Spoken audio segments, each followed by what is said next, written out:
Oh, hello everyone. How are you all? Welcome to day one of World VFX Day. Really happy to have you here. Please stay with us for the next several hours. I'm Hayley, I'm the founder of World VFX Day. And we have the awesome Hugo Guerrera here from Hugo's desk, of course, who was with us last year.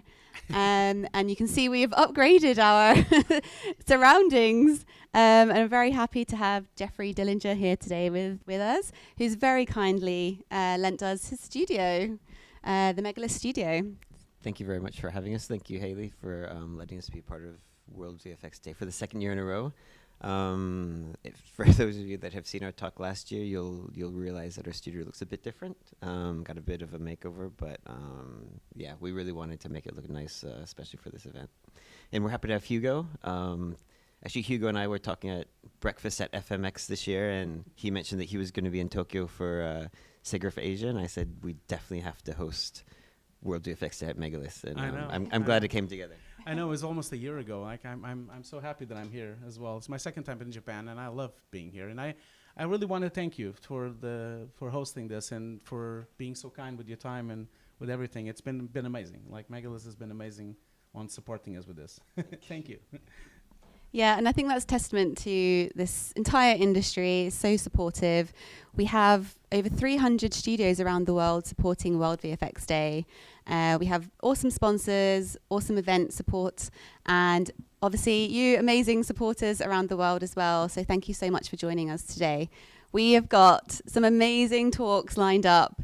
If you haven't checked it out, look at the website. It's still being updated as we go, but most of them are all on there. So yeah, coming up, we have the amazing NOSIPHO, who is from Chocolate Tribe, the owner of Chocolate Tribe, who's going to be discussing VFX in Africa and just how diversity in different cultures can really elevate creativity. So really looking forward to that. And then we have an intro to WACHAJACK, who are a Japanese company, and had the pleasure of meeting them recently.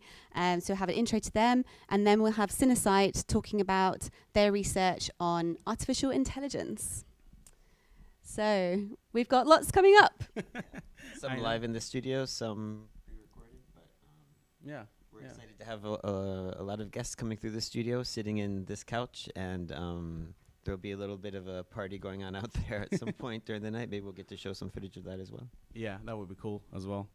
Okay, cool. Let's get the show started then. And thank you everyone for watching. I can see a lot of familiar faces on the chat. Keep the questions coming and keep the chat with the memes going as well. Yes. Which is nice. Yes, please interact with us. We want to answer your questions. We want to see your comments. We want to see you talking to each other as well. So yeah, let's be a bit more interactive than last year, even though it was amazing and we had so many people join in. But we'll have giveaways as well for later in the day. So. Yep. If you want some new licenses or some cool merch, then stick around. Cool. Okay, let's go. See you soon.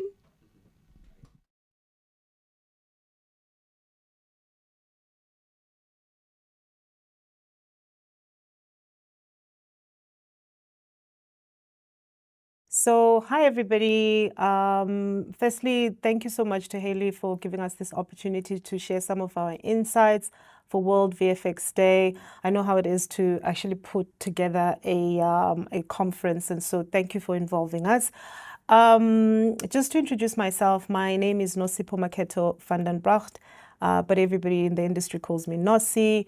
I am the CEO and owner of Chocolate Tribe. We are an animation, visual effects, and content development studio based in South Africa. We have 2 branches, one in Cape Town and one in Johannesburg, and we are a complement of about 30 support staff as well as creatives. So my topic today is really not a technical one, and that was intentional because I feel like there must be a lot of technical talks anyway. But I wanted to sort of frame the conversation around VFX being a powerful medium that can change global narratives, particularly at this point in our creative journey where there's so many changes, not only because of AI, but because of budgets and and us just kind of growing closer together as creative hubs. And I wanted us to just, explore our imaginations beyond the sort of technical side of VFX. And I guess the other thing is because we, for the first time, have like 5 generations of creatives, and so there are new ways of working, and sometimes those new ways work for one group and not necessarily for the next generation. So I just want people to kind of explore different opportunities in different places. So that is sort of like the framing of my conversation. I wanted to kick off with a very special quote to me, and that quote really anchors around who we are as humans and why we do what we do as visual effects artists, or just artists in general. And it's from Jonathan Gottschall, and it says, "We are, as a species, addicted to stories. Even when the body goes to sleep, the mind stays up all night telling stories." And this for me is really important, because what it says is the fact that as humans, we are born from story and we are the stories. And so it's so important that stories that we tell reflect our humanity and that of other people. And by connecting those dots, for me, VFX being this magical tool, this magical art that allows us to be liberated from sort of like, the constraints of being human, it, elevates us, it levitates, it makes us levitate to different, parts of our imagination. And because of it, we are able to traverse to different places and different corners of our imaginations. It gives us superpowers, and those superpowers, engage every, bone and fiber of us to be able to explore through time and space. And so I truly, truly believe that VFX as a medium and as a technique in film empowers us to be creatively transcendent. And we see this in, some of our, the films that we love that have immersed themselves within the VFX artistry.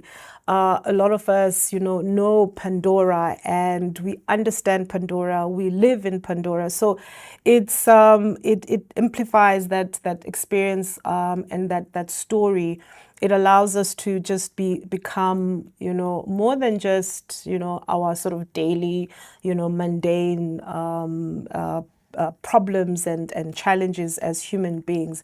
And I guess what I've also, just as a form of insight, what I've picked up is that in the past sort of 10 years, we've seen this kind of growth of stories coming from different parts of the world that traditionally weren't the places that we would all, engage with that content. And Squid Games, for example, became a global phenomena, and with the upcoming one as well, all of us can't wait to watch it. It didn't only engage with us because it was, novel content that came from a different place. It's also because it kind of inspired us to want to know a bit more about South Korea, the people that live there, the food they eat, and it connected us with their humanity. And so for me, the connection between local, regional, and global content is so important, especially in this time and age. So to sort of jump into just my insights into exploring new places and new connections and collaborations. I feel like often when people speak of the global narrative, Africa is often excluded from that, or there's a silence around Africa in relation to the global narrative. If Africa is mentioned, it often is mentioned as a special category. And what I want to kind of highlight with my presentation is the fact that Africa is actually the next trendsetter, with 1.4 billion storytellers who are also consumers, content creators. And because also the population is quite young, there is this versatility, there is this hunger, and this, great affinity to tech. And also, I think what sets us apart is the resilience of being able to work sometimes, with limited resources and being able to create, amazing and novel content. So for me, part of the conversation is us opening up, our eyes and our imaginations to other places that traditionally are not seen as spaces to create content. And obviously, this comes with different benefits, and I'll just kind of share a little bit more about those, benefits or points of exploration. I mean, I think the sort of space that we're in right now, where there's a huge demand for content on different platforms, and I mean, we're consuming content in different ways and on different platforms, and that has heightened, the requirements or the need for content, and so Africa is very much, well positioned to, bring fresh ideas and new voices. And we've already seen it in different, areas where some novel stories have come through from the continent. And I think what that does as well to the ecosystem, to the global content creation ecosystem, is that it gives us again that ability to work with creatives who come from different walks of life and will give us different insights, and will also energize us, because one of the things that happens when you're working in productions is, if it becomes mundane, it becomes a slog. But when you've got, a certain, different energy coming from different corners of the world, it excites you and it creates this desire to, push. But I think even in terms of competition, it pushes people to do interesting and new things. Often the word authentic and authenticity has become this great big buzzword that everybody's talking about, and sometimes don't even know truly what it means. But I do believe within the creative space, particularly within film and VFX, authenticity for me personally is really, really important, because it allows us to tell stories that emanate from the communities or the people who have lived that experience of the story that we are telling. And that is what authentic storytelling is for me, and that is what ethical storytelling is for me. And this is not to say that people who've not lived that experience cannot tell the story. Of course they can. That's where I think collaboration is really vital. But what it means is that you share ideas and you respect where those stories come from. And often a lot of the stories come from a place of deep knowledge, and sometimes deep pain and deep experiences. So there's a need to be empathetic, and so authentic storytelling really revolves around it coming out from the group or the community that has lived that experience, but also the respect that that story is being told through or is shown. I think what's also key within the sort of within looking at VFX as a transformative medium in film is that if we're able to create a truly transformative approach, the ecosystem, the infrastructure that embodies or is embodied within VFX or the film space expands. It becomes stronger. There's a lot more research, and there's a lot of artists who are technical, who are able to test systems and create new and exciting products that can be used within the VFX or the film ecosystem. So, and it's important that these infrastructures and ecosystems are tested by diverse people so it answers different needs.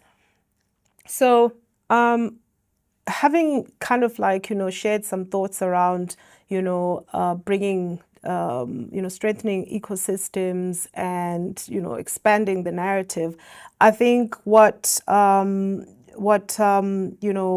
bringing in new voices within the global storytelling space is that it resonates, or it allows the resonance of different stories to different communities. So even though, stories can be individual, they're also truly universal, because as humans, we are, we are each other.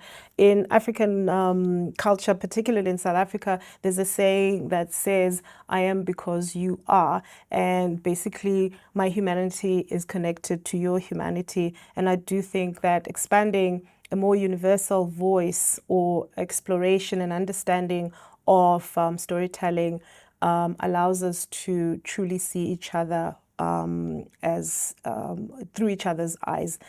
And obviously, innovation is front and center of these conversations, because it allows us to continue exploring and pioneering and innovating and creating, not only new ways of enjoying and experiencing film, but it allows us to collaborate on different aspects. Not all of us are good in one aspect, so when we collaborate, we all play to our different strengths. So innovation is really critical, and we've seen in some of these shows that I've put on screen that they have brought something different and new to the conversation of film, VFX, animation, yeah. So, I mean, a lot of us, of course, go into film because we're very passionate about what we're doing. We want to tell stories that move people. We want to tell stories that make us laugh, that, surprise us, that, makes us uncomfortable. So we interrogate ourselves. We go into film because it allows us to see the light and darkness of other people, but truly it allows us also to see our own light and darkness. But at the same time, what's always key is the fact that the film business is a business, and we need to foster or nurture growth and obviously global recognition.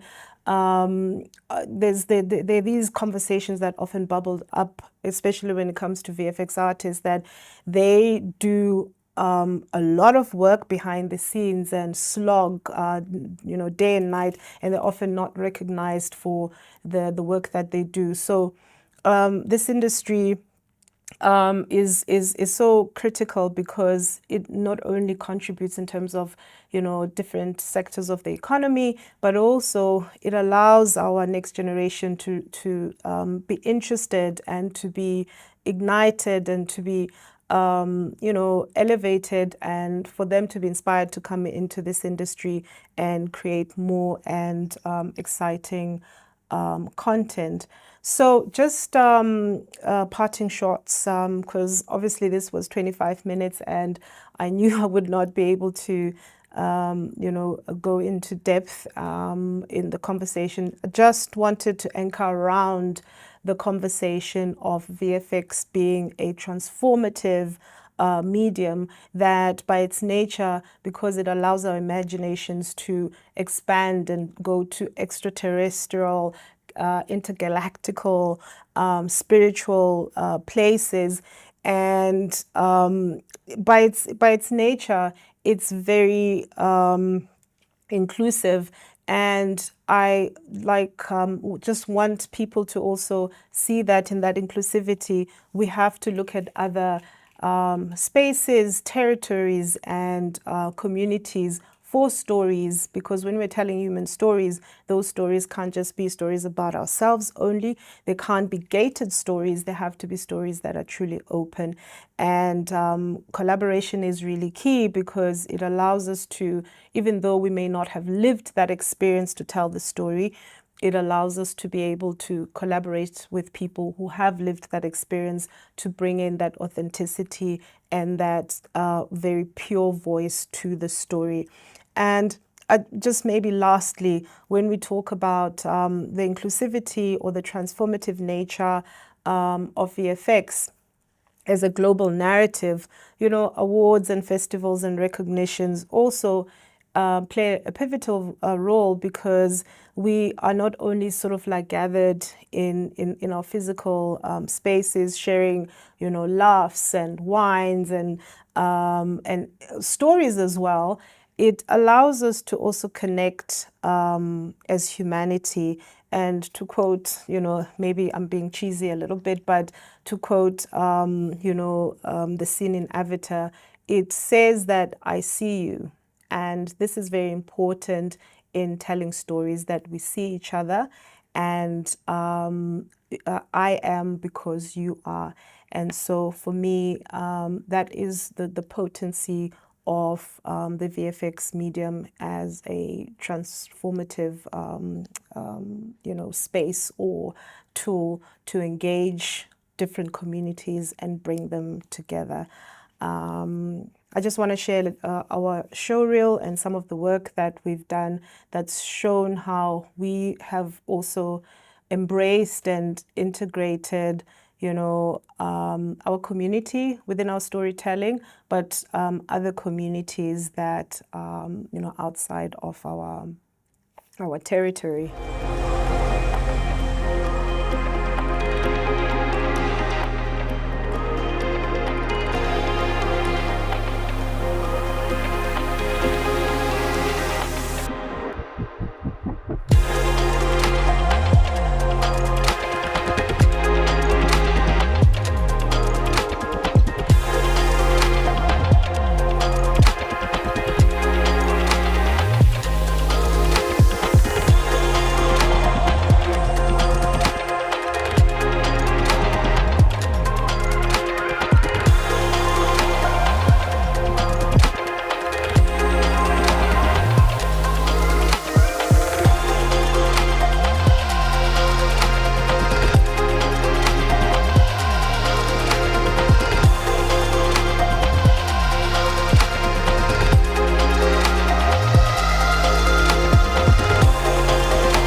Thank you. And if you have any questions, please feel free to be in contact, and enjoy World VFX Day, and hope to see you soon.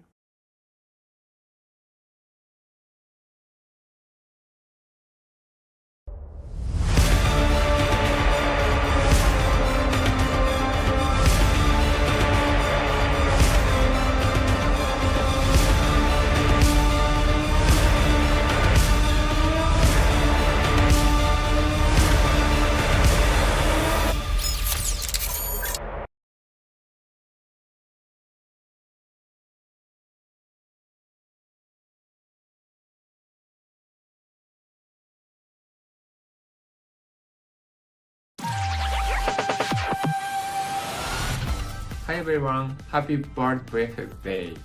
We are happy to be a part of this event. 皆さんこんにちは。WACHAJACK 代表の沢井です。WACHAJACK は日本のコンセプトアートスタジオとしてゲームや映画、MV、CM などの背景やキャラクターなどをデザインしている会社になります。WACHAJACK は2018年に設立され、コンセプトアート制作を通じて世界中のアーティストをつなげるハブとなり、アーティストが集まるコミュニティアーティライズを掲げて彼らの夢を支援しています。またコンセプトアートの可能性を広げることをミッションに普段から様々なプロジェクトに取り組んでいます。それでは皆さんこちらのプロモーション動画をご覧ください。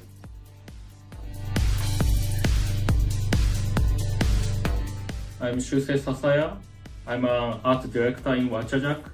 I used to be a 3D artist before I became concept artist.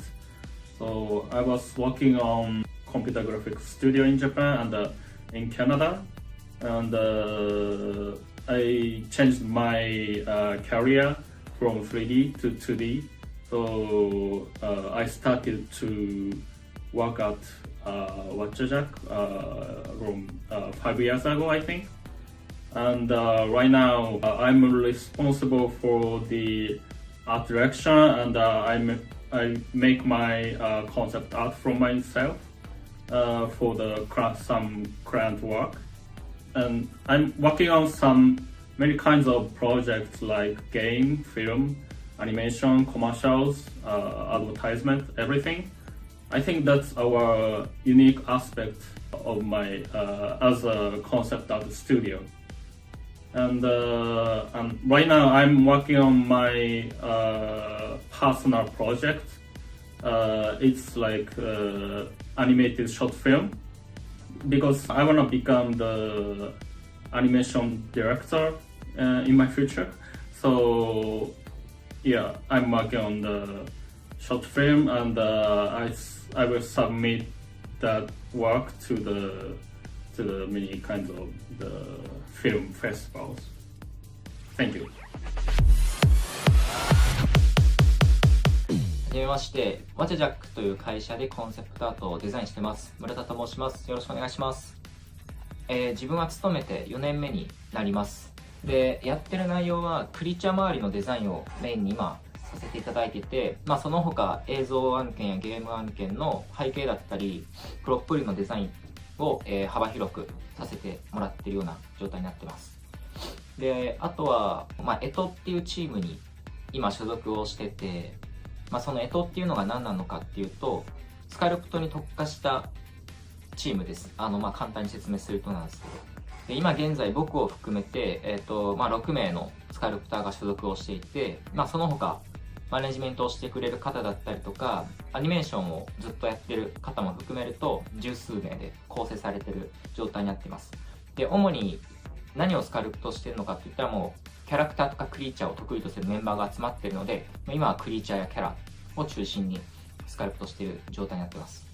で、作られたきっかけとして、ゲームとか映像の、大規模案件に対応することを念頭に置かれて結成されたチームでもあるので、ゆくゆく将来的にはルックデブだったり、リーディングやアニメーションといったところまで全てワンパッケージでこなせれるようなチームに成長させれればいいなと思って活動を続けてます。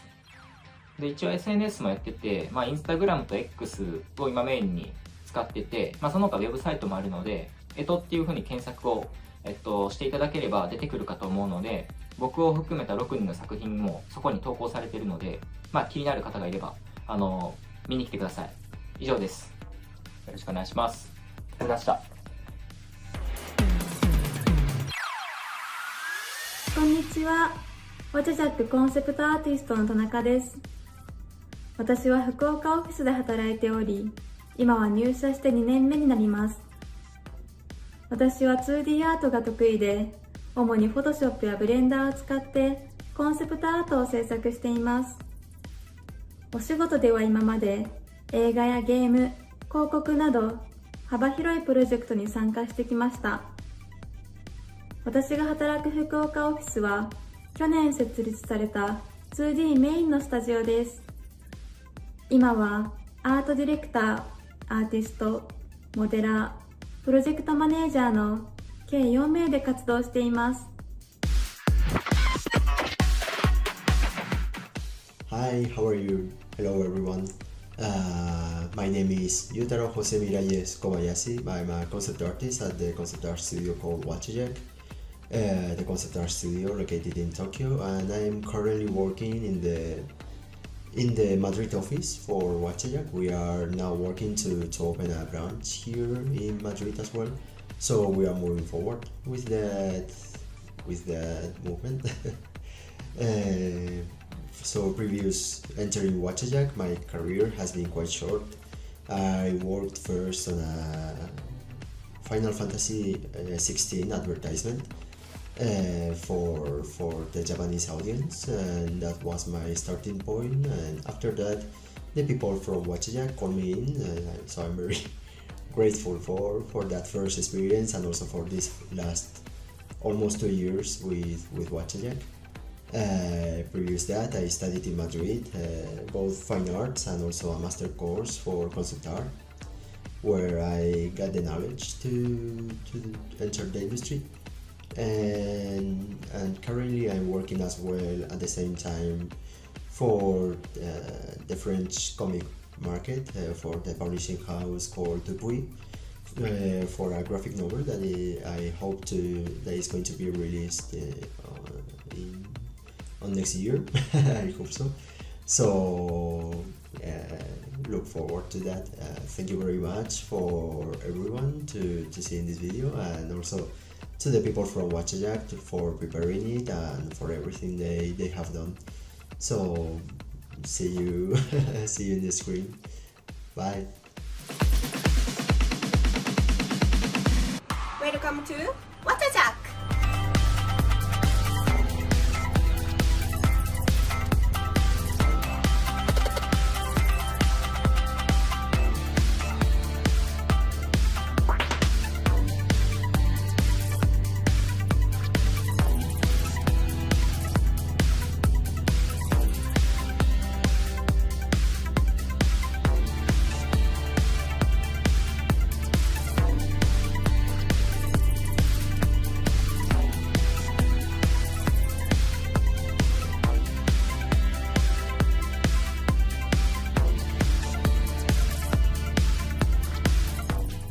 動画をご覧いただきありがとうございます。もし、WACHAJACKに興味が、持っていただけましたら、次のページの QR コードから、ご連絡ください。いつでも、皆様の連絡をお待ちしております。それでは、また。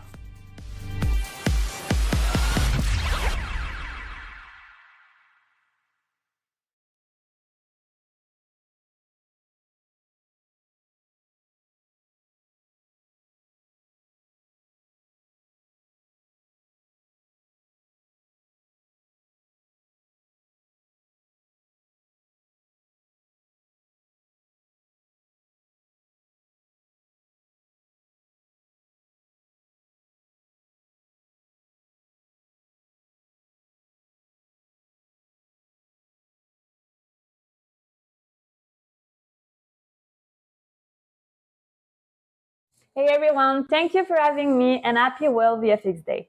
My name is Stéphanie and I'm a CG supervisor at CINESITE. Today, I want to share a bit about my journey with AI, my hopes for its future in our industry, and why I believe it's critical for artists to not only understand it, but also help shape its use. So, what does AI really mean for us as artists and creators? To me, it feels like it's a pivotal shift, much like the Industrial Revolution was. Ignoring AI won't make it go away or even slow it down, and if we don't adapt, we risk of getting left behind. However, embracing it isn't just about adopting new technology without thinking. AI brings complex ethical challenges that we need to consider carefully. I believe it's essential to take a thoughtful approach and avoid getting swept up in the pressure of its advancement. In our industry, it's also crucial to consider and understand the social context surrounding it. Think back to the 2022 AI boom. Tools like ChatGPT and Midjourney went from kind of niche to everywhere overnight. And just as quickly as the fascination grew, backlash followed. Midjourney, for example, was built on huge dataset that included copyrighted images. So for many artists, AI-generated images felt like an invasion, as if machines were taking away what made their work unique and deeply personal. It felt like creativity itself was being reduced to a commodity, and I completely understand why people were so upset. This sparked a wave of mistrust and resistance, and even AI tools that weren't designed for creating images started to face similar pushback. People were starting to see all AI as a threat. In my own industry, I watched friends join the anti-AI movement, and while I could understand their concern, I also saw the huge potential for AI to actually help us in our work, especially if integrated thoughtfully. I envisioned a future where AI could make our workflow smoother, allowing us to focus more on the creative aspects while still benefiting the companies by cutting costs. So instead of staying on the sidelines, I decided to get directly involved. I saw this as a chance to help shape the way AI is adopted within my own company. But how did I manage to get a voice on such a delicate topic in such a big studio? Well, first I educated myself. I took classes on AI basics, then strategy, then development. I wanted to understand it fully from the tech to the business impact to help guide CINESITE's approach to it. When I finished my classes, I mapped out potential AI initiatives that could improve different parts of the workflow. And together with colleagues, we brainstormed over 40 ways AI could add value without taking control away from artists. We found areas from onboarding assistance to animation in-betweening and ML-based queue management, all practical applications that could enhance creativity while improving efficiency. This process made something very clear, though. For AI to work for us, education was critical. So for anyone watching right now who may be new to AI, I want to take a moment to demystify some of the terminology with you too. AI is often misunderstood as a standalone intelligence, but it's actually only as good as the data we feed it. Each model is trained on data, meaning it learns based on what's provided and is limited by it. If you ask a model to perform a task it's not trained for, you're unlikely to get any useful results at all. As an example, back on its first version, if you had asked ChatGPT to draw a picture of a cat, it would have told you that it couldn't, but it would write to you the steps for you to draw that picture of a cat. Not super useful. But of course, since that first update, the team at OpenAI combined multiple types of AI together, like LLMs, generative AI, and text-to-audio models, to allow ChatGPT to provide multiple types of outputs for the user, making it way cooler to use. To better understand this, let's break down the different types of AI models and how they each contribute to this advancement. Machine learning, or ML, is a broad category that allows computers to learn from data and make predictions without specific programming for each task. It includes various learning approaches such as supervised, unsupervised, and reinforcement learning, and encompasses several subcategories of techniques. Neural networks, for example, is a specific architecture within ML inspired by the human brain, consisting of layers of interconnected neurons, or nodes, that process information. It can recognize patterns, make decisions, and perform tasks like image recognition or language processing. In VFX, we can use neural networks to enhance CGI character, streamline rendering, or even predict render time for complex scenes. Another subset of ML is generative AI, which focuses on creating new content like images, videos, or text. Models like Midjourney fall into this category and are specifically trained to interpret prompts and generate visual out of it. Gen AI is one of the areas that is perceived to be the most controversial because they are built on understanding underlying patterns in huge data sets and then using those patterns to generate new data. This solution would not exist without the vast training data set, but sometimes the outputs they produce are very, very closely related to the training data. For this reason, when we are considering a Gen AI solution, it's important for us to have some awareness of which data it was based on. Sometimes that information is readily available, while other times it is very difficult or almost impossible to find. Large language models, or LLMs, are a type of Gen AI model designed to understand and generate human language. ChatGPT is one of the most well-known examples, trained on a vast amount of text to handle language-related tasks. Understanding the distinction between these models is key because each has different applications and implications. By understanding this technology, we can choose the right tools for the job and communicate more effectively with the developers building them. But what it can also do is help demystify AI for artists and make it clear that not every model has to threaten creativity. With this knowledge, we can separate AI's potential from its risk and build trust using it responsibly. That being said, understanding the capabilities of different AI models is just the beginning. The next step is figuring out when to choose AI over traditional tools and how to apply it in a way that aligns with our values. Several other factors also come into play when deciding on which initiative to develop with AI, including the nature and complexity of the task, the availability of data, and the level of accuracy required. For example, something like animation in-betweening is a great candidate for AI because we can feed a large amount of data from our animation library to train the model. As it continues to learn, it can produce more precise in-between frames adapted to specific show styles or user input.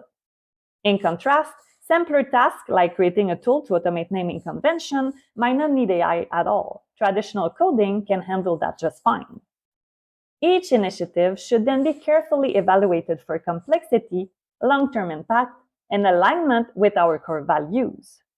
Based on mine, I believe that any AI initiative should be built around core principles that respect security, privacy, and intellectual property rights. I also think we should be as transparent as possible and develop technology that focuses on enhancing the creativity and efficiency of artists while ensuring that all creative control remain in their hands. Weighting each initiative against our values helps us ensure that any AI integration we pursue genuinely serves our team and our mission. One reason I'm passionate about engaging with AI is that artists bring essential perspective to the table, ones that are often missing in tech-driven conversation. When artists resist AI altogether, we risk leaving it to be developed with own productivity and cost-cutting in mind. But by engaging, educating ourselves, and speaking up, we can guide AI development to actually serve our community. Some of the best conversations I've had are with artists that are skeptical of AI. These talks bring fresh perspective and give us a chance to see AI as something that could elevate our craft rather than detract from it. For example, our animation in-betweening project initially faced resistance. But once we explained that it would allow animators more time for expressive key pose and actually maybe more character on screen for a specific shot, our team was much more open to it. They saw that AI, when thoughtfully integrated, could actually give them more creative freedom. The way I see it, AI is a powerful tool, but it's only as good as the intent behind it. As artists, if we embrace it with curiosity and responsibility, we can help steer its role in our industry. This isn't just about keeping up with technology. It's about ensuring that AI serves our values, our workflows, and ultimately, what matters the most to us, our art. Thank you for listening, and I hope this inspires you to approach AI with an open mind and a creative heart. Happy World VFX Day again, everyone. Thank you.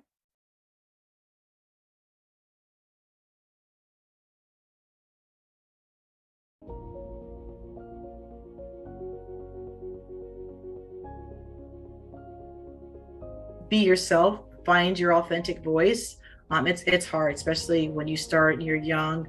But as an artist or a professional in any business, coming as your authentic self and not having to apologize for what that is, and knowing that you have a space in the room and you have support that you'll need, and building your own support for that will be really helpful. It's a good idea to have a good demo reel, know how to put a demo reel together, and be able to communicate during the interview what you have done, what you have done differently than someone else. It's the thought process sometimes that counts. My advice would be observe. Those would be the first three, and the fourth one would be, observe again. You've got to take power back and not give power away to other people. And because I personally am tired of waiting for change. I'm done waiting for change. I don't want to wait for change. Change can happen. Change can happen fast. We saw that. We saw that with Me Too. We saw that with Time's Up. And we need to change. And we need to do it now. And if anyone tells me it's gonna happen, it's coming, I'm just gonna lose my marbles and go bananas, because we're here and we're ready.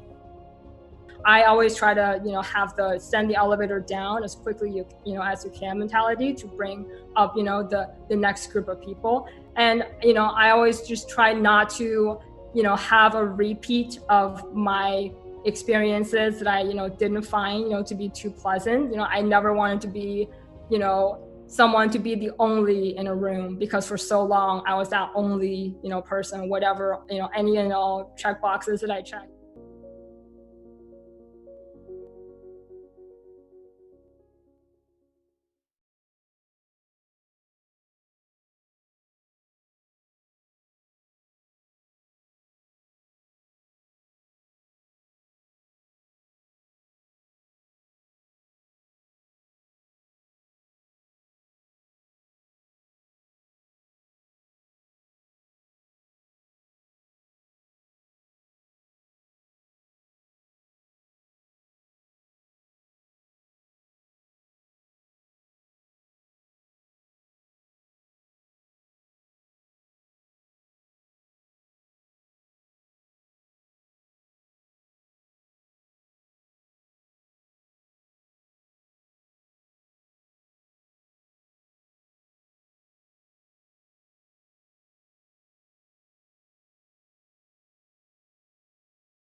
How do you make visual effects look like the real thing?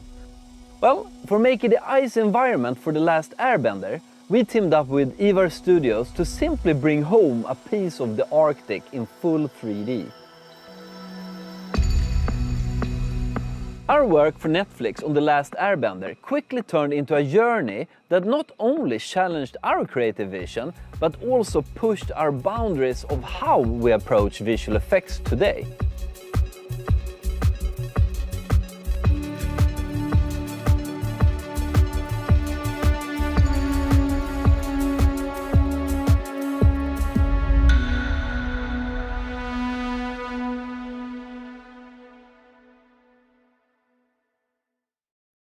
The Last Airbender is an iconic and celebrated animated series, and we were thrilled to be part of the visual effects for Netflix live-action adaptation. The series lets you step into the world of the Southern Water Tribe, a stark Arctic landscape featuring vast glaciers and snowy mountains and oceans filled with icebergs. As our starting point, we were provided with concept art, digital environment for Unreal Engine that was used during virtual production shoot. This was the perfect foundation and served as a blueprint for us for the upcoming work. Our mission was to detail and expand on the world that had been captured during principal photography. Arctic's environments are infinitely complex with mountains and snowy icebergs and all kinds of natural organic shapes that can take a long time for a 3D artist to recreate by hand. But what if we found these locations for real and captured everything we needed in 3D?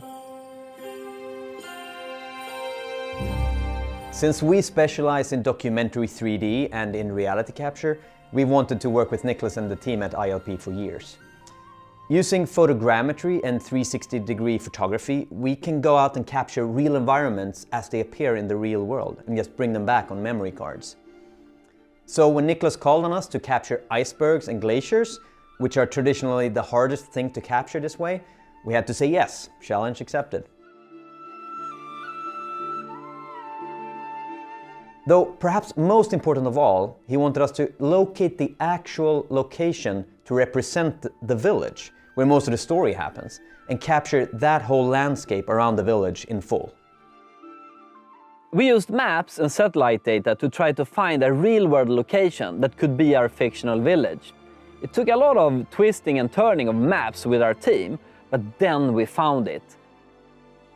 Deep inside a fjord on the western side of Svalbard, it was perfect. It was our village.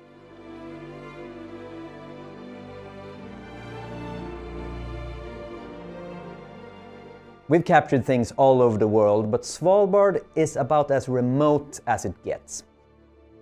These ragged islands are literally the last pieces of dry land before you hit the ice of the Arctic. Actually, it's also dangerous territory for a film crew, as you always need a polar bear guard with you. But Svalbard still hits that sweet spot of many great things in the same place. You have massive glaciers, you have fjords filled with icebergs, and epic mountain backdrops. We split up our workflow between capturing gigapixel resolution 360 images on one hand to use as backdrops, and a drone photogrammetry workflow to capture 3D assets of the icebergs and glaciers.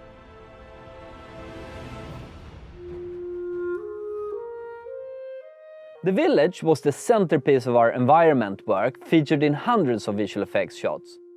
We crafted village props and populated the village to make it seem more alive. Many scenes takes place in the village surrounding, where we could use the 3D scanned environment from the actual location in Svalbard.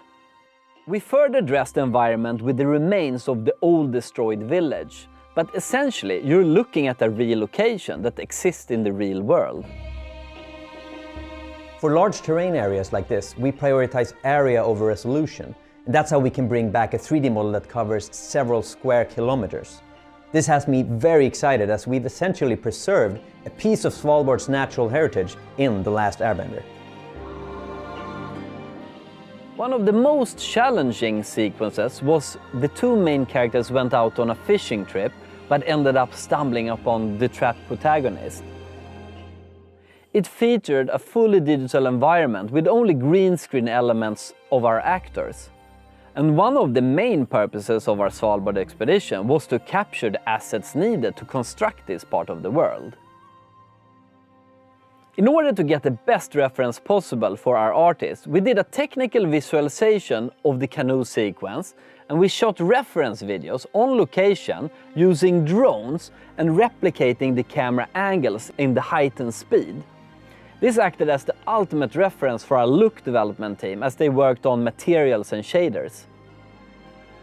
From the initial sketches to the final composites, every step was guided by our desire to tell a compelling story.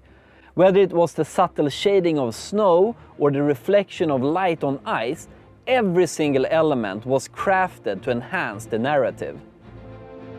This project transcends technology, focusing on incredible visuals and storytelling.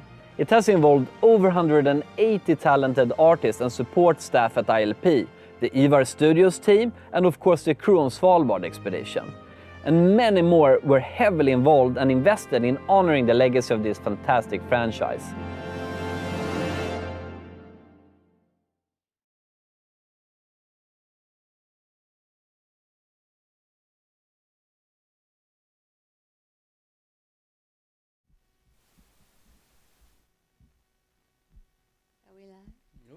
Hello everyone! Konnichiwa! Welcome to World VFX Day. As you can see, we've grown. We've got a little fan club here now in the corner. Thank you for joining us. I know it's very early and very late for some of you.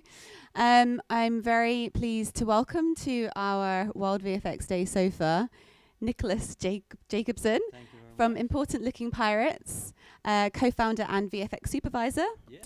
And as we just saw, their amazing work on Avatar: The Last Airbender. So I have posted into the live chat. If anyone has any questions for Jacob, please submit them now and we can get to that towards the end of the talk. But for now, let's get into some questions. So first of all, welcome.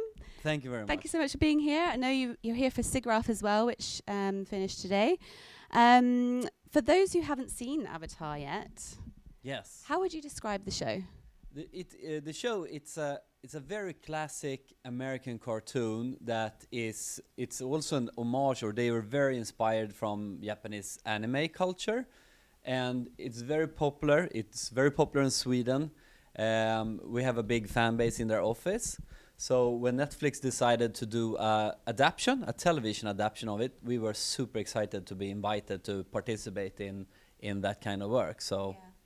Amazing. And so I would imagine this was quite a big project. I mean, you went to, where did you go again? This was Svalbard, which is as close to the North Pole as you can go, with still somewhat of a civilization. Yeah, sounds cold. it was not too big. It was the summer, so it was -10 maybe. Oh, zero, okay, zero so to -10. Balmy. yes. You know. What for ILP was unique about this project? The unique thing was how we actually approached this, and that was very, very new to us. Usually we are, more of a traditional company. We do pre-production, we build our assets, you maybe create some environments in 3D or work with DMPs. But in this case, we had the perfect conditions to take another approach, and which was to actually go there and capture a part of Svalbard and bring it back and integrate it into the show. And that's something we have never done before, but I've dreamed about it but we haven't found a perfect project for it. Yeah. How long was the project roughly? It was roughly, we were a small core team for 6 months approximately, where we did a lot of asset and planning and this capture trip, for example, and pre-production. And then it was actually executed over a quite short time. It was 6 months where we did a shot production, and it was a very intense schedule. And we peaked at 180 people on the show. And it looks like from the amount of work we've just seen that you're involved quite early on in the process. That's a two-answered question. We were actually first involved in the very early days that's more than, I think it's 5 years ago, because this project has been in development for a long time. And we were initially involved super early to do effects tests and, you know, how they were doing some of these, you know, bendings, the earth bending and stuff. But then the project went through different stages and they wanted to push it through virtual production. So it has been on and off for a while. So it took actually quite a long time till we got re-engaged in the project again. So there was a big pause there in between. And when we got re-invited to, you know, take part of the project, then it was, it's already been in production. They've already shot all the material. So we came in at a different time than from the beginning. But it was really, really exciting either way. Yeah, and were you there kind of like at the writer's stage, looking at scripts and things and working out where to put VFX? That was the first, when we first joined the show, but then it took, then we were actually, I don't know if we became busy with other shows. For some reason we fell out of the game and the production went on for so long and they almost did a little bit of a reboot at some time and then we came in. But at the time, then they had already shot most of it. So it was an untraditional project from us in the sense that usually we are involved earlier. And in this case, we came in a little bit later, but that also was part of what gave us this unique opportunity to see all this material. It already existed, and and find this very different approach for how to actually go on about doing it. So it was fun. Nice. And how many pirates worked on this show? It was 180 at our peak. So it's a bunch of artists, support personnel, and tech personnel, and I think it was probably only a handful that actually from the company that didn't work at it at some point. So we were almost all of us. And that's how we were able to do this amount of work in such a short. It's the biggest show we've ever done. And it was executed in 6 months from the actual like shot production. So it was a very intense winter and spring, I think, when we delivered. Yeah. And I can imagine there'd be a lot of ups and downs throughout that process. For sure. Do you have a personal highlight? I think the personal highlight was when because we took a leap of faith with this approach. We did not know what we were going to get. We felt and thought that it was going to work, but we didn't know. But once we have captured it, I started to get a pretty good feeling with all the material we have captured. And once I brought it back and you know, saw how the artists reacted to the material and everyone got excited about using all of this amazing source material into the project, and we started to see shots come out look extraordinary well, then that was kind of the highlight. Then that's when you knew, like, yeah, this worked. And one of the cool things about visual effects is that it's constantly evolving and morphing into different things depending on different projects, etc. Looking back on the whole project, was there anything that you had to work on during the project to kind of tweak things that hadn't been done before? Any new innovations, or is there something that you might have changed or done differently?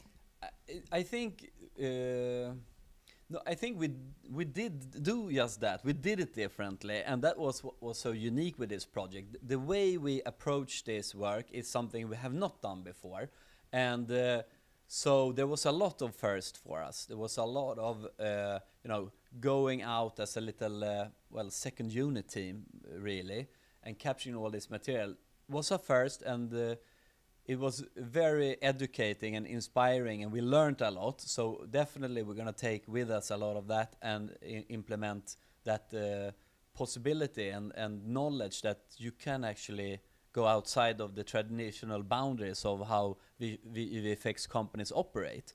That's what I'm taking with me from this. And in terms of inventing, we just had to, I think the biggest challenge was doing the scope of work in the short amount of time. That was, so we had to kind of reinvent ourselves a little bit in managing the show as it got. It was a big show, executed in a short amount of time. So yeah, that put a lot of strain on production management and the supervision and management. Taking care of all the artists and making sure everyone knows what to do. That was, I think, the biggest challenge for the show. Yeah. And for those, because we have viewers from all around the world, and some maybe that don't work in our industry yet, can you just give us a little overview of Important Looking Pirates? Okay, yeah, we are a Swedish-based visual effects company that started 2008, so I think we're celebrating 17 years. Could that be it this year? Woohoo! And we are an artist-driven company. It was founded by me and a colleague that are artists, and we wanted basically to take we worked abroad before we started Important Looking Pirates, and we were very inspired by how developed the visual effects industry was. It was very Wild West in Sweden at the time. So we wanted to basically, we had the dream to create something that could compete or work on the same as the big international companies. And 17 years later, I think we've managed pretty well and doing some really exciting projects. So yeah, it's awesome. And you've had a couple of changes this year as well, haven't you? With Dream Machine. Oh yes, indeed. Yeah, Dream Machine is. I think we are very excited about that, and I'm looking forward to developing a relationships with the Dream Machine companies over the next couple of years. I think that is going to be a very, very educating and fun thing for us to do. It expands our network with partners that we can use in order to navigate, and we can help each other develop, and it also enables collaboration that we haven't done in that kind of way before. Even if you're collaborating on projects with other visual effects vendors, when you're in the same family, if you will, it creates an incentive for us to really smooth out the ways we can communicate or maybe share ideas or tools even. And so we're excited about that, and it is gonna be a pretty exciting opportunity. For example, if we want to do adventures such as the one we did now here on Svalbard, now we have people in coverage in all of the world, maybe not Asia just yet, but we have the Finn company in Australia, and Zero and Mavericks in North America, and ILP is monitoring Europe. So we have a good coverage. Maybe we can send out people to do some, second unit work all over the world fairly easy. That sounds really cool. So watch the space for an Asia section. There we go. And you've just opened your London studio we have indeed. as well, that I visited about a month ago. Did you like it? It's very fancy. Yeah, it's very nice. Yeah, I'm super happy. Very good interior design people were used there for sure. Yeah, no, we're super stoked, and we've always spent a lot of efforts into our office because we feel like that's where you spend your time, and we want it to be a creative space where you can flourish and feel inspired. So yeah, we and also even more so I would say now during post-COVID pandemic, where that you are allowed to work from home, incentivize even more for the office to be a space for socializing and meeting people. So we are designing our offices for a nice meeting experience, big hangout areas, and stuff so you can meet people really. Yeah, sounds great. And of course, as I said, we've been here for SIGGRAPH Asia in Tokyo, because we're live from Tokyo right now. Have you had any particular highlights from what you've seen at SIGGRAPH? This has been a blast. I'm super happy to have been to got the opportunity to come here and to take part in the SIGGRAPH event. It has been super amazing. The talks were very inspiring. Just today I saw the Fetish talk about their work on Arcane. Yeah. Extremely inspiring. Such an amazing show and such an amazing piece of artistry. So But yeah, it's been great. It's been great meeting people and connecting with people. This is my first time in Tokyo, so I'm stimulated. Yeah, exactly, with all the impressions. Yeah. It's a wonderful city. If you haven't visited, you have to come to Tokyo. So before we get to, I think we've got a few questions that have come through live chat. We have three. Yeah. We have three. So I just want to ask one more question about the project. So we have a few talks today that have touched or are going to touch on AI. Was AI used in the project, or if not, is there anything that's available today that could have helped with the project? There was no AI used in any final pixels, but we did use some AI for concept exploration. And I think I usually use maybe ShotDeck or Google to find, references. It's a means to communicate. If you're setting up for a look or a style or a feeling or a mood, I think, then you're using images to communicate this. And I found that generative AI is very good in it's like you can craft that communication, like this is the mood that we are looking for. It's a tool to communicate to artists, but it's not being used in any production per se, but it's means for communication. That's how we have used it for this show, for example. Yeah, that makes sense. Okay, questions? Hugo, did you want to shout one out, or shall I? I have some questions that I have from the audience. So we have 3 people that actually asked some questions. So awesome. Thanks so much for the audience to be so energetic here.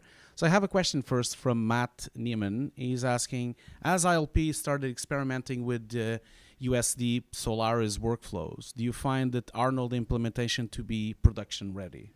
Oh, actually, I don't think I'm qualified enough to answer that question.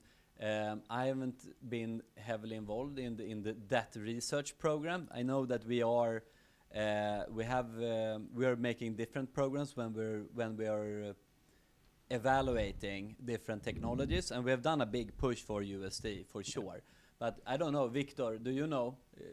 Have we pushed any Solaris? Yeah, so we'll next year, if I get invited to you again, then I will make sure to have a better answer for that. Okay, cool. Okay, so I have another question again from Matt. He says, does ILP hire also juniors to mid-level artists? You are my favorite studio, and I would love to apply, but I heard rumors that you mostly hire seniors. That is not true. I mean, we hire all sorts of people, but with the common, yes, we do try to find people that fits with our culture and a vision in how we run the company. We are very passionate about what we do, and we like to work with nice people as well. We try to stay away from prestige and ego, and have a quite open and inspiring work environment. So everyone, I would definitely encourage to apply, and at least please put your resume and your CV into our career page, because we are actively monitoring everything that's going on there all the time, and you never know when we recruit. And I think it's important also to have a fresh influx of young talent, because it's a very fast evolving industry, and a lot of great ideas come from people that are not drilled into the the way of thinking in visual effects, in how it's been done for a long time. So it's always fresh with new ideas too. Cool. One other question I have here from Dhruv. He asks, what was the biggest curveball challenge on Airbender that you didn't expect going in? I think that the biggest curveball was probably the thickness of the show. With that I mean it was large in a short amount of time. We have done large shows before, but it's very different, because how much you need to run parallel is very, very different beast. And once you try to when you run a lot of things at the same time, then communication gets more difficult and time consuming. So I think that was the biggest,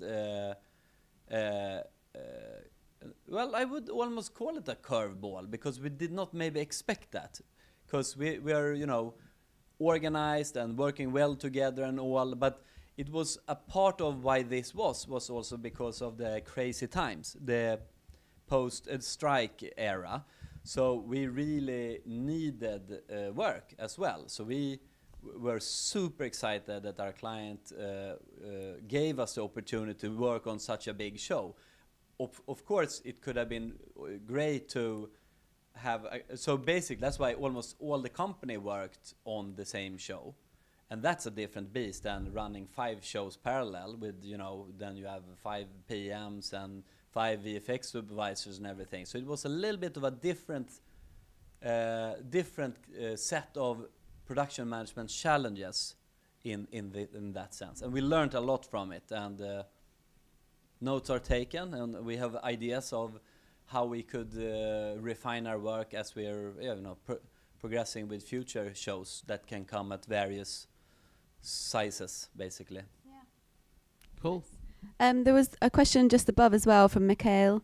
How many sacrifices it took for mass snow simulation scenes to be finished? How many sacrifices? I don't think they mean people. Maybe just how many mass iterations. Snow simulations. Yeah. We did not have a massive snow simulations from what I can. I mean, the thing, we did such a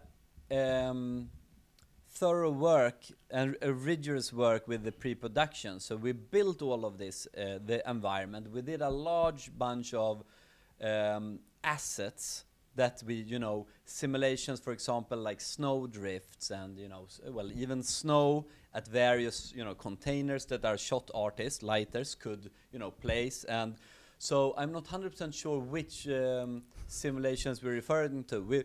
We had a most epic simulation sequence in the very end episode of Avatar. That was an intense. In that scene, we simulated destruction, fire, water, all at once, all integrated with each other. That was a massive challenge, and I think that's probably where most gray hairs came from our FX artists. I would. Okay, now I see why I have all those gray hairs. Yes, this is. It's one for each client. One note. for each project and year in visual effects. Yes.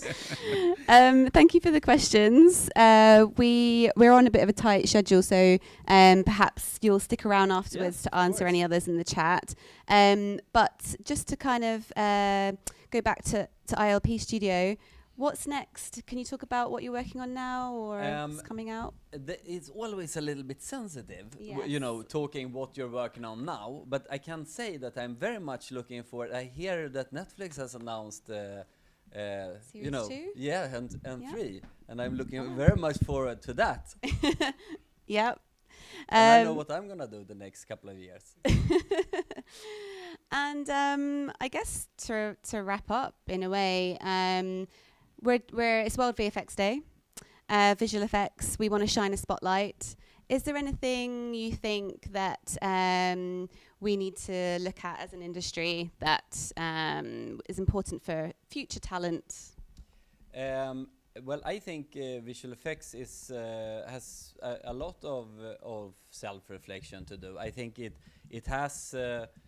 It has to some extent a reputation of being kind of a difficult work environment sometimes. It's with time pressure and everything, and we are definitely trying to draw our straw to how we work in visual effects. And I'm also very excited about our collaboration in the Dream Machines, where I think that is the way to work that's the way to grow in the future, because I'm not a firm believer of expanding on height, meaning like become these mega big corporations. I think it's having a collective of boutique or smaller studios is a very exciting and efficient way of working, and that makes it, I believe in that. And we have a lot of discussions in how we can make Dream Machine play a part in making visual effects nice. One of our values across the group is to work with nice people. That's very important to us. Awesome, I love it. Yeah, we're pretty much out of time, but just to end, I guess, you've been in the industry for a long time. Why do you love it? It's just the people, I must say. I mean, it's a creative industry, and you get to meet so many amazing people and so many passionate artists, and yeah, the people is doing it for me. Yeah, I agree with that one. Well, Jacob, thank you so much for joining us today. Really appreciate it, and we'll be back with you soon. Cheers. Thank you. Well done. Lovely. Awesome.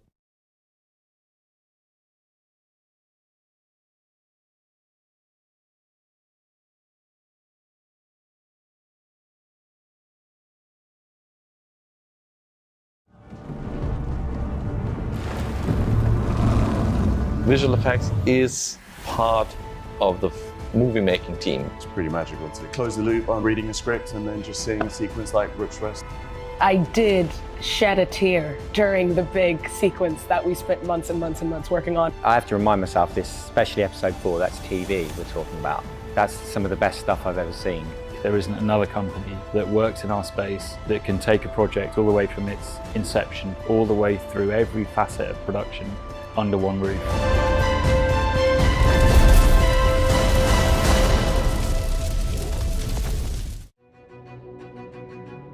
For PIXOMONDO to have been critically involved in multiple seasons of Game of Thrones, to have been intrinsic to the visual effects work on House of the Dragon Season 1.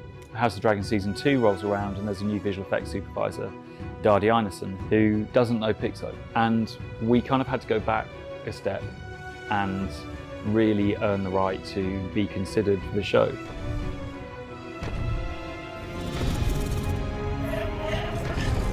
We were awarded a small amount of pre-visualization work, which quickly grew once Tom Horton and Dardi had seen what we were capable of delivering at speed. Our role grew, our footprint on set grew, and of course all that flowed into visual effects. We came on at that early stage. We designed sequences and shots with the production crew. We took that work through the shoots and helped support there with virtual production and tech viz, and then carried that through to the teams who are working on all the post work at PIXOMONDO as well. And we built our team bespokely to actually accommodate that, knowing that that was the whole goal.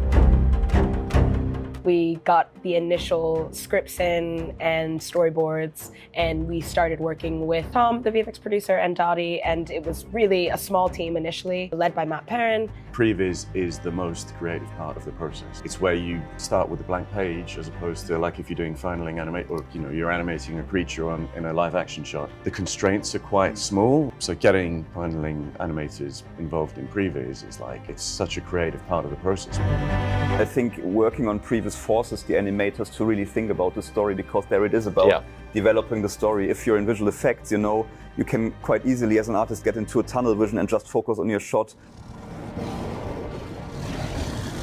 The Battle of Brooks West, it was a biggie. It was going to take up the whole team effort, several weeks or a few months in the end, ultimately, of design work. There's a huge crowd of effects, there's big environment shots, there's all this stuff, and then there's the dragons. Some of the stuff we were designing were really ambitious. The motion of the dragon was quite ambitious. The camera moves themselves were quite ambitious. And we had 3 dragons in this sequence. So there's Sunfire, Melis, and Vega, and they're all very different. They're very different sizes, and that affects the performance that you put into them. So a buck rig is actually an adaptation of what we call a motion base rig. And a motion base is essentially a platform which moves. The motion base is normally hydraulic or motorized. A buck rig is designed for riding a dragon. Motion control is using data to control a camera on a robot head, which allows you to do things like perspective-only moves. So for example, if there's a big CG shot and you don't have the space to do it, you film the actor in perspective only. So you shoot the element for reprojection on the CG camera later on in post. The buck rig in this instance, the main reason for it is obviously to give the performance for the actors. We essentially take the animation, we take the previous scene, restage the action in that particular shot, and then we put it into our virtual set in 3D so that we can solve the move. And that allows us to see if it's going to work, and it also allows us to produce visualization in the form of tech viz to validate the shot for the client. They would then compare it with the previs just to make sure that it was all in line. We came up with various solutions, did a lot of R&D before, and several months before we actually went on set, so that the live footage from the camera can be put onto the previs, that we can validate and also see how is the shot going to look in the end. Because when you're there and you just have the robot, the bug, and lots of blue, and the LED panels used for lighting and not really content this time around, sure, the camera motion and everything looks cool in the end, but does it work in the context of what we're trying to achieve? So we used the LEDs for various things. We used it for lighting, blue screen that was following the first trim of the camera. That was animated as the buck rotated. We also used loops for cueing the actors if they had to do a specific performance on the buck, and also eyeline. So for example, if Megalis is turning round to look at Renice, we would have a dot that she could follow so she knew where to look. The beauty of that is, again, because it's all a real-time system, it's tied in with Unreal and it's all synced with the buck. So it meant that we could animate all of these as the buck's moving to the timing of the move. So it was all synced up. We could throw fire elements on there to get the fire blast off Aegon's armor. And really a lot of it was driven by PJ. He'd never worked with us before, the DP. He was new to working with us and our bespoke system. And during the testing phase, we had a few days of tests before he first came in, and he got used to it and very quickly became familiar with knowing what to change. We'd also put the wing flaps on there for shadows, and those dragons were actually running in Unreal straight from the previs, and each dragon has its own cadence, so it's very important that that matched the buck rig. So yeah, there's lots of reasons why the LEDs were useful, which you don't often think about because a lot of people think background's content. One of our mantras is that fantasy only really works if you ground it in reality. So if you come up with a camera language, a shooting language, where you have basically methodology-wise two types of cameras we wanted to establish, which was dragon-mounted camera for the coverage on people, or dragon-to-dragon. So it's like the camera operator would be on a dragon somewhere near the dragon. So you have some kind of a realism based to how you control your cinematography. I remember the conversations with Tom Horton early on was, if you give us the prep time and you let us amalgamate with previs enough, we can do this. And there's a big difference between animating in a previs scene or a 3D film scene and then having it work in the real world on a huge mechanical rig. We don't want to be too destructive of the animation. We're very mindful of that. The whole reason why we got the animators in early was so that that animation would transpose through the process, through the pipeline, all the way from production all the way to post.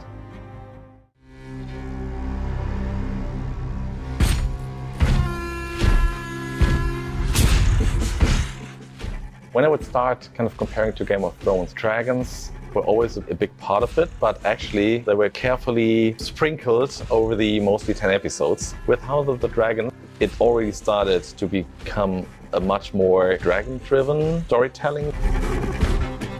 To make sure we can, differentiate the different dragons. Of course, if you have a shot with them fighting against one another, the scale difference is quite apparent because you can just compare them one to the other.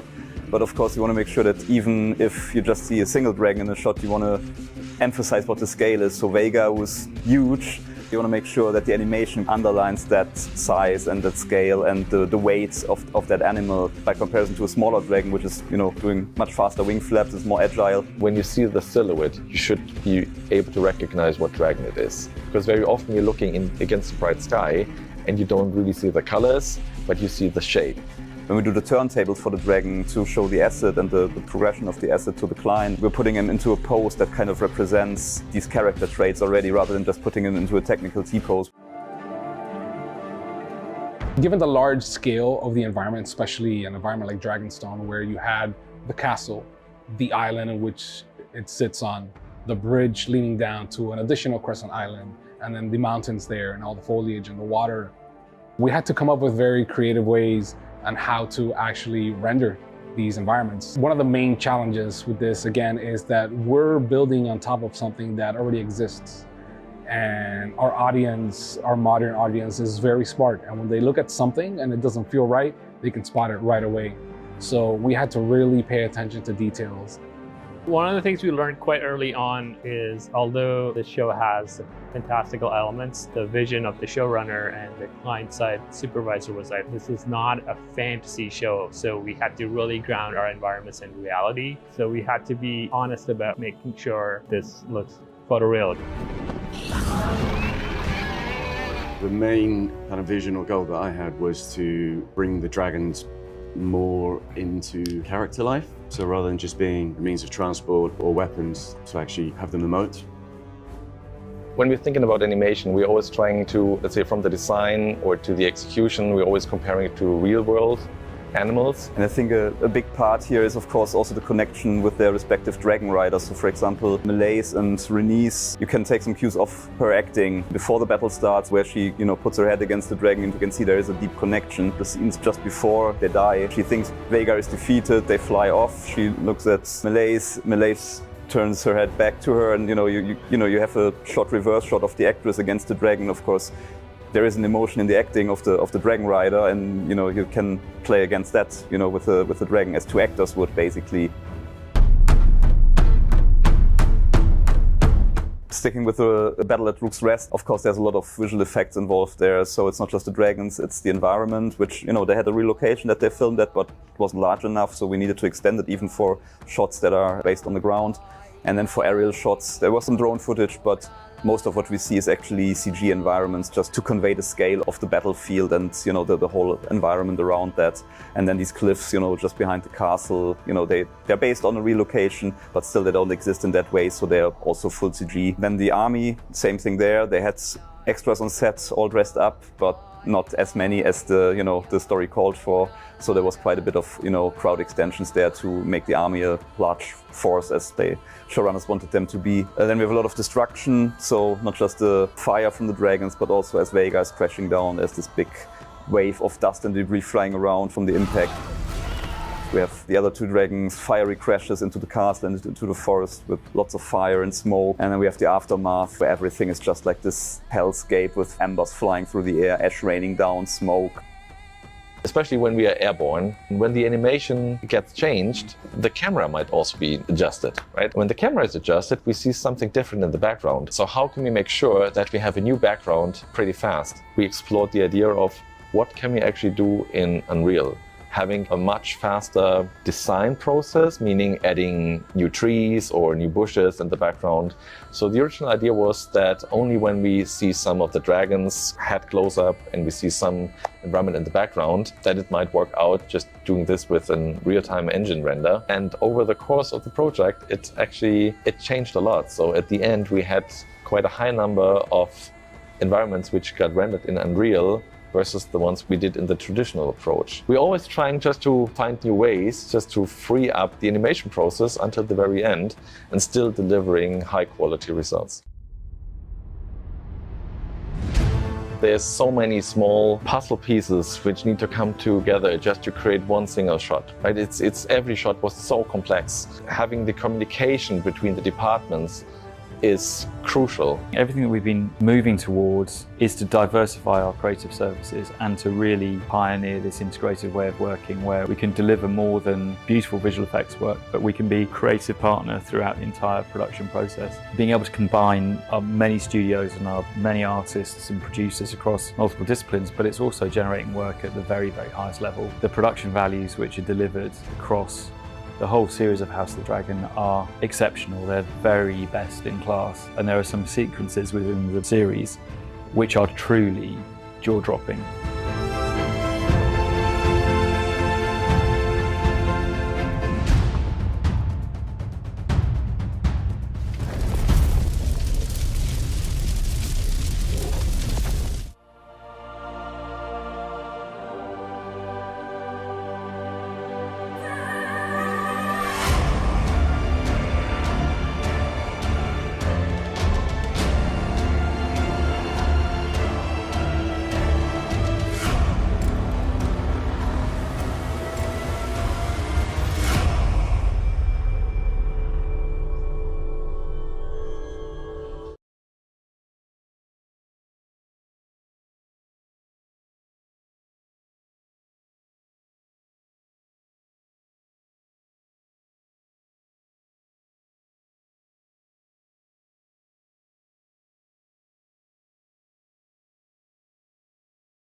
Okay, we are back.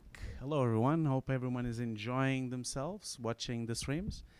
I just wanted to have a quick note about some giveaways that we're going to have during the day.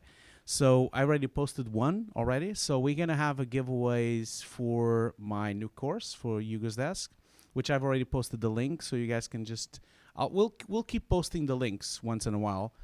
We also have a wonderful giveaway from Das Element, which I will be posting soon. This would be for an annual license, standard license of Das Element. And then we'll also have a Foundry license of NUKE for 1 year. And yeah, that's really exciting. And I'll keep posting the links. Thanks, Hugo. Welcome back, everybody. I'm thrilled to be joined by Kevin Baillie of EYELINE Studios. Hi, Kevin. Hi. Welcome to our TV production. Yeah, this is an impressive professional setup we got going on here. It sure is. We were here till very wee hours of the morning this morning, so we're a little bit wired right now. I was up into the wee hours of the morning yesterday morning too, but it involved karaoke, which is why my voice is a little... Well, when in Tokyo, you have to karaoke. Gotta do it.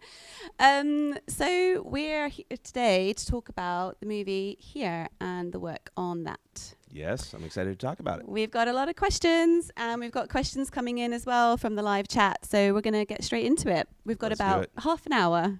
Okay. Okay, so first of all, for those who haven't seen the movie yet, can you give us a quick synopsis? Yeah, so the movie here is about, really kind of centers around 2 generations of one family. And the really unique thing about this film is that the camera never moves in the film. It's a lock-off, just like this camera is here.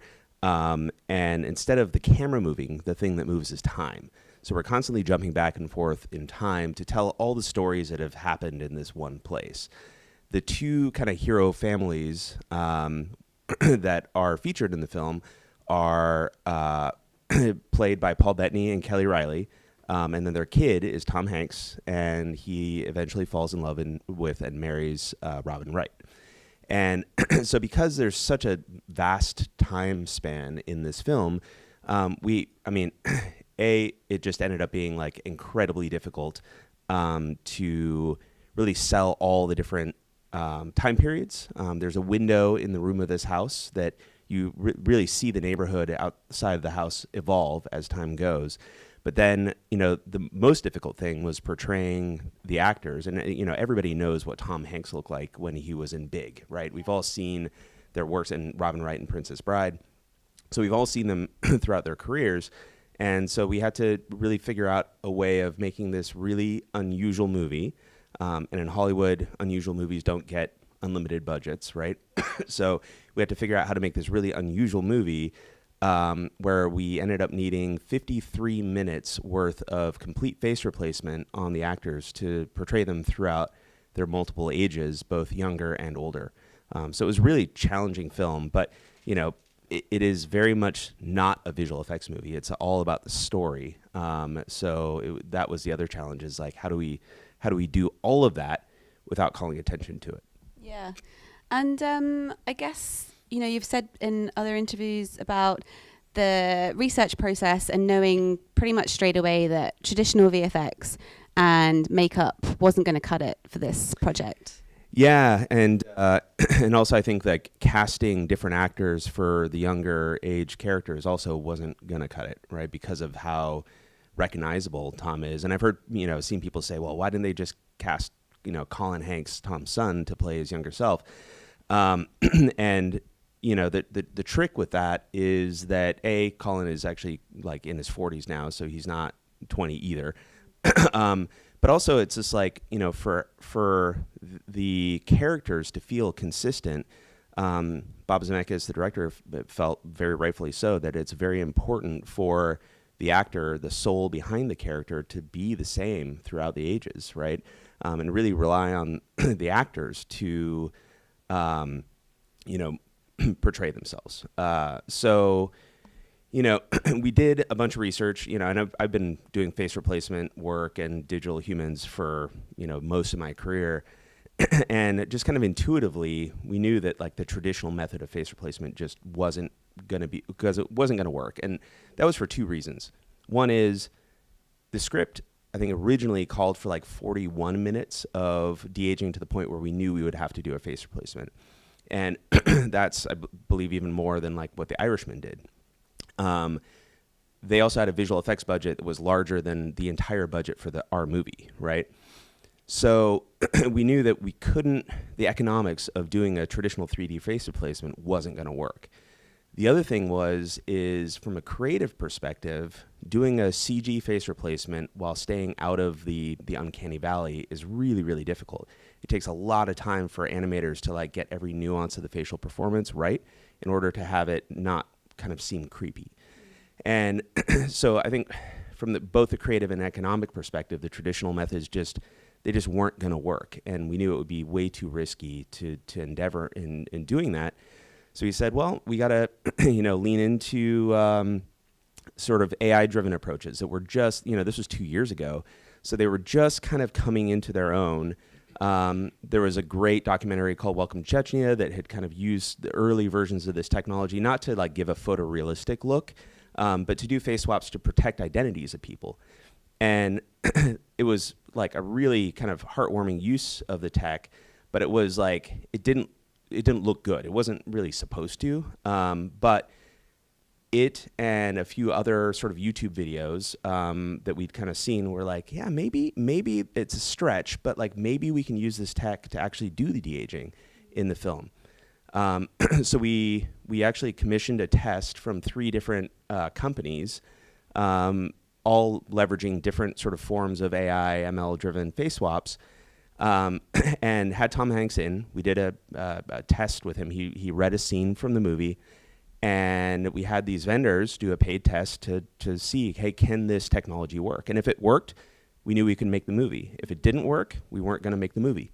And it worked. And this company, Metaphysic, really knocked it out of the park. And when we saw their first iteration was like, oh my God, that's Tom Hanks from Big.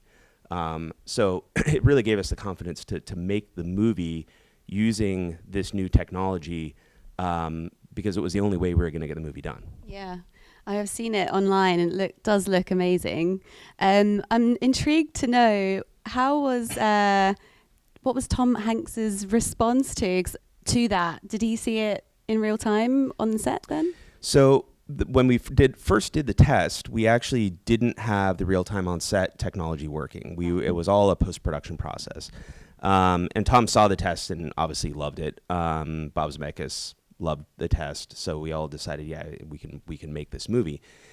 But as we were in prep, we started talking through all the scenes, and one of Bob's concerns that came up is like, hey, we need to make sure that the actors are like, he actually posed it as a question, is like, how do we know if we got it, right? How do we know if we got the shot, if the physicality of the performance is working? And there have been some movies that have done a lot of face replacement that's really successful, but the problem has been that, the actors that are to be de-aged, they're doing their best to act young. Well, with the traditional CG method of doing face replacement, you don't get to really see the actors looking young, their faces looking young, until like 6 months after the shoot. So if the actor actually, like if it's a 70-year-old actor and they look like they're acting young through camera and everybody's like, yeah, we're happy, and then you put a young face on them, and then 8 months later you realize, oh, actually that actor was acting 50 years old young, not 20, then you have a mismatch between the look of the face and the motion of the body. And that's bad, right? That's a different kind of uncanny valley. So Bob really wanted to avoid that. And so we went back to Metaphysic, who were, we'd already decided they were going to do the post-production work on the film, and said, can you make this work in real time? And they came back, and after a little bit of a hackathon on their part, and they said, yeah, we think we can actually do this. And so we committed to that. And then through the shoot, every single take that we were, every single scene that we were shooting that was going to use de-aging, every take we were running a real-time face swap that on one monitor on the set, we had Tom Hanks at 67. On the other monitor, we had Tom Hanks with a 25-year-old likeness on him.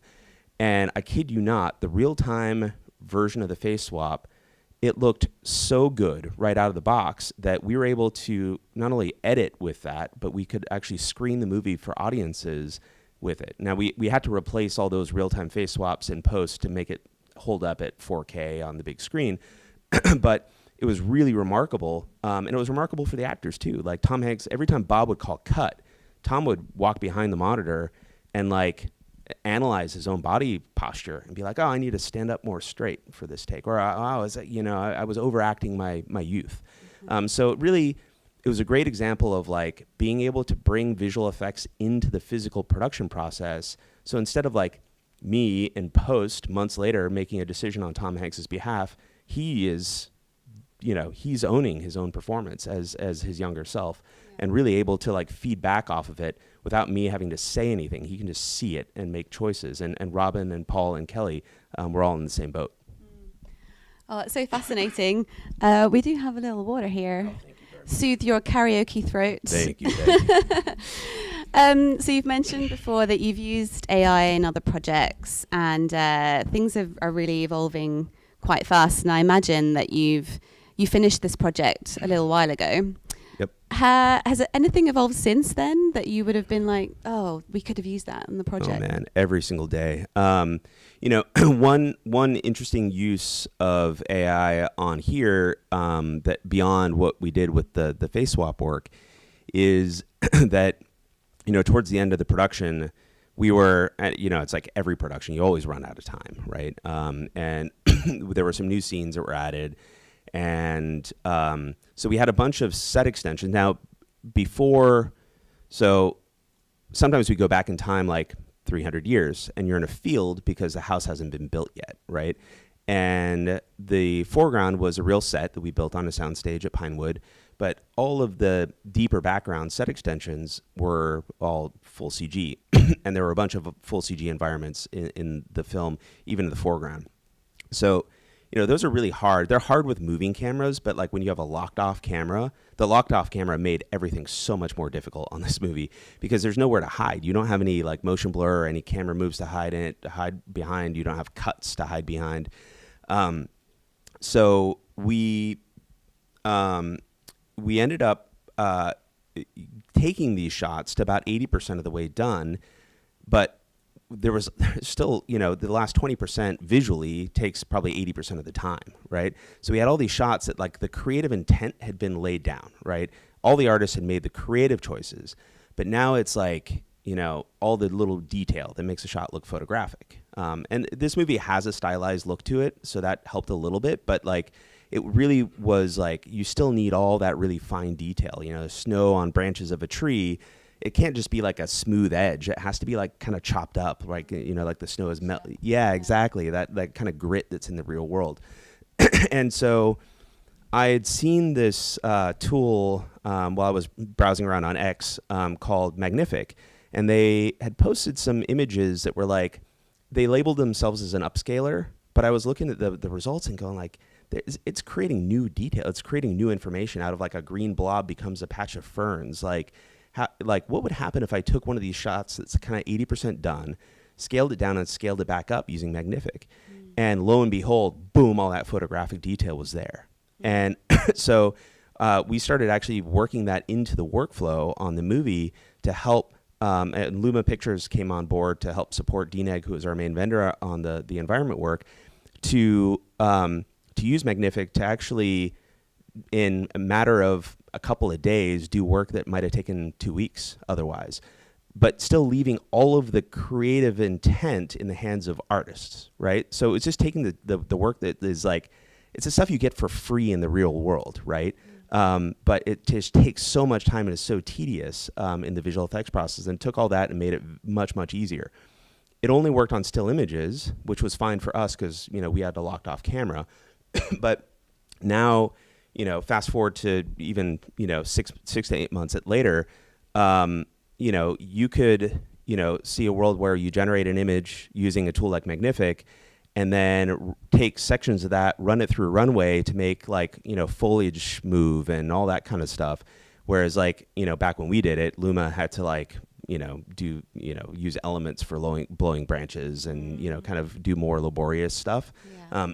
But like these workflows that are kind of like using AI to feed into a different AI tool to then do a different thing. It's the same stuff that we've been doing in CG for the last 25 years, just a different set of tools. But like chaining these tools together to create new results. I mean, there are tools coming out every week that help us do that in a more meaningful way, and really empowering artists to be creative. Yes, that's a big one. So hypothetically, if AI wasn't around today, what would have been the next best option, and approximately how much longer would it have taken to do what you did? Well, I mean, if like the AI/ML tools hadn't been around, especially for the face swap work, this movie just wouldn't have been made.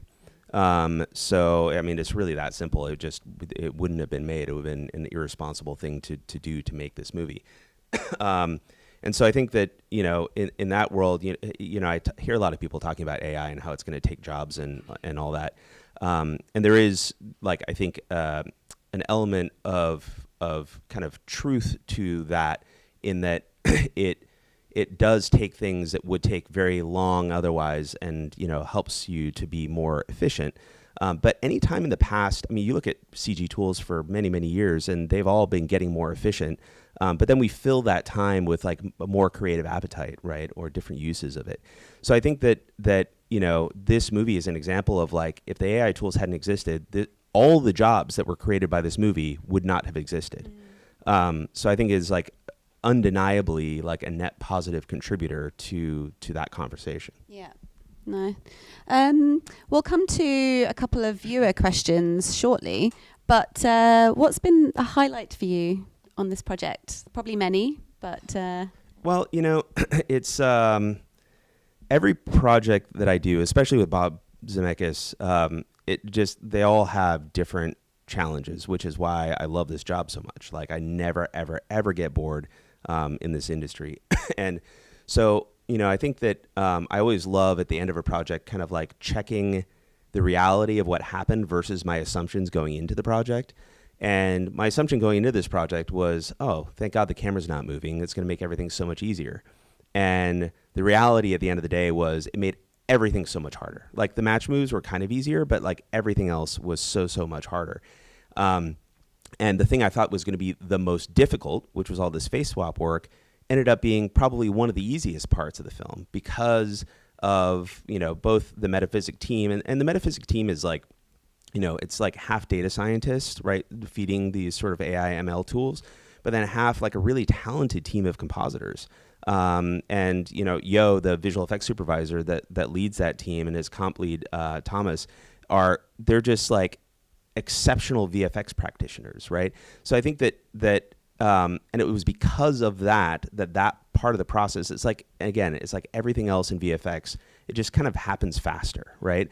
So yeah, it was really a joy. That part was really a joy, and I was so worried about it to begin with. I'll never do a CG face swap again in my career if I can help it. It's just, it's like this way of doing it is just so much better, and gives the artist so much more time to focus on the creative things that matter, rather than the sort of the nuancy details, just to get you up to the point where it's not creepy.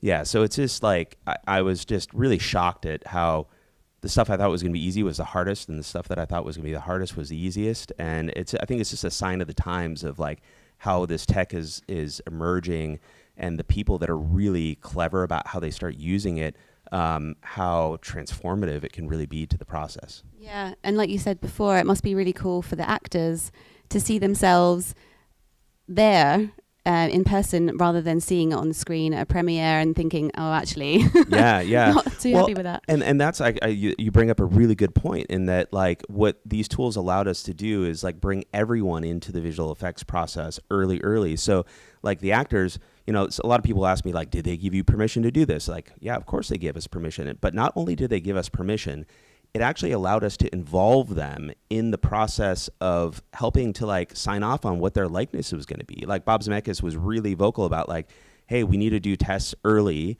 and then show the actors so that they can, and we even gave them like a virtual mirror to kind of act against at the beginning, so that they could like choose, like they could control their likeness, right?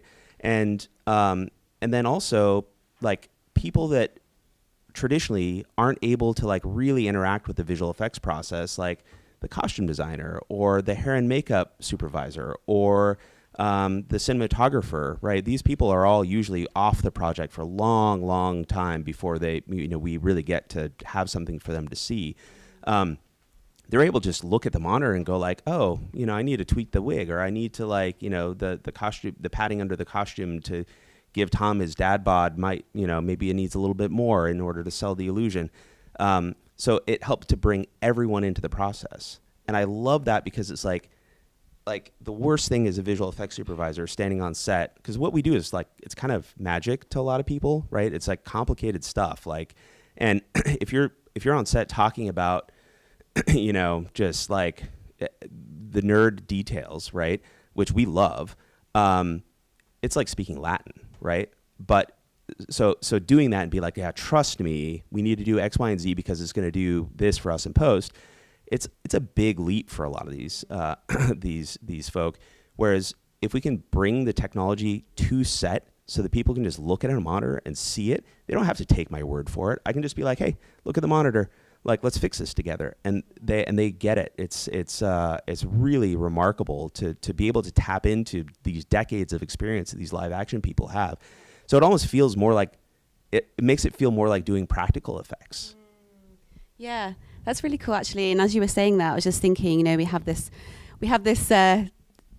phrase, don't we, in the industry, fix it in post. And I think, like you were saying, it is seen as magic to a lot of people who don't see what goes on, all the effort that goes in behind the scenes.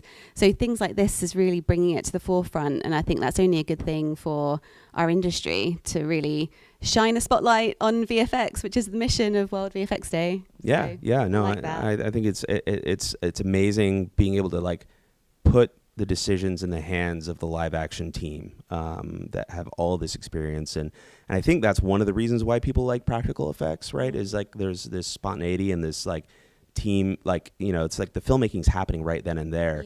Yeah. And this is like, it's like in a weird way, it's another form of that, which is, that's how it feels, right, on set, which is really cool. Yeah, you just want to be around people as well. And like, Hugo and I did World VFX Day from our separate homes last year, and actually to be here, have SIGGRAPH all week, and then actually be with you right now in physical person, it just adds another dimension to the experience. So yeah, totally, I can understand that. Love it. So we've got about 10 minutes left. Can we go over to some questions? I think we already had a few.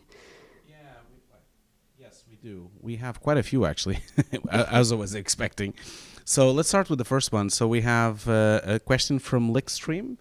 Assuming you train AI on the current age and younger age photos of the actors, was there much manual tweaking to keep Gen I facial images looking consistent during movement, or did the software handle that? A little bit of both. I think, it really depends on the scene. I think if the lighting is something that is very similar to what's in the training data set, then it ends up being a much simpler, like take one is kind of like, wow, that's almost done. But then there's other times where if the lighting or the head angles or the expressions are more dissimilar from what's in the training data sets, then there's a lot of work that the team has to do in order to like curate the images that go into the training data sets. Because it's not just like feed more data and it's better. Like sometimes there's data that you feed into it that misleads what the networks are perceiving is happening. And you'll actually get either facial expressions that aren't as close of a match or lighting that isn't as close to a match. And oftentimes like artists are actually having to optimize for one or the other. It's like, well, I'm going to optimize for the expressions, and then I'm going to like have to deal with the lighting in a different way. And usually it's a comp-driven solution to help make that work. Or it's the other way around. So yeah, there's a lot that like the data curation that goes into the training is actually an art in and of itself. And then how the traditional visual effects team that's there to kind of backstop what the AI, what the neural renders are not producing, they're doing a lot of work to make it, to sell the illusion. Metaphysic actually has these like amazing tools that they've built to interact with the data in statistical space as well. So if the networks are outputting something like, sometimes they'll they'll interpret like, you know, as we age, our eyelids start to drop a little bit. And sometimes the networks will interpret that as a squint, and it's not right. So these tools, like there's actually literally animators, like trained animators sitting there in Nuke, working with a facial rig to like open the eyes more. And so the neural render will actually have more opened eyes, or they'll fix an eye line, or the expression that the network kind of misinterpreted, like they're really making sure that it hits what the actor was doing. So all the traditional parts of the process, they're still there, and they're still driven by artists. And if we just use the raw output of these networks and kind of did as a click button thing, it wouldn't work at all. So it really depends on the artist still. Yeah. Okay, so next question we have here is actually, it's a very broad question, but I guess it's also relevant because I really think there is a lot of misunderstanding and misconceptions of what AI really can do in machine learning. So I'll just put it out anyway. So I have Kumar here asking, is that possible to animate a human using AI? I think he means like just using AI.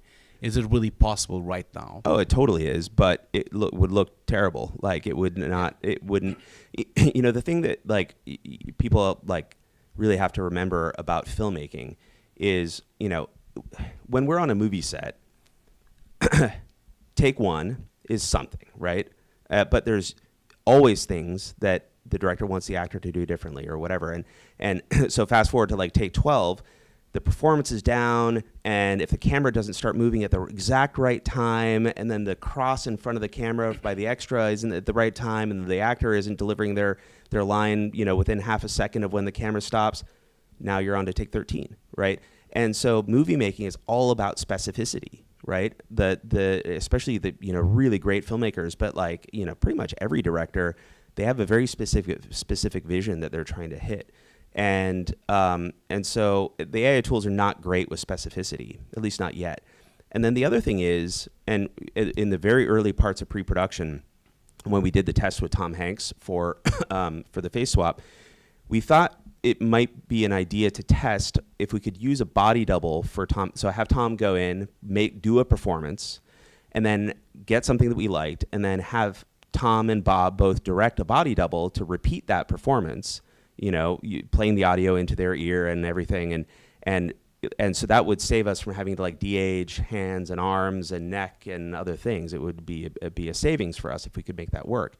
So we did a test of a face swap onto the double with Tom's face, and even though a still frame looked like Tom, as soon as it started moving, it was so obvious that it wasn't like the soul of Tom Hanks behind that performance.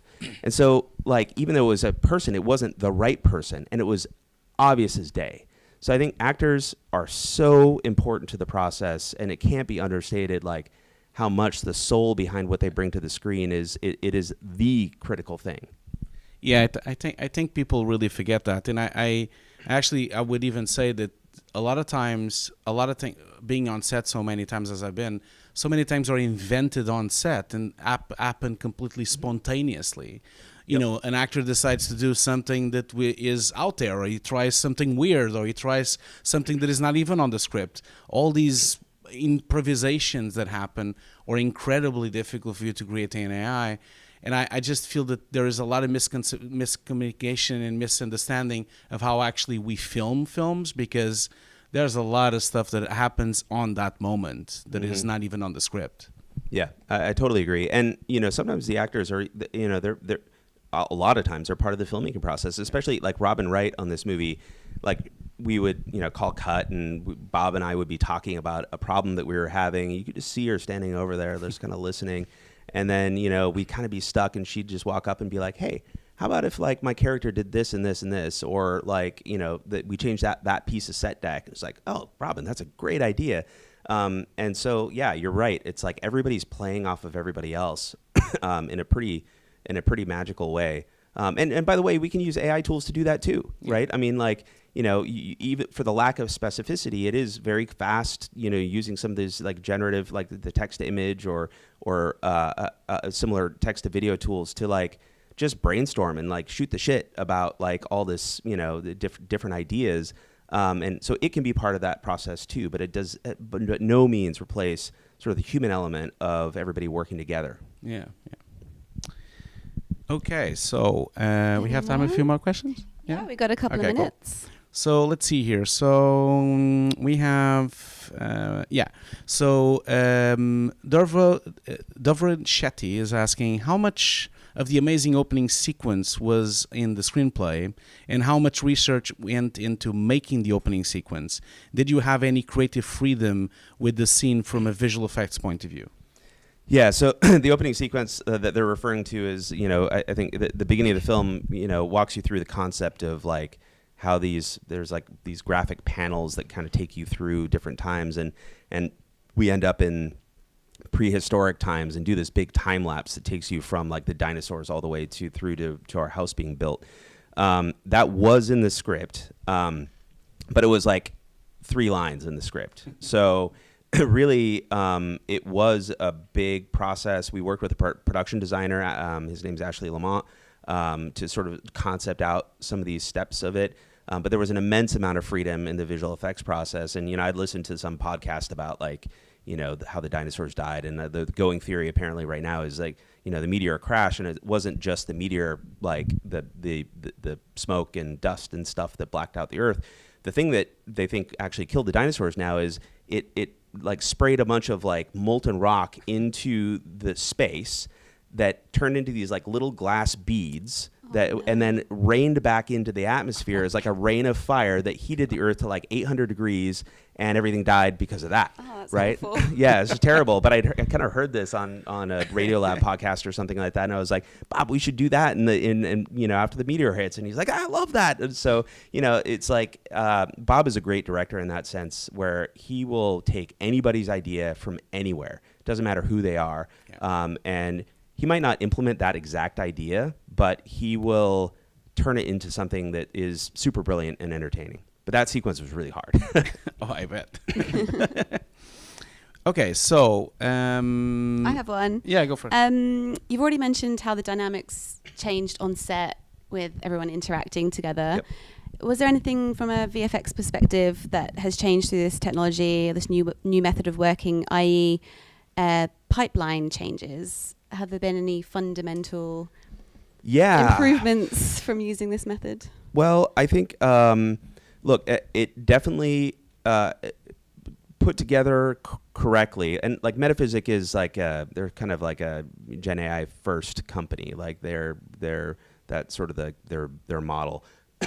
And so their workflow is like, it's very compositor centric, right? And involves animators as well. But there's not as much of a 3D component in what they do. So it really simplifies the workflow, and it puts, and again, this is the theme for me, and through my like hands-on experience on this movie is by the compositor being able to control and sort of like iterate on these face swaps, it's more creative control concentrated into an artist, right? Whereas like in a traditional workflow, you have like, you have the 3D tracking, and then you got the mocap application, then you got the animator, then you got like the shot fixing, and then you have all these steps that lead up to the compositor, and then the compositor has a limited amount of tweaking that they can actually do to affect it, right? And so because you have this big chain of people, like the artistry, I think, is actually dulled by that. Whereas like using these tools, the artistry is actually enhanced because it gives a person more control, an artist more control over the process without having to like go back steps in this, in this workflow. So I think that's like really, for me, the aha moment, and why I wince every time I hear somebody talk about, AI being soulless or taking, taking the creativity out of things. I think what I have seen personally is the exact opposite. Interesting. Well, thank you so much for your time today. We're out of time, unfortunately. Actually, we're 1 minute over. Oh, 1 minute over. So yeah, thank you for answering all of our questions. But stay tuned. Kevin is not going anywhere. He's staying right here on the sofa because you are having another talk now with Paolo Tamburino from Autodesk. So stay tuned. Thank you.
Well, konnichiwa, a warm welcome from Tokyo. So thank you so much for joining us today for building the future of visual effects together. I'm PAOLO Tamburino, the Senior Industry Strategy Manager for Media Entertainment at Autodesk. And speaking of together, I'm excited to have my good friend and seasoned industry expert, Kevin Baillie, who is no one else as the VP and Head of Creative at EYELINE Studios, joining me today. So we will talk about disruptions, evolution, emerging technologies in visual effects, especially the ones we have faced together, and most importantly, the opportunities ahead. So, but before we jump into our laid-back conversations, let's take a moment to celebrate the amazing work of this community, your work. And play.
That is a thrill to see all this incredible work to come together. And believe me, that's basically just a snapshot of everything you have accomplished over this past year. So for those who might not know much about Autodesk, let me explain it this way. Autodesk supports artists, filmmakers, and creators across animation, visual effects, games, and on-set production. So whether you're crafting a TV show that keeps viewers hooked for weeks, a game you get lost for hours, or you just immerse in a virtual experience, chances are that you're using Autodesk Design and Make software to bring this alive. We've been in the industry serving basically around starting in the 80s with DCCs like 3ds Max and Maya coming around the 90s, expanding with Flame and Flow production tracking around the 2000s, and more recently Flow, Capture, and Wonder Dynamics, just to name a few. And the reasoning is that all these tools have something in common. They were born from and shaped by moments of disruption. And in addition, we keep learning from you and inspired. And we promise that we remain deeply committed to providing solutions that make your work easier and allowing us to enjoy your work on TVs, mobile devices, and theaters worldwide. Next slide, please. So that's why we're creating interoperable software and an open platform.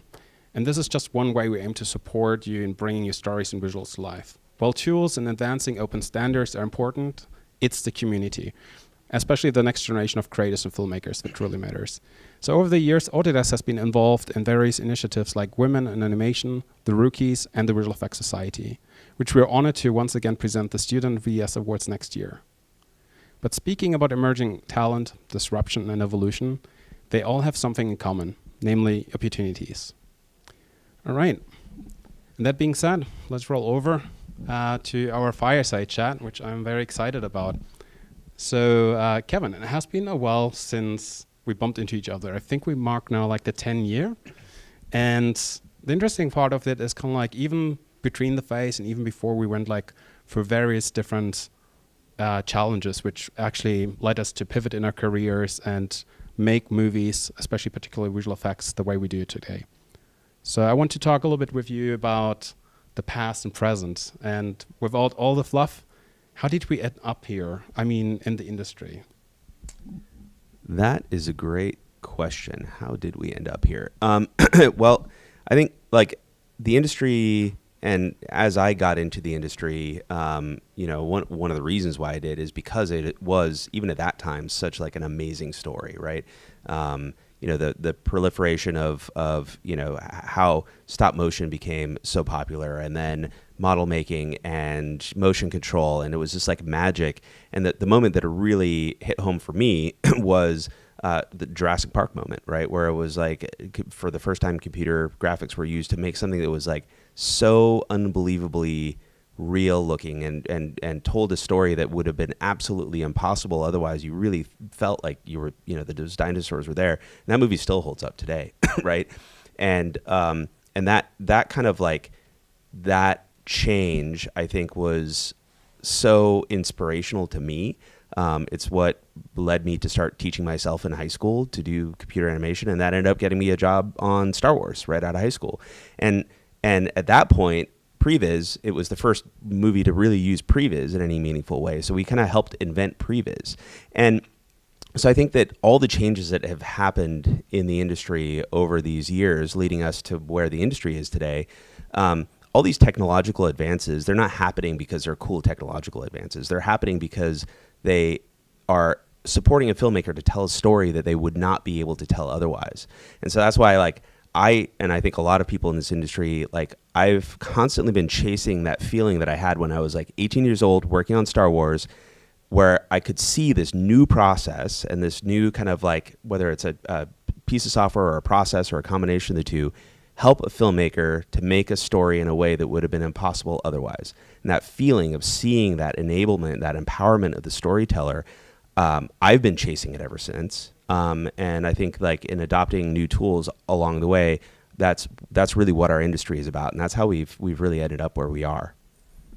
I think that's fantastic, and it reminds me kind of like on the way how I get into the industry as an artist. You know, like learning originally like cell animation, cell drawing animation, and then, you know, you just graduate basically, and then all of a sudden at my time was like, oh, we go like digital, learn like 3D animation. And we will circle back around this topic in this session, because one of the things we keep hearing a lot, especially from the emerging talents like students and the junior community, is kind of like there's some sort of anxiety, right? And I do remember, since kind of like it flashes in my head, like when I graduated and I had to learn all these tools. And obviously getting through those evolutions and disruptions, especially with the technology, takes time to move up. And what you said is kind of like exactly the thing. It's not just about the technology. It's kind of like the inspiration of creating stories in a different way. Yeah, and I think you're totally right. And I think, look, I mean, I remember, like, I learned 3D Studio release 3 and 4 for DOS and then actually 3ds Max release 1 for Windows 95, I believe it was, in high school. That's what we trained on. And we did like rotoscoping using 3D holdout objects and stuff because we didn't know rotoscoping was an actual thing, right? And so when we learned that we were going to be working on Star Wars out of high school, like, I just remember that panic moment of like, oh my God, I need to learn Electric Image and Form Z and After Effects and like, you know, but because we'd had this foundation and we knew kind of the hard way to do it, these new tools that were actually a lot better, the knowledge empowered us to use them in a better way, right? And that's actually kind of proven to be true. And even in this day and age, you know, where I know we'll, I'm sure, talk about sort of AI, ML driven tools. The people that I've seen, because we've used these now extensively on on a project or two, you know, is remarkable how the artists that are really great with their traditional tools are also really great with the new tools. And that's been the case for 30 years. This is not a new thing. So I think that the anxiety is real. I felt that, and I have felt that many times in my career. And at the same time, I think if we focus on what are we doing with these tools and why, and really making sure that we're staying true to using them for, you know, creatively empowering reasons, there's nothing to fear. It's just hard work, and, you know, but that's the fun of it, in my opinion. I love kind of like how you building me and giving me already like the segues to my next points, because, you know, when you're mentioning kind of like how things are changing and basically driven about like solving problems, you know, one of the points, you know, when we look back, which was kind of like one of the disruptive moments, speaking, for instance, kind of like in my career, which has turned into an opportunity, is virtual production. And I know by any means virtual production is not a new thing, kind of like it was very hyped in the last couple of years. But if we roll back, there was the thing called the pandemic. And it was very fearful for many of us. We couldn't work. And it gave some of us the opportunity to build something creatively out of the need, not only to film, but also because the story, for instance, the project I was working on at the time, allowed us to create something beautiful. And I'm not just referring to the LED volumes. It's kind of like the inter-technology methodologies, the new collaboration to bring teams together, not only like to enhance what's now called visual art department, but also to bring filmmakers together and allowing artists to be back in the writer's room to experience that and be able like to contribute in the creative process.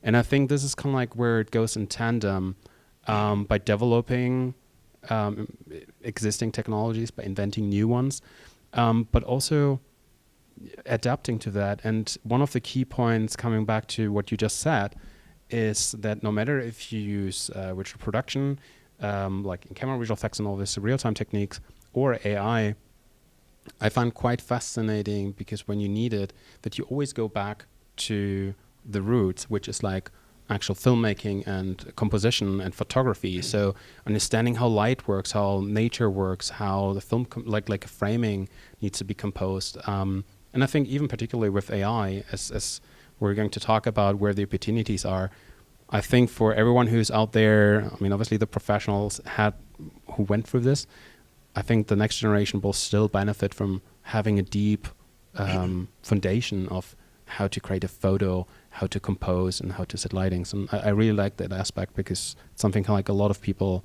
unfortunately keep forgetting about it, because it's part of the filmmaking storytelling process. Yeah, no, I think that, you know, some of these new tools, they can create really cool things like almost on their own, but they're not like, I think you're right. People forget how filmmaking, and whether it's movies or series or whatever, it's about achieving really a singular vision of the director or the showrunner of the project. And that requires a lot of artistic input, and that requires specificity and a level that you can't just get out of a text prompt, right? And so I think that there's so much, when you start to look at these tools as tools to facilitate creatives, right? The tools aren't being creative. They're tools for the creatives. That is where they become, it's basically just visual effects, but faster, right? So, and that the creative motivation is still people that have that ability, that have that knack. This stuff is all rocket fuel for them, right? But, you know, it really, that foundation is just like, it's sad to me that people often like undervalue that part of their ability to contribute. Like that is like, none of these tools are anything without that. Yeah, I couldn't agree more with that, especially, you know, considering like how complex it is like to create movies. I keep referring like recently to a couple of friends, and even within our company, I have a good friend who's a pastry chef, without getting too off here. But this person has never touched filmmaking or animation at all. And, you know, like in the world of social media, he was kind of like, oh, I have like this big gig with my work, and I want to not only create like, you know, for the social media channels, like my video, but also doing like a little short movie expressing myself, kind of like how I got into this career. And quite fascinating, he used the generative AI solutions out there. And by any means, it's not in comparison like to what many of you out there are creating, or with the projects that you're working on, but it allowed basically this person to express himself and share his story out there. And I think considering where we come from, traditional animation, 3D animation, for all this evolutions in the industry, I think even like when I started photographing on analog material and then going over to digital, it took always like much more time, more effort to do that. And I think it lowers the entry barrier, not just for people who are, let's say, outside of our industry to allow them to create stories. But one thing, when we keep talking about Gen AI, there's much more than Gen AI out there, you know, in terms of like automating specific processes. When I joined and had to learn 3D animation, I would be so happy the tools are there today and coming out to automating specific processes that I could actually focus on the creativity, you know, like scene assembling, reading all this data. Today is so much data to actually create and compile a beautiful shot. And that takes so much away from the creativity of the people. And I think this is, especially for the next generation who might have still like to experience that, it's like, how long does it really take to get to the point where you're allowed to animate, where you're allowed to have to creativity leadership? Yeah, and I think it's a great thing to talk about, is like these, because people hear Gen AI and they think Midjourney, right? Or they think like, yeah, you write a text prompt and then you get a thing. But like, it's so much more than that. This is one flavor of it, right? You know, the flavor that, you know, I used on, you know, when I was a visual effects supervisor on this movie called Here, which we just talked about in the previous piece.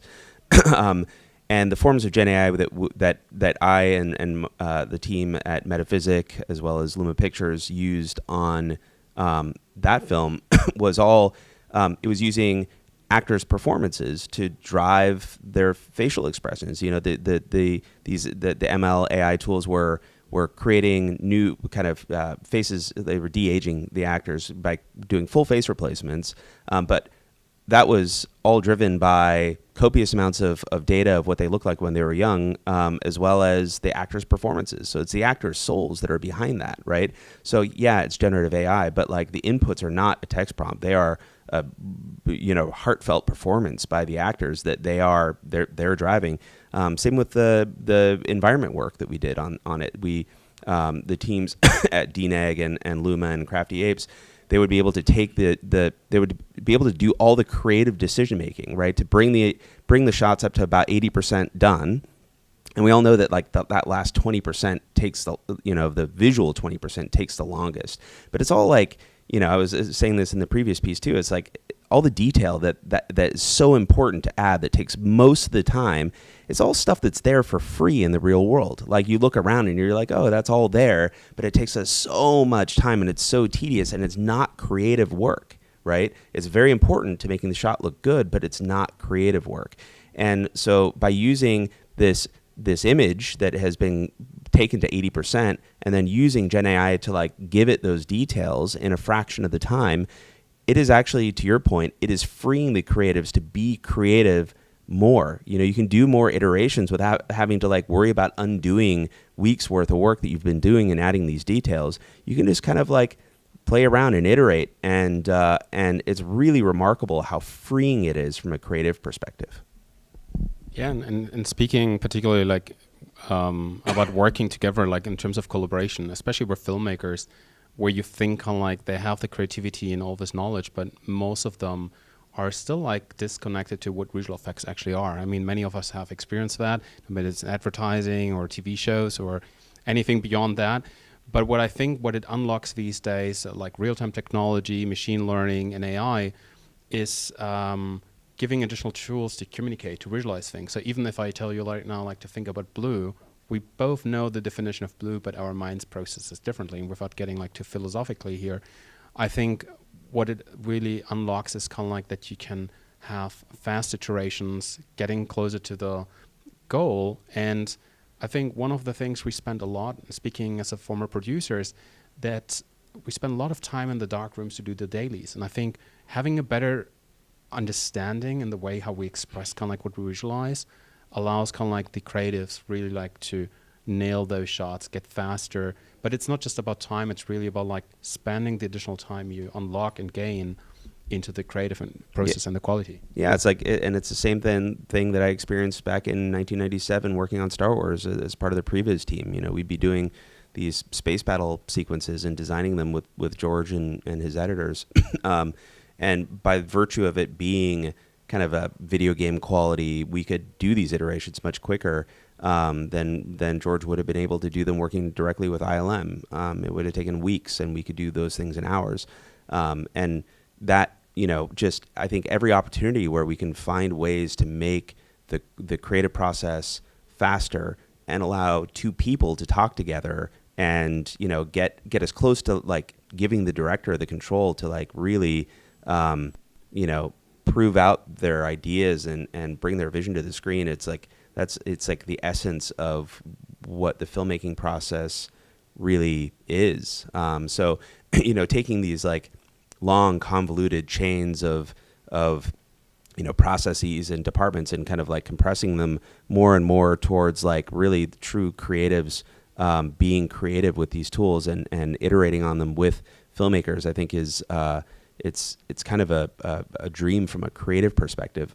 And throughout history, like if you look back 30 years, all of the stuff that we do today would have basically been impossible, and it would have taken forever to do, right? Tools have been getting faster and faster and faster for a long time, but the industry is bigger and bigger and bigger than it's ever been because the creative appetites grow, right? And so I think we'll just see a continuation of that trend as we move forward for the people that really want to be creative. Absolutely, and especially kind of like what I liked was kind of like when you brought up like the departments. I mean, we went like through so many different iterations, kind of like from being specialist to generalist, specialist. Now I see a little bit like the trend going back like to be generalist. What I found quite fascinating, a lot of people just interact with AI just about the creativity, but there's like a lot of potential on the production side of view as well. Not only to streamline the communication, but like there's so much data we in production have these days. And unfortunately, it's very complex, kind of like to visualize them and actually even use them as an opportunity to forecast when we read scripts. Or like, especially when we talk about departments, to understand better kind of like the resourcing, you know. No one of us has ever like enough resources to get things done, and that goes back to the point, as you said, like it leverages basically like to speed up the process, but on the production side it helps productions and particularly producers and PMs to have a better understanding, accurate forecasting about kind of like how they want to navigate the show. And again, all those things help kind of like to not only to be faster in their iterations, but also allowing the people to do what they love most, to be creative. And even on the production side, people are creative, believe it or not. Yeah, no, totally. And, you know, it's funny, like, people laugh at me when I say this, but like, I think if efficiency is one of the sexiest things that possible. Like it is, because being efficient in and being optimized, it is the thing that leaves room for being creative, like what you're saying. So I just, yeah, I couldn't agree with you more. Well, since we're getting close to wrap, I want to use this as a final question. So if there's one mindset or skill you believe every visual effects professional should adopt to thrive in the face of change, what would it be? Curiosity, I think, and also like faith in, you know, it's like we all have these moments, and I have these moments all the time. I just started a new job working as the head of creative at EYELINE and working with the Scanline and Netflix teams. And man, just surrounded by like so many people that are so creative and you know, learning all about you know, the teams and the company and everything, and it just is, it's horrifying, right? You know, being in this, you know, coming from production side, visual effects supervising, and you know, I ran my own company, Atomic Fiction, with, you know, where we work together. So but you know, I'm in this environment now where it's like everything is different, and even though I have all this experience, I'm still horrified. But I also have like a confidence that, like, you know, all the experience that I have, I'm not sure how it applies to what I'm doing now in my new job, but I know that it will apply. And I just have to have faith in that. And I just need to stay curious and learn and figure out ways to take the experience that I have and match it with the challenges that I'm facing and the things that I need to learn on a daily basis. And so I think that that's kind of an analogy for anything that, you know, people are adopting where there's paradigm shifts, right? Whether it's a new job or a new set of tools, is just a sort of like faith that, you know, if you stay curious and you keep diving into it and lean into your creativity, that all the previous experience that you have will help you apply and excel in the new world. And that's the only thing that we can really do. I couldn't agree more, and especially kind of like because there's so many people who are worried today. Just to keep it short, honestly, I don't think so. The industry has shown and seen like so many disruptions many times before, and with any of those disruptions, our industry just got bigger and stronger. So that's being said, let's continue building the future of visual effects together. A big thank you to you, Kevin, joining me tonight. Thank you.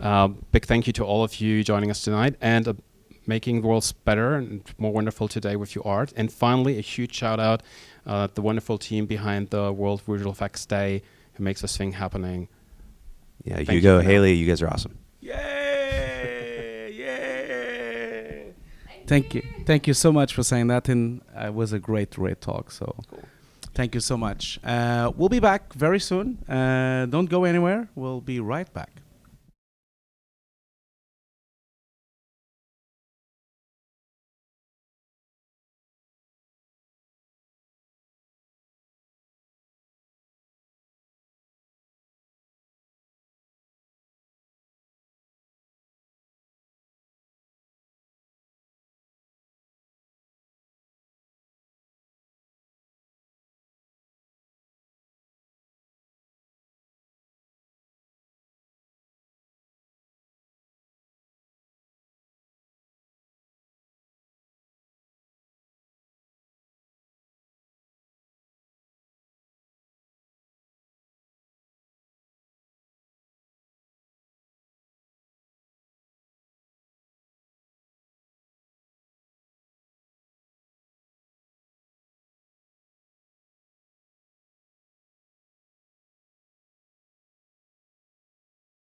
Hello everyone, welcome back. I hope you're enjoying World VFX Day so far.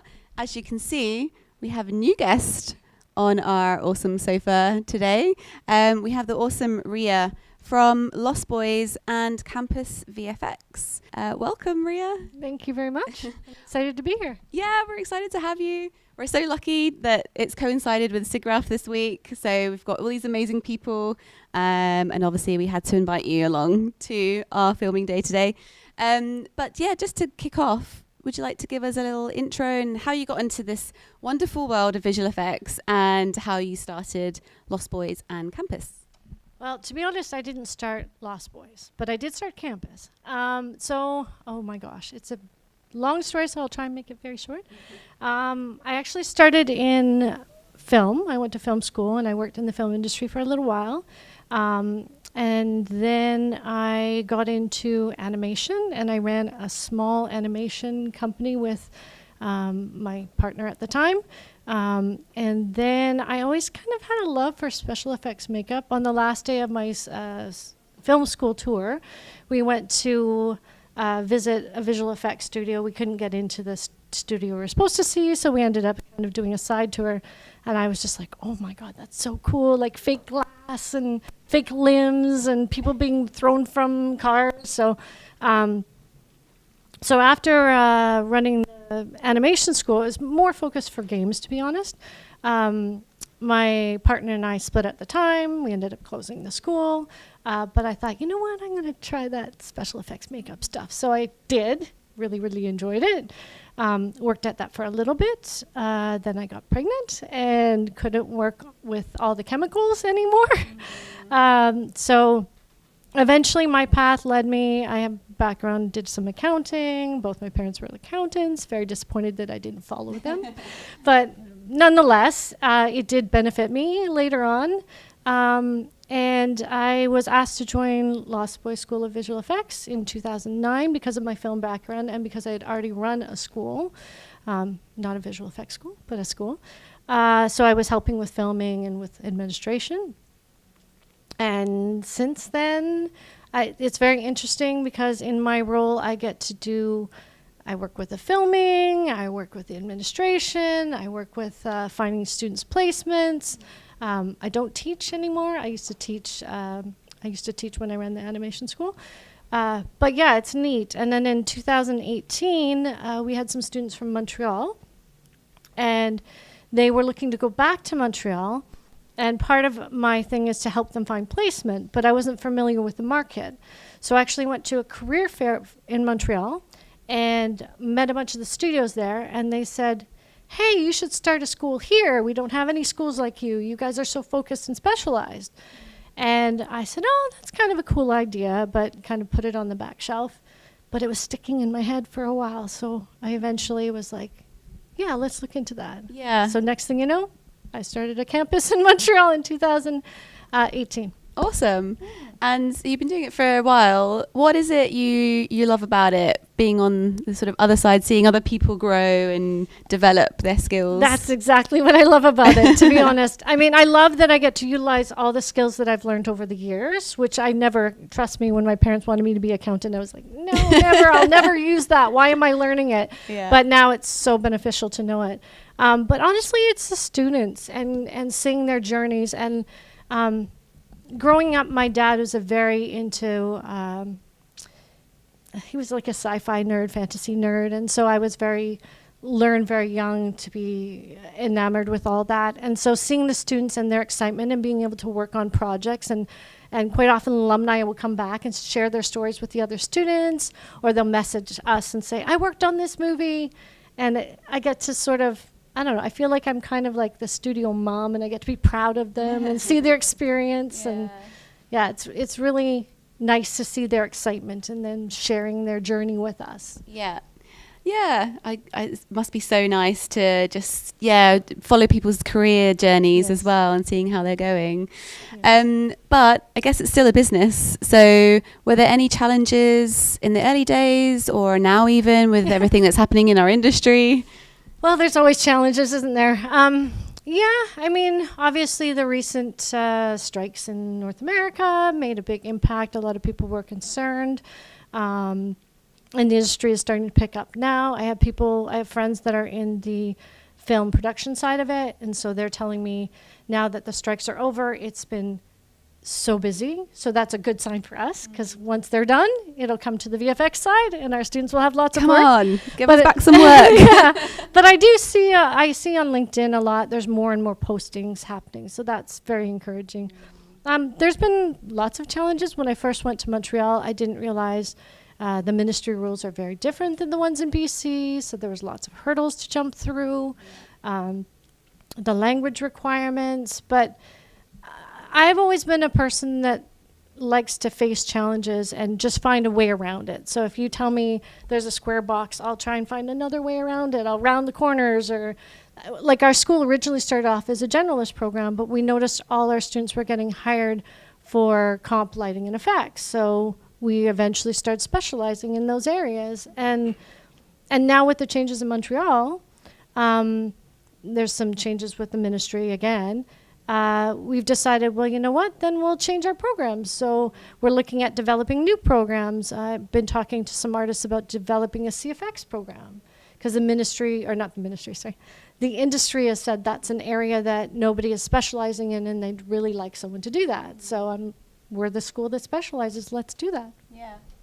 And I guess on the other side, from a student's point of view, are you getting many inquiries kind of asking, is it worth me studying VFX right now? And what do you tend to say to that? Well, I think that the industry, yes, it was in a lull, but if you look at the history, this has happened before, not this specific thing, but the industry's gone through ebbs and flows. When COVID first happened, everyone's like, oh my gosh, how are we gonna work? All the NDAs, we won't be able to work from home. Now people are working from home. There's lots of hybrid working. During COVID, actually, all the Hulu and Netflix, and I mean, Netflix was around, but Disney Plus and all these other platforms opened up because people were stuck at home. And even if you look at history through the Great Depression, entertainment kept people going. So I don't think entertainment's going anywhere. Yes, it was in a lull, but it's picking up, and there's advertisements. If you're willing to work anywhere, there's been jobs postings in Australia, in Japan, in Korea. There's always work. I just think finding your niche and maybe evolving with it. Yeah. So, and it's coming back to Vancouver and Montreal for sure. I've seen it happening. Oh, that's good. We love positive news. I guess from a student's point of view, again, are there trends in what people want to study? Yes. Yeah. I mean, in the beginning, because we were so specialized, I think people didn't know. Like, you would tell them, oh, we teach 12 months of compositing, or we teach 12 months of effects. People would be, what's that? Everybody knows animation. Everybody knows modeling. But those areas, people were kind of like, eh. And even our lighting program, the reason we started was Sony actually approached us. They needed lighters, and so we made a very specialized lighting program kind of geared to them, because they needed people now, and they needed them in Katana. But I'd say right now, honestly, when we first started teaching Houdini and FX, people had no idea. They were all freaked out. Oh, it's way too technical. It's not artistic. But now it's probably even more popular than comp. Like, people are really getting into it. And like I said, we're developing other programs. I'm talking to a friend that's in virtual production. The CFX program's already in development. We're looking at a very short generalist program, just so people get an idea of what area they like. I think there is changes, but... Yeah, you got to move with the times, I guess. Although it's pretty tough times at the moment, but it's encouraging to hear that there's some positive stories coming out of it. A theme of today already has been AI. Yes. Is that something that you're integrating into your courses? Absolutely. It's interesting. I actually met someone at SIGGRAPH, but it was kind of my theory too, is that it's a tool. It's a tool that people can use. Don't be afraid of it. Learn it, or you'll be left behind. I'll give a quick little analogy. In our compositing program, we started teaching, this is years ago, we started teaching silhouette, and a lot of the studios weren't using silhouette. but we wanted our students to have the opportunity to kind of stay ahead of the curve. So we started teaching it. And I remember one of the students came to me and said, I got a job. And they said it's because I know some silhouette. But they're not using silhouette. They're just hired me because I know it. And they know that we're eventually going to use it. So because I had that knowledge, I was picked over other people. So my theory is learn the tools. Like they're there to help you. The young lady I met at SIGGRAPH, actually, she was in visual effects. She's in more of software development. But she went back to get her master's in AI, which I didn't even know you could do, but she's at school right now doing that. Yeah, so I didn't even know that. But I talked to her about it quite in length, and she was saying, I don't want to get her name wrong, so I'm not going to say it. I'm sorry. But she had a really good analogy. When spell check first came out, people were all freaked out. But now people use it all the time. And sometimes it's not perfect. Sometimes it makes a mess, and sometimes it's good. And I'm dyslexic, so I appreciate it. But I think if you embrace the tools and you learn about them and you're not afraid of them and you stay on top of the curve, like in our compositing program, we're already incorporating some of the tools in NUKE to try and make sure the students stay on top. But I actually had a student talking to me this morning, and they said, what would you advise any new students or anyone, that's getting into this industry? And I said, continually learn. Like you learn on the job. You're always learning. Yeah. Even in, well, I'll use Houdini for fun, our effects students. But one studio, they'll be working on fluid sims. The other ones, they might be working on pyro. So every show will be different. You're always learning and evolving, and you just got to stay learning and growing. Yeah. And then I'm intrigued as well about the different types of industries that people can go in after they graduate. Is that something that's part of the course, as in, okay, you can do visual effects in gaming or commercials or film, and because I would imagine it's all quite different in the day-to-day job. Is that something that students are aware of before they graduate? Yes, we do try and educate them, but honestly, our programs are definitely more geared towards visual effects. That being said, and please, I don't mean to offend anyone. I don't know what camera to look at, but okay. I don't want to offend anyone with this comment, but I'm told that, well, from my experience as in 3D prior to, that VFX is kind of the hardest because you have to make it photoreal. Like you have to have a certain style. It has to look like it integrates with the rest of the scene of live action. And that can be very difficult and have different challenges. For example, in our compositing students, when they go to animation, they find it a little bit easier quite often. However, Spider-Verse did change that for some of them because they had a whole new look and different things. But so we tend to teach for VFX, thinking that'll be the hardest target.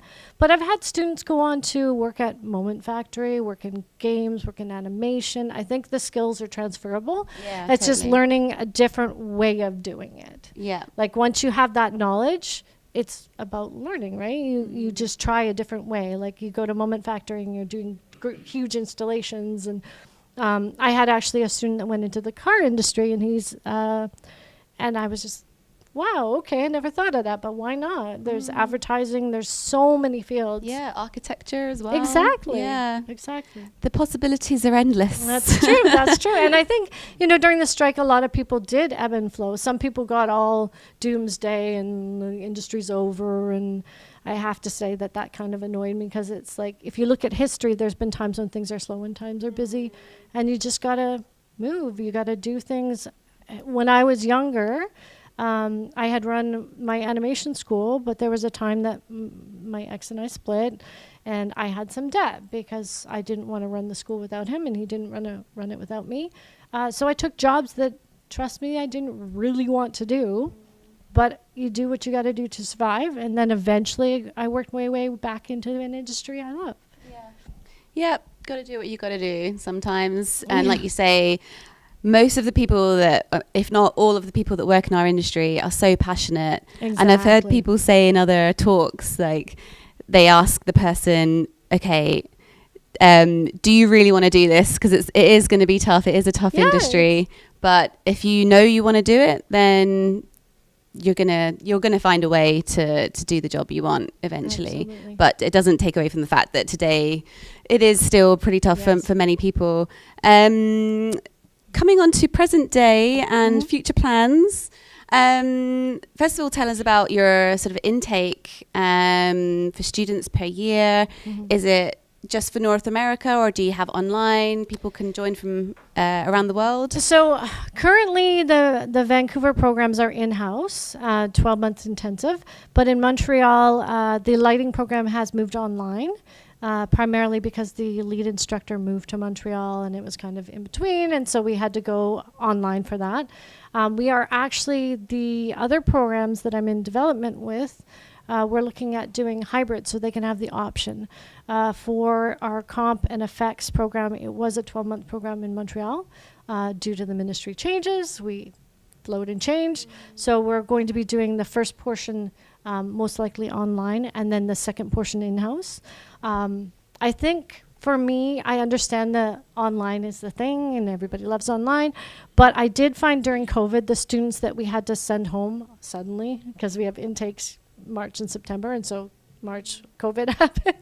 So we had to send them home with their computers, and it was, I just find they didn't do quite as well. I think being in the classroom, that's why I said if we do go to 5 months kind of beginner and then 5 months advanced, I would still like them to come in-house. We're going to make it an option, but I think they will do better because you're around other artists that are excited about the same thing. It's very collaborative. Your instructors are there to ask questions at any time. I think it brings a different energy. Yeah, and not to mention the student parties that would go with yes. that. Yes. And it's the same working, hybrid is still widely adopted by many studios, and it's being able to be around that atmosphere and learning from each other is really important as well. Especially as a junior. I think, I can understand seniors that have been in the industry for a long time and they have families, and so working from home makes sense. But if you're a junior, it's so important to make those connections and get to know people around you and get their excitement rubs off each other as well. Yeah, definitely. So just going to cut to the live chat. Any questions for Ria at the moment? I think we're still getting some AI ones through from the previous talk. But from your perspective and looking out to the future for campus, have you got any big things coming up? Other than developing programs, like I'm looking into, like I said, we're looking into virtual productions. We're already working on CFX, or people aren't sure what that is, like creature character effects. And that's in direct response from talking to different studios saying, hey, we have a need, please find a way to teach this. I think just ebbing and flowing and learning. I mean, I honestly want to learn more about AI. I do. I've actually had talks from people that are saying, oh, you should start teaching some pipeline class, and maybe, I don't know. Honestly, it's funny because people would ask me like, okay, what would you pick if you had a choice between comp and effects? And I think they're both really cool, to be honest, but I know myself, and I know that the type of person I am, I would want to be the last person to touch the frame, whereas I've heard in effects sometimes you'll work on the sim and then sometimes it won't be shown, and I think that would kill me. So I think it's just a different personality, but I love the idea. I love it all. It's all exciting. I mean, if I had time and wasn't busy running the schools, I would try and learn it all. I learned a little bit of NUKE, but I would love to learn effects. I think you have to have the mindset of continually learning if you want to be in this industry. And you have to have a passion for it. Yeah, because it's so fast moving that you just, there's so much to learn every day. Always, always. And don't be afraid of the tools. Don't be afraid of AI. Embrace it. Find out how it can be your friend and how you can use it. Yeah. Yeah. So coming on to sort of inspiration, you started off as an artist, and you said you're not teaching anymore. Are you still creating? What kind of inspires you from an art perspective? Is it other students? Probably. Well, I film with the students, so I'll film quite often for the comp program. I'll film background plates. Actually, when I get back, I have to film some plates for the effects students. So I still get to utilize that a little bit. And I'm very involved in the school in a lot of ways. I love listening to the students' pitches. I love being involved in their group projects. So I guess I get my artistic outlet in two ways. I get to film with the students, and I'll build their costumes and sometimes do their makeup.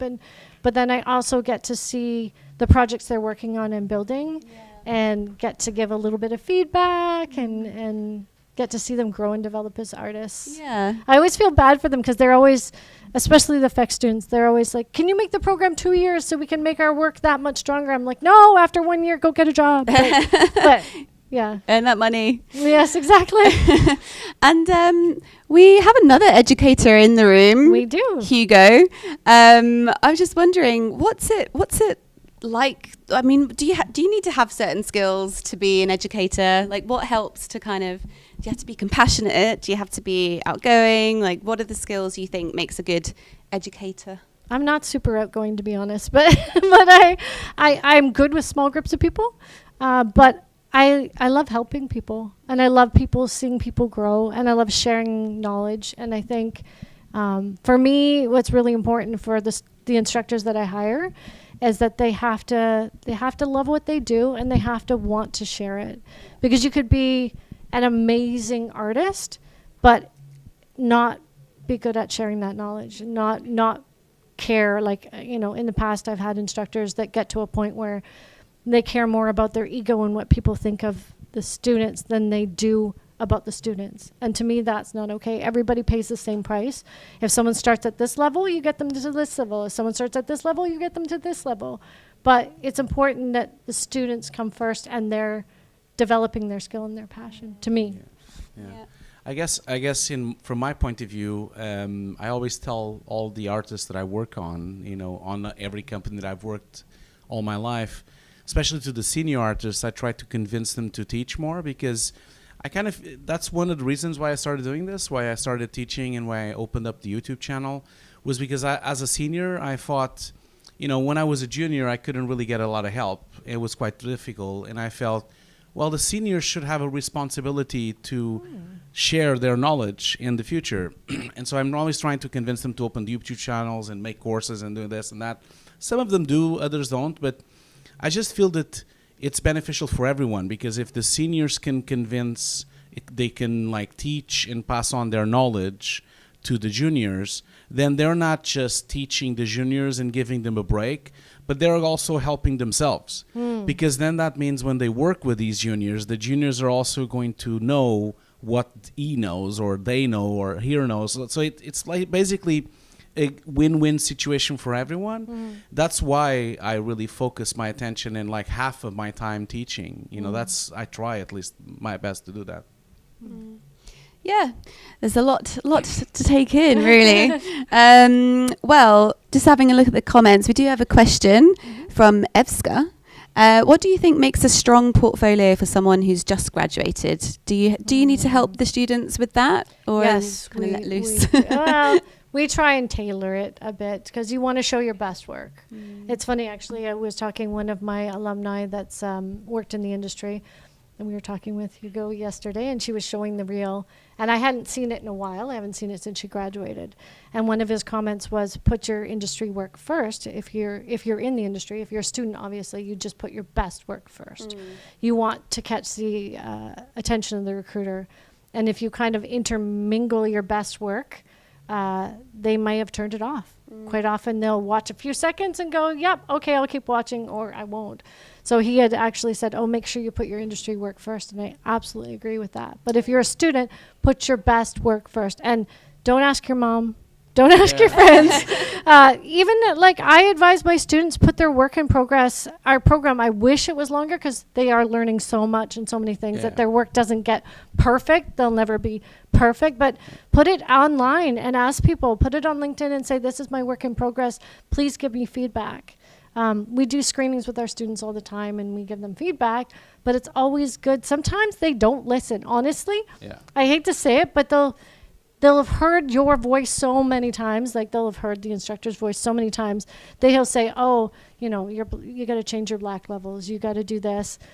And they'll be like, yeah. But then an industry person comes, says the exact same thing, and all of a sudden they're like, oh, yeah, I'll do that. So I think it's really important to get your stuff out there and get it seen. And it's funny, isn't it? Because when I was talking to them yesterday, they were surprised about it. Like, oh, I should put but it doesn't have breakdowns. Yes. And they were just obsessed about this idea. Oh, I don't have a breakdown, so I can't put it on the front. And I really want to like tell the whole audience, you don't need a breakdown. Because once you have industry work. No, because they can find out what the project was, and they can call the company, they can check if the shot, what you did on the shot. It's really important to they're looking for experience. So they want to see work, because that work, the real projects are going to tell the company that you are, trustworthy to do work. Exactly. They're going to like basically look at it, oh, well, the company hired them, I'm sure they're fine. Exactly. That's the thing. Exactly. And I think the misconception, and I'm surprised actually she didn't know that, but I mean, why would she? Because in school, you want to show your breakdowns. When you first come out of school, you don't have industry experience, so you got to show people what you can do. But once you get your industry experience, he's absolutely right. They're like, well, okay, somebody else trusted them. They can vet for them. If you really want to do, in the past, we would tell students, you can send them a PDF and tell them exactly what you did in the shot, and they can look at that if they want. But definitely, you don't necessarily need it when you're, as Hugo said yesterday, actually, and many of our students have said once they've gone into the industry and been alumni, it's rare that your shot gets a breakdown. It's very rare, unless it happened to be in some trailer or they made it. It's very rare that your shot will get a breakdown when you're in the industry. Yeah. So you got to be able to communicate what you did when they ask you. Yeah, that sounds like sound advice to me. Well, we are already out of time, but we've had some lovely comments in the live chat. So thank you to Deborah Coleman for your lovely comment, who has a talk later on today. But for now, Ria, thank you so much. Oh, thank you. And everyone stay tuned, because coming up we have a Halo Season 2 talk with the World VFX. So don't go anywhere.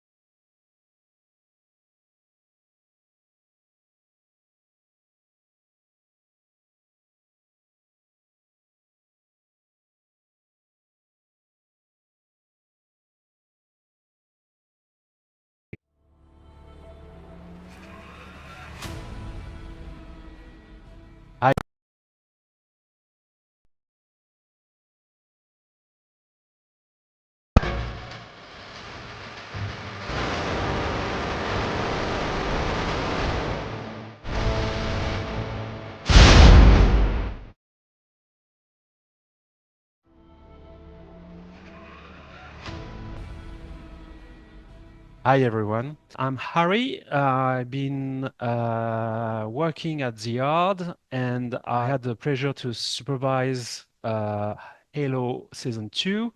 And I have with me WACHAJACK Zielinski, which was our overall VFX supervisor on the Season 2 of Halo. And I'm really happy to have the conversation with you, WACHAJACK, so we can explain how we managed to get through all this adventure. Well, thank you so much for inviting and for introducing me, Harry, and welcome everyone to World VFX Day. We're gonna focus our conversation on one of the first sequences we worked together.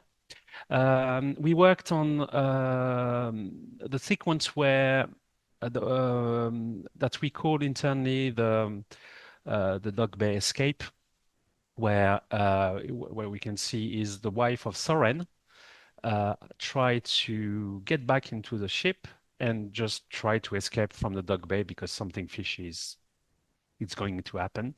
These have been obviously not shot in space. It's probably too expensive, even with SpaceX. But we had to reconstruct a bit the Dog Bay. And can you remember us of how you guys decided to do, how you approach it, and what was maybe the challenge of it? As you can imagine, or as you know, we had many challenges in the sequence, right? Despite all these challenges, which we faced during the pre-production, production, and post-production, I'm super happy to announce that we didn't need to sacrifice any main story points. I think that, our objective was, with your help, of course, was, fully accomplished, right? But, as you remember, the design is quite, the design of the docking bay is quite elaborate, right? It's a massive space carved in a rock of an asteroid, right? Which was basically inspired by submarine pen, right? So the overall concept was that this is the space where multiple spaceships or spacecrafts are docking, they are serviced, they are maintained there, right? Of course, there's kind of cargo coming in and out. There's a lot of activities happening on the floor. The design, as beautiful as it was, but at the same time was quite challenging. And we have to remember one thing, because we keep saying that we are shooting in space, right? But at the same time, we were treating this as we would, shoot something in any facility on Earth or another planet, because as you remember, there was this energy barrier was shielding that facility from the space, right? So we didn't need to deal with zero gravity issues and stuff like that, right? Question was, okay, where are we gonna shoot that? And of course, we tried everything possible to make sure that we're not gonna shoot it in a blue screen stage. Right, we wanted at least some elements which will, offer us, VFX-free shots, right? We're lucky enough to find, and thanks to our production designer, right, and the entire kind of production crew, we're lucky to find, an old bus factory, which gave us a little bit of that character and a little bit of some of those elements, which not only tied nicely to the design, to the overall design, but at the same time, it just gave us some form of kind of reference, which would, help us kind of walk through that, through the story. You guys, when you choose a location, so was it hard to find it, or is it something that was a no-brainer? What is interesting for me is, and also probably for listeners, is why we choose to be in this location rather than in the other location to be able to do what we had to do after. There are many factors which it's more about actually location manager and production designer, right? We are always kind of collaborating with them, but of course, they make the final decision, which location works best for them. But there are many factors which are, influencing that decision, right? It's not only what the location has to offer, how far is it from the studio, how big is it, can the location or the area around the location accommodate the whole production team. As you can imagine, there's, tons of trailers, production cars and stuff like that, right? But I do trust that, the main factor which decided about this location was actually the look of it, right? Because in so many respects, it was so close to what we've seen in the preliminary concepts from the art department. Right. It does have the sort of the vibe, the feel actually of what the rubble docking bay is supposed to look like. And I do trust that it does also help actors with their performance. Absolutely. I'm a very big fan of having something where you can attach your VFX to a ground truth basically, that tell you, okay, that's the way it should be, and we just have to extend. I think that's where you can. The problem of doing a full CG shot is you have so many input and so many, I would say, interpretation of what it should be. And from it could be from you, from the producers, from my interpretation when I brief the team, the interpretation of my artist as well. And what is I found quite difficult to keep balance of the right vision is everyone is putting their own stuff. Sometimes a great idea that's coming true, and you have to decide if it's part of the scope or not. The set was quite big, right? It was enormous. I mean, Yes. you could fit a Sovereign ship in it. Yes, yes. So the space was huge, right? Yeah. I mean, as I said, it's an old bus factory, right? Yeah. So I don't recall exactly the dimensions right now, but it was at least, I would say, 250 meters something, and 150 across, right? Yeah. So it was massive. Yeah. Right.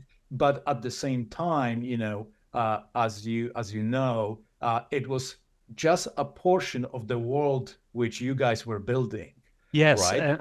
we had to make it 4 times bigger. I remember Yes. we were doing some wedges where, Yes. according to the action that needs to happen after, and I think we end up between 3 or 4 times bigger. That's right. Yeah. Yeah.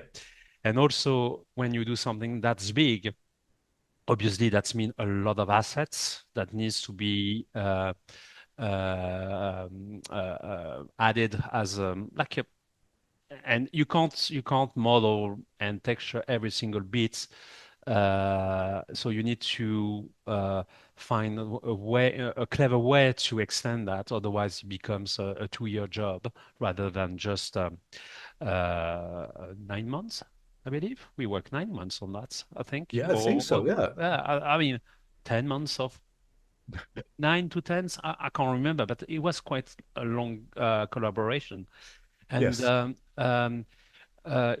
And you have to be smart in the way that you build it. And what we decided to do is first to have to build a kit that we can reuse, because in a sense, if you have to build this dog bear, you want to standardize also the elements that you want to put Absolutely. there. So you actually build for real a kit that you come and to assemble, and by assembling slightly differently the different bits, it gives you this sense of, okay, this is huge, but not exactly repeating, just a duplication, a perfect duplication of everything. So, and actually, I remember when we did the very first pass of it, the first thing that you tell us is like, oh, it's repeating way too much. And we had to find a way to alter the repetition a bit. And I have to say that, guys, you nailed it. And there is, as you mentioned, the very first time, right? And I think that this is the key moment in the process, because suddenly we have something tangible. You know what I mean? I mean, before even we've seen the sort of a first layout. I mean, I remember the days when you were guys, presenting the elements which you were gonna use, and they were just right on, really. They totally captured the overall sort of a look and the sort of the ambience of that place, even on its own, right? So I could kind of foresee right away, how great this is going to look, right? And then, as you mentioned, the first time we see sort of a layout, and this is the moment that you actually can circle something, or you can point something, and based on that discussion, then I think it starts really come to fruition, right? Yeah, we did what we call internally a post-vis, which is the opposite of a pre-vis. A pre-vis is usually done before shoot, and you provide us a pre-vis of what's going to happen, and what I like with pre-vis, and that's something that's unfortunately is not done enough, I feel, is you make the right decision or the cinematographic decision straight away with previs, then you try to match that to the day of the shoot, and from that you already have a blueprint of how the sequence would looks like. That help us in post-production to anticipate what you're gonna do and in a way reduce the scope of the possibilities and then put more energy on what is actually gonna happen rather than any hypothetical, elements that may arrive. And we don't, obviously, doing a previs on a computer is sometimes you need to adapt it, which I found it's normal because you can't plan everything, but at least you have this sense of, well, we have a plan. Yes, no, absolutely. That was very important for us as well because, it informed us actually how we should execute the sequence. And as you probably remember, the entire part in which we see Lyra taking off and flying through that docking bay till the moment when the gate shuts down and stops her, right? In the previous, it was a little bit longer, but the whole idea always is that we want to have, at this stage of the process, we want to have all the options, right? And then, as the editorial department start playing with it, we'll sort of kind of figure out, what would be the right duration of the sequence. The really main, kind of idea, which I think applies to visual effects, across the board, is to tell the story, right? We don't do the shots for the sakes of the shots. Or maybe sometimes, maybe there's eye candy that, let's just throw something beautiful there, right? But truly, it's about storytelling, right? And then about finding the right pace, the right speed, So, but anyway, as I said, it's for us. It was, it was a tool not only to inform the post process, but also actually to inform us, how to shoot this sequence. Of course, without having that spaceship in place, right? And there's, in the sequence there are shots in which we see actually the spaceship kind of traveling, but there are also shots from the cockpit, right? So, it's once you pre-visualize that, right, it opens, or it kind of helps you to understand the complexity and what's required during the shoot. Yeah. And once things have been shot, I mean, the fact, to do the post-vis is also very informative because we're trying to replicate what the previs is doing, but with the actual plates. And then you can quantify what works, what doesn't work, what we need to get a bit more love. And I think that was really important for us to start there. And then we could see that we had too much repetition into the columns. We can see that, maybe we need to remove this shot. And usually we remove full CG shot, if I remember correctly. I mean, there were so few of them that was actually live plates that we had to remove. But in this type of escape, type of sequence, you're right, the pace is really important. And if you feel we're traveling too much or not enough or not fast enough, so you have different way of solve this problem. Is either you cut a few shots or you reduce the space, so maybe it's not 4 times longer, but maybe 3 times.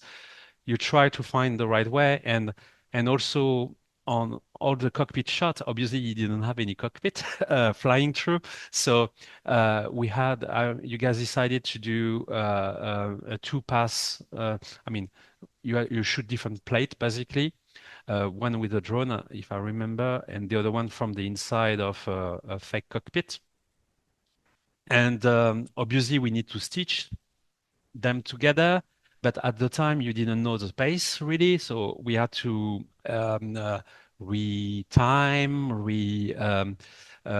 well, manipulate the footage to get the right timing. So all this kind of stuff had complexity, as you said, and it takes a bit. And the POSVIS is supposed to solve all this problem or to answer to all these problems before even to start to light or to do anything else really. It's really the baseline of your timeline where it's your first layer where you say, okay, that's the way it should looks like. And then from this point, we can discuss about technically internally to what we really need to do, what we need to, how we need to light it, how we need to comp it. You know, it's all this kind of question that's just raised and you can answer because you know how it should looks like at the end. Yep. And I remember if you look at the raw footage, you get a blue screen, but we did quite a lot of roto still, and sometimes you have people ask, yeah, you get a blue screen, why you had to roto anything? And it's like, yes, because a blue screen is not enough sometimes, and also because I mean, it's a huge set, and you can't really cover everything with blue screen. It's quite a challenging just to have the fabric or the paint the wall I mean, it's just practically quite impossible to cover everything. So there's always moments where you want to I mean, honestly, we had a huge blue screen but we still had to roto, especially at the ground, at the junction, because when you do extension, you always want to have a zone where you overlap between CG and the practical set. So we had to do a lot of roto just on this band of the image, and that's actually helped us to integrate way better. So it's really important to mix. You can't just draw a line and say, hey, after that is yep, yeah, it's full CG. Why did you guys choose blue screen? Because I guess there were no blue screen when in the location. Well, I mean, the answer is really trivial. We inherited blue screen from season 1, and production wouldn't, even if I wanted to go green, red, gray, whatever, the production would never ever spend the money on another screen. Oh, so they kept the screen, right? Yes, so they kept the screen. They knew that they're gonna come back for season 2. Whoever decided to go with blue season 1, I was locked with that. Well, it makes sense in a way because it's an economical choice. Yeah. I mean, personally, I prefer. I know this is not like a silver bullet, but I prefer green screens, right? But it, of course, depending on what you're shooting. And I'm not saying that blue actually was wrong in this particular case. It was, in my opinion, was not, especially because there's a kind of night shots, right? But yeah, it was just just sheer fact that this is something which we inherited from season 1. And there's another thing that was actually quite challenging on the sequence is okay, we had the blue screen. We talk about it's not enough just to key that and to get and we had to roto, but also a huge blue screen like that will always reflect a lot of blue lights.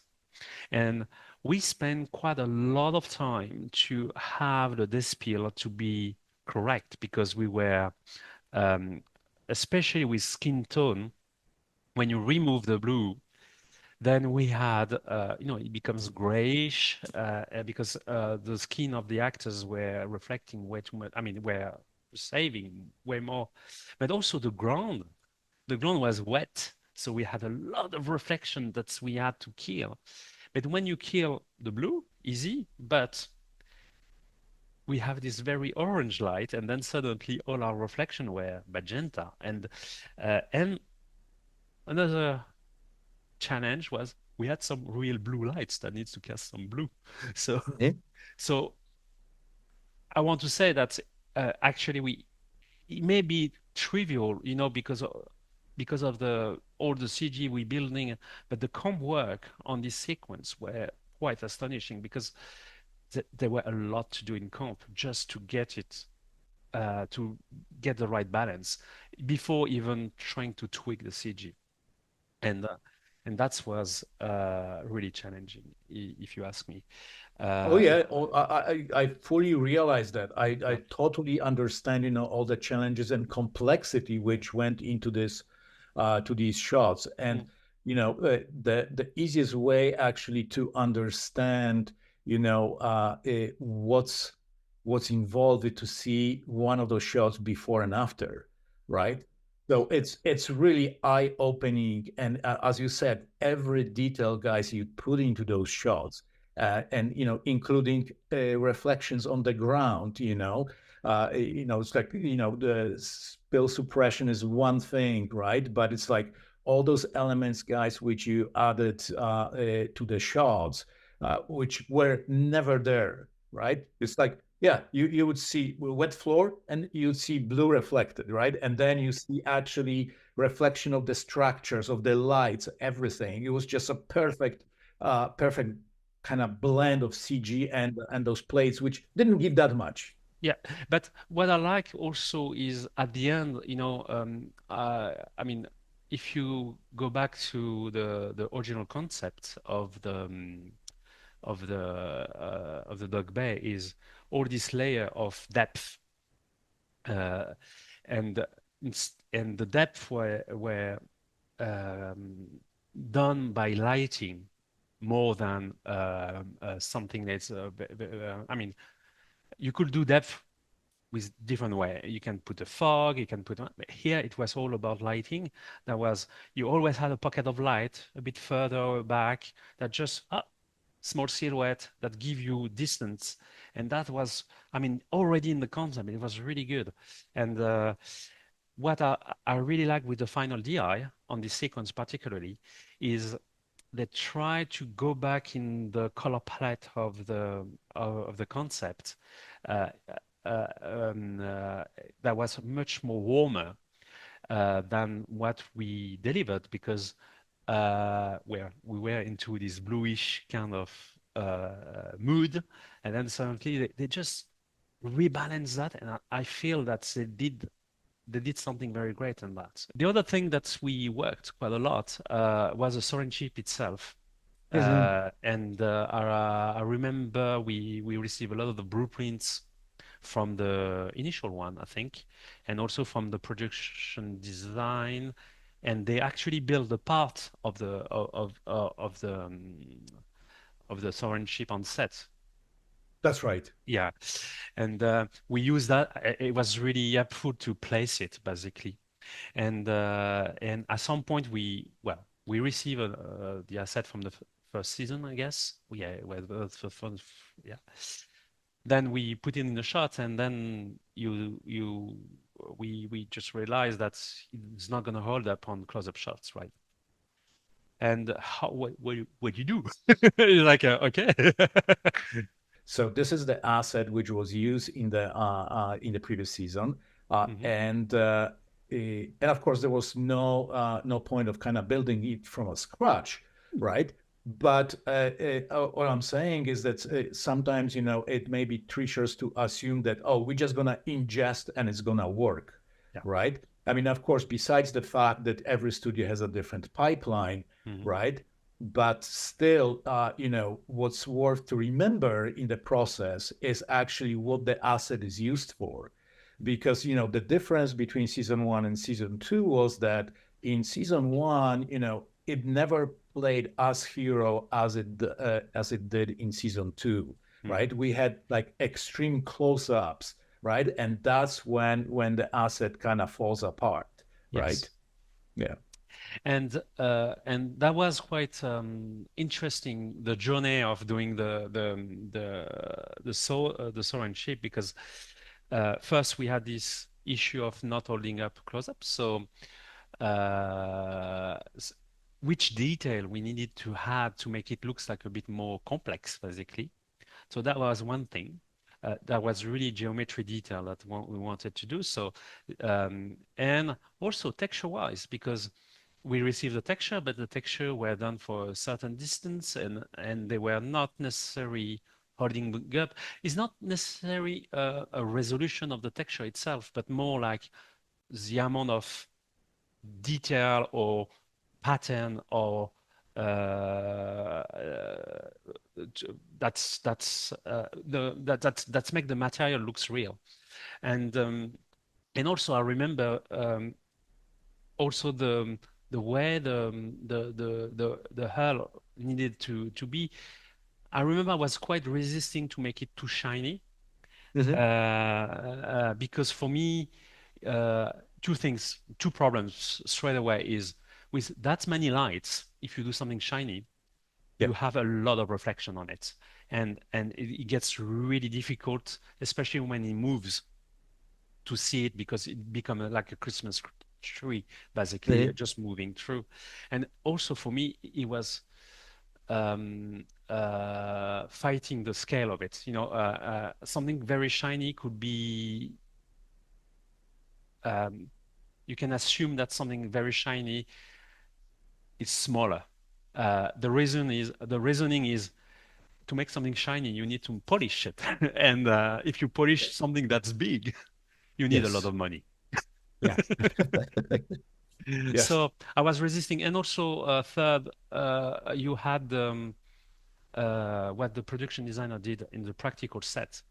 It was quite matte as well. So I remember we first matched that, then we wanted to go back a bit, say on the verge of shininess, just to make sure that it's not too far away from I would say probably the season 1, and also we had these things that if I remember, the producers were asking us is we can't see, we don't see it, you know, we don't see where the shuttle and ship is, and I think we solved that by just putting some red lights inside the cabin, and then suddenly, oh, it's there. Harry, thank you so much for having me. Everyone, thank you for watching our chat. And if you haven't seen the show, please make sure you're gonna watch it to see some exciting sequences. And the one we're talking about is in episode 203.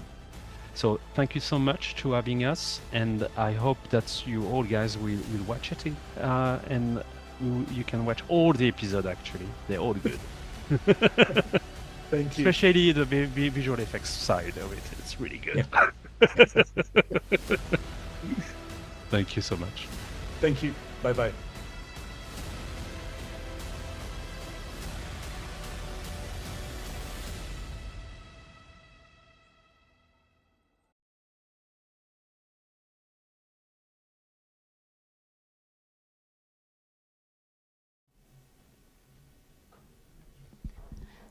Hello everyone. You can't see me.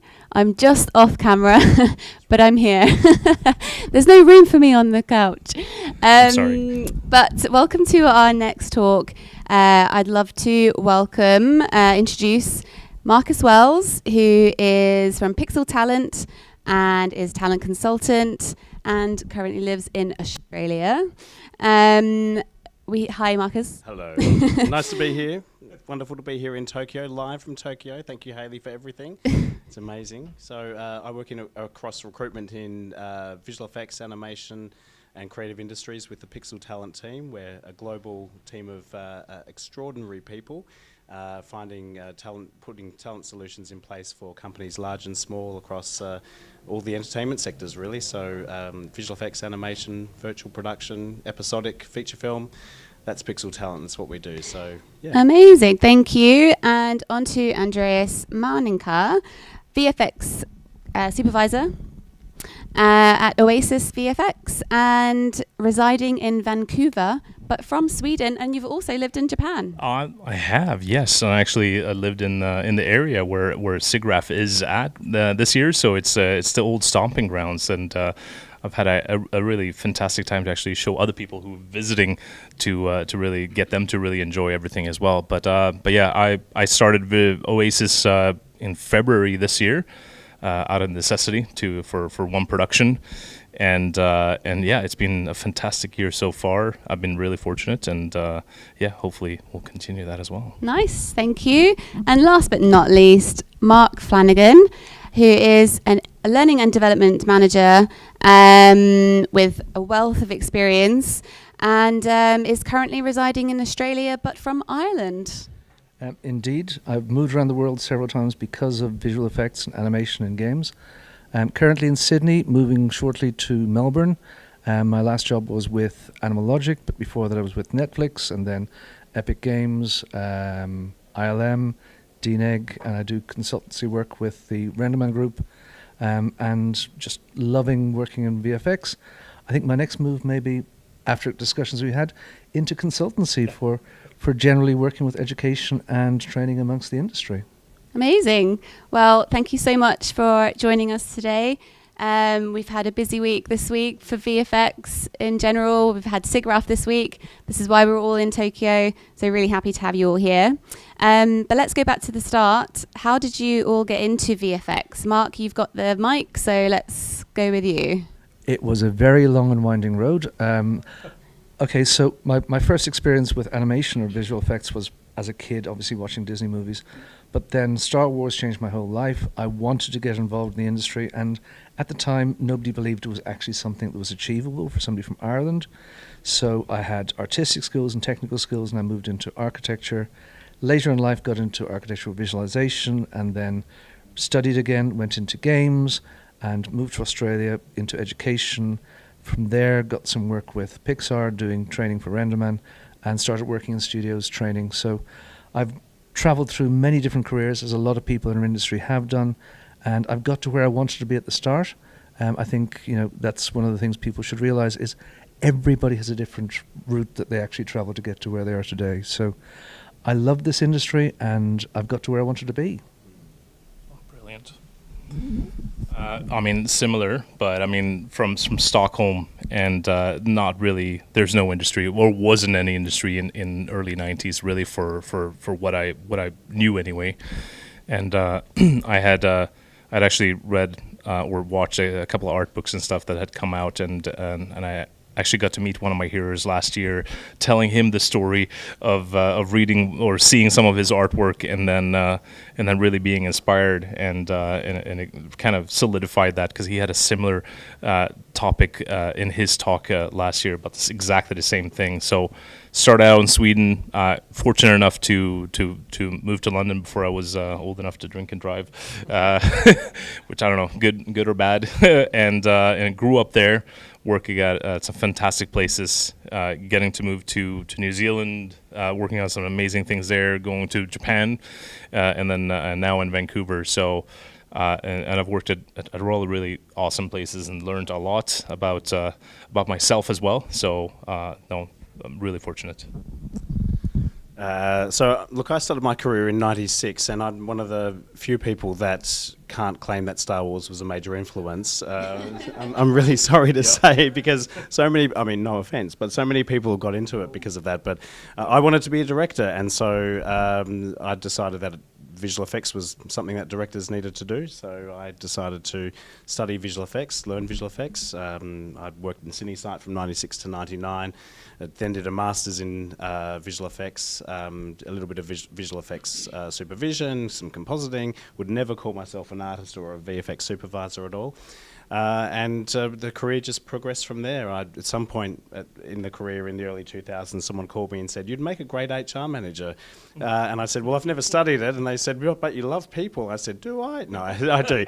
And so I have had a recruitment career since, really since about 2002, of just hiring people and getting the best talent to work with companies around the world. And it's something that I absolutely love, but you know, there's so many. It's ridiculous to think that it's coming up to 3 decades. I think this is the old timer bench right here, actually. But you know, it's a great career, and despite the ups and downs that have gone on, I wouldn't change it for anything in the world. Absolutely love it. Amazing. Thank you, Marcus. We're going to stay with you, so keep hold of the mic for the next question, which is, we are arguably in one of the worst times for our industry. We've seen many ups and downs over the years. It's just the nature of the business, it seems. Can you think of other challenging times during your career and how the industry has evolved as a result? Look, I think someone once said to me that we're in the industry of change. You know, we make pretty pictures, we put them on screen, but really we're in the industry of change. So I think we've always been in a state of flux, in a state of turmoil, whether someone once worked with Cineon or then Shake and then had to change or upskill or change direction in their career. There's always been moments where people have had to sort of re-identify themselves with, you know, their software skills or their creative skills, and I think there have been challenging times. I don't want to emphasise too much how challenging the last 18 months have been, because I think many people have been affected by it. I think to be more positive about it for me would be to think about, you know, what you can do for the next chapter of your career and where you're heading, you know, what the opportunities ahead for you are. If you don't sort of progress forward in some way and have some momentum, and if people are stuck right now and not sure what to do, taking one step at a time is probably going to really serve them well. You don't know what the next opportunity is behind that next hill or obstacle, perhaps. Yeah. I'll add really just one quickly thing to that. It's taking this time when things are really difficult and maybe people aren't working, but really taking this to reschool or learn new things it's hugely important. I've done the same thing many times throughout my career, and I feel like this was a good opportunity, even though it is really difficult times, and it's that mental hurdle that you need to have your support net of friends and colleagues around to really help you pull through, and that would be my advice for these kind of difficult times. Yeah, with learning and development, I think is a very important thing. If you're having downtime, develop new skills, find what your real passion is within the industry, because a lot of the times when you're working on a project, you're doing what you need to do, but you can actually now start exploring what you really want to do and get better at it. You may have been doing things which were, you know, you have talent in, but you may want to move towards, say, lighting or sculpting or whatever, and you've got that opportunity. And also, I highly recommend people getting involved with communities, and there are opportunities these days on the internet to make things. In Australia recently, we've had Glitch, who started off making online material, and now they've been picked up by Netflix. So there are these opportunities. I'm not going to say it's perfect, but there are chances, and one of the most important things, I think, is not to give up on it and to find a way of staying engaged. It's really important, because we want to keep talent in the industry. Yeah, well said. Thank you. Moving on to more sort of positive side of things, can you tell us about a particular career or time of the industry that was a highlight for you so far? Well, I think for me it was the first day I started to work in the visual effects industry, and I walked into DNEG and I got to sit in dailies and listen to sort of feedback people was getting. That was just amazing. I'd never thought I'd actually get to hear that and be part of that industry. And it still sticks with me, just those first notes from dailies that people were being given and understanding how these films happen. And it's a really joyous thing. I can only really think about one thing right now, and it's something that stuck with me for a very long time, and it was on a specific project that I won't mention really anything about it, but it was I got 2 reviews when I was starting out in a daily session with the director, and I had 2 things to show, and I had shown one thing specifically that I'd spent weeks on, and it looked fantastic. And then I was showing the second thing, and then the director actually got really angry at me, or not at me specifically. He didn't know I was in the room, but he got angry at what he was seeing, because he thought, hey, this guy should take cue from the first guy at how to work, and it just stuck with me, because I was really happy throughout the whole thing, and everyone's kind of like in the room like, oh shit, what's going on? But yeah, I thought it was a fantastic time for me. So if outside at the bar, well, I'll tell you guys the specifics about that. Can't wait for that. That sounds good. Very exciting. There's lots of stories on this couch, that's for sure.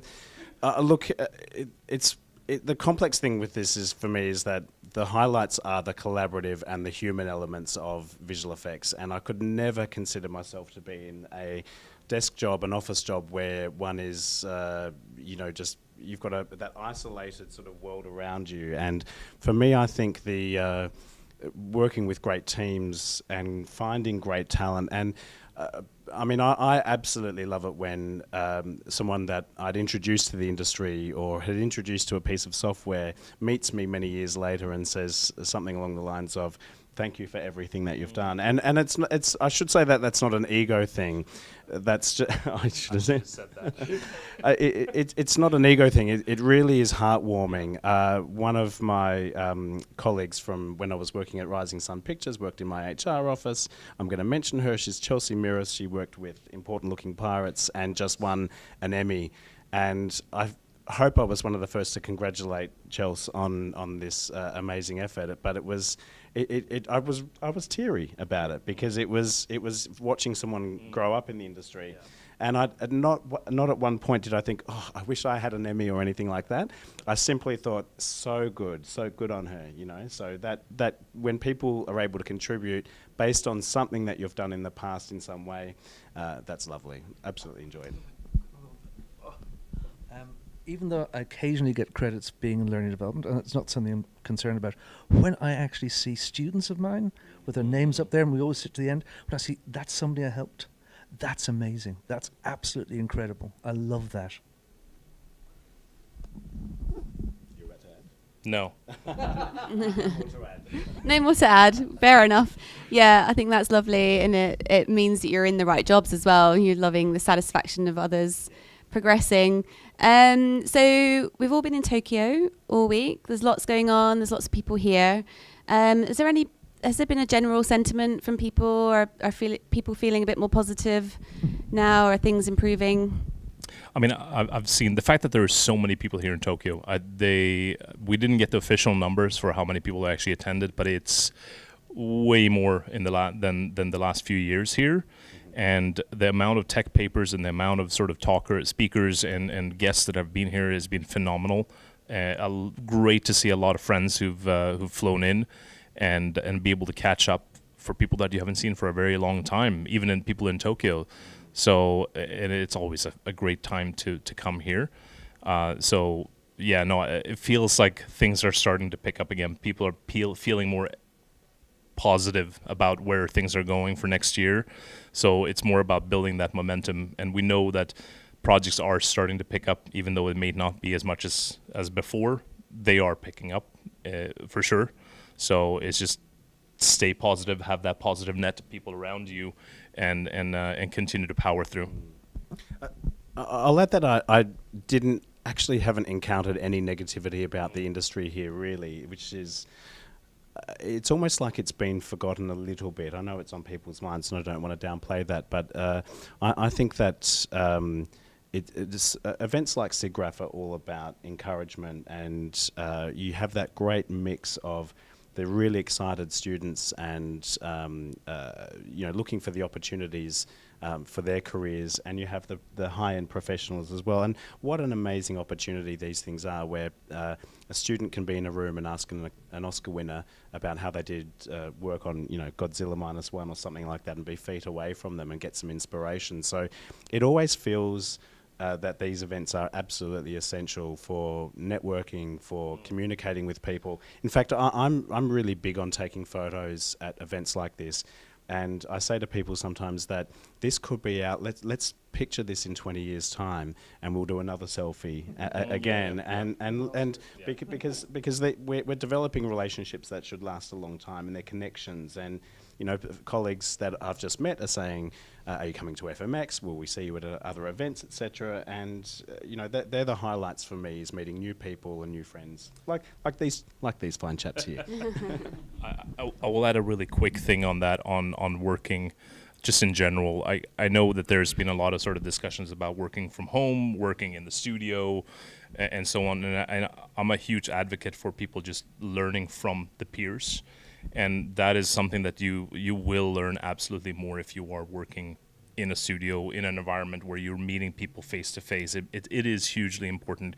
That's where a lot of young people are making their contacts for their next jobs and so on. So I feel like, not to sort of say that advocate for like everyone needs to be in the studio or anything, because I think that there's a bonus for being at home as well. But it is something that a lot of people are missing out on. And a lot of people have never even, worked in the studio because they grew up or they came into the industry during the pandemic, and they haven't really experienced a SIGGRAPH or working long hours in the studio. It builds camaraderie, and it's something I grew up in, and I thought I loved it. It was one of the reasons why I continued. I think this year's SIGGRAPH has been quite chilled and very friendly. And one of the things I've loved particularly is the student volunteers have been fantastic. They always are, but I think this time, for some reason, they just seem to gel much more with people. They were much open and friendlier, and just the organisation is fantastic. The work they do is brilliant, and they build connections for their entire lives from it, which is hugely, hugely impactful, because they're meeting people from across the world, and they could be working with them in a year, 2 years' time. So that's a great part of what SIGGRAPH is about. Student volunteers, lifeblood of the whole organisation. Nice. I'll just very quickly add that there is, I absolutely love the ceremony in Japan of the business card transaction as well. It holds a great meaning for people. It gives you an opportunity it's tangible, it gives people an opportunity to actually acknowledge and read what that person does, and then engage and ask questions. And Pixel Talent has wonderful cards, and we keep getting. I fan them out and say, "Which color would you like?" And we've got 4. We're very special. We've got very special, but and people absolutely love that. But it's a great opportunity to sort of understand what people do, and then the ceremony. Yeah, it's all about ceremony. It's lovely. Yeah. Thank you. So going back to you, Mark, you've volunteered to answer this big question. How can we improve the industry or certain parts of it? I think one of the most important things is to develop for the future, and that is via education and training. And there's a lot of people who study to get into our industry who don't quite make it. I think we need to have better discourse between industry and education, and make it clear what the bar is to actually make it into industry. I believe everybody that starts a course starts off with passion, and if they're actually given the correct encouragement and the correct training, they can make it. The example which I always point towards is French animation schools. It's not necessarily a short process. In France it's 5 years, but after 5 years these people are absolutely able to work in industry at a high level. I think some places try and accelerate this, but there are some processes that actually take time. You can't necessarily rush these things because it's sequential. So I think learning and development, training, universities, to keep our industry growing, we need to have the best possible outcomes for students. It's really, really critical to keep growing. Yep, future talent, that's what we need. So moving on to the future, and you're getting your crystal balls out now. What are your hopes or even predictions for the near future for the industry? I mean, I'll talk about sort of where I feel like the film and TV industry is going. It is picking up. I don't feel like it's going to go back to where it was during the streaming wars.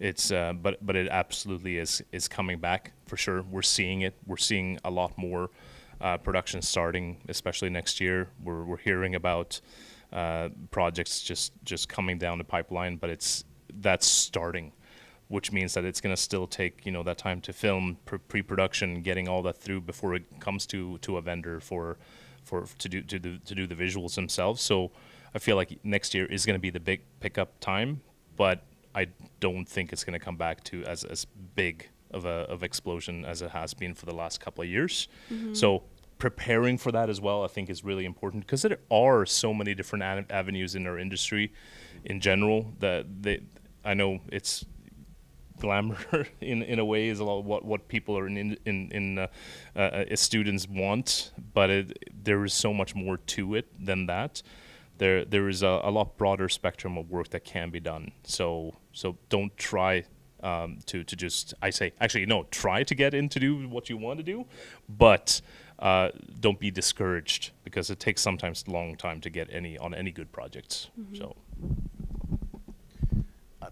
I think adaptability again really comes into this, and be prepared for change, and don't be stuck in a particular lane with your career, and just keep progressing forward as much as you can on in every avenue. This covers areas such as networking, of course, career development, professional networks. These are all things that are very important as people go forward. I think if someone has been doing one particular role for the last 15 years, start thinking about doing some other things that you love doing as well, not necessarily out of industry, but that complement those skills. There's so many parallels that cross over from one career path to another. Yeah. And just because you may have been doing one thing for some time doesn't mean that you're actually not great at solving problems in another area. And there's a lot of adaptability that people can have, and transference of skills rather, from one area of the industry into the other. So a lot of the work that I do is focusing on with some candidates that are facing that have been in careers for a long period of time, and they're just wondering what their options may be next, is to look at those core skills, look at what they're able to actually achieve, and where they had success, and saying, that actually works across this area as well. Have you considered this area? Oh, I've never touched that. Well, I think there's a good opportunity for you across here as well. So start thinking of those opportunities. So there's a little bit of thing that I'll add to that, and just in terms of my background, I was an asset artist. I was a modeler, texture artist. I reschooled myself because I feel like I wanted to evolve in that specifically, and now I'm production visual effects supervisor. Usually that's something that you do when you're coming in from comp or lighting in that side of the department, but I had to force myself to really get out of my comfort zone and learn those things and really get onto projects and actually do that as well as production management and producing and so on. Because I feel like being a visual effects supervisor, you need to be really well-rounded. And if you're not, you can't possibly guide people around you. And that's kind of one of the things that I saw was missing around me and with a lot of people that I was working with. Even I respected everyone, but there was something there that I felt I could fill, and I decided to really take that really uncomfortable situation of reschooling myself, and it's worked out really well. So I'm super happy. Can I ask, were you scared? If I was scared, oh hell yes, terrified. Like I think I took 8 months off when my second kid. I mean, I was fortunate. I had a second kid, and you get parental leave, so I took that time to really do that, and I delved deep into it of what I really wanted for myself for the future, and it turned out to be a great decision. If I had a crystal ball, there's a few things I think are possible. The first is we've kind of had a false dawn with the idea of metaverse and with the expansion of skill sets into real time. I think that is going to happen. It is going to happen at some time. I don't know when, but it's going to. I think as well what's happening with a lot of people who are producing shows is they're focusing more on quality now than they were. They're looking to slightly longer development time and possibly putting some more into it rather than producing a higher number. So that's, I think, going to actually be very positive for everybody involved. The other thing is there's a general fear about AI, which I understand a lot of people get terrified even at the words, but I believe that it can be something which we use helpfully to tell stories. It shouldn't actually dehumanize things, it should humanize things. So we should use it so that we can tell our stories better. And on that note specifically, like the AI, I feel like there's a lot of sort of misinformation out there of what it is. AI has become the dirty word. And not to go into sort of big details, but people really need to be educated about what AI is, what AGI is, what ML is, what LLM are, and what generative AI is, and so on. There's so much information there that needs to come out because everyone just throws AI, and then they think generative AI, basically, that pixels on screen, and that's what's going to take the job. And there's so much more that's already been in our industry for 20, 30 years. That's AI technically, and it's and I feel like education on that point is hugely important. Nice, thank you guys for the very good answers. Just to throw in a curveball fun question. What was the last thing you saw that had VFX in it that really blew your mind? Oh. I loved Alien Romulus. Okay. It was brilliant, sorry. It was fantastic. It brought me back to seeing Alien, which I saw with my father. And I saw it with my father because I couldn't get in on my own. It was like under 14 with an adult, and it scared the heck out of him. And it brought me back to that because it had the same feeling about it. I loved that film.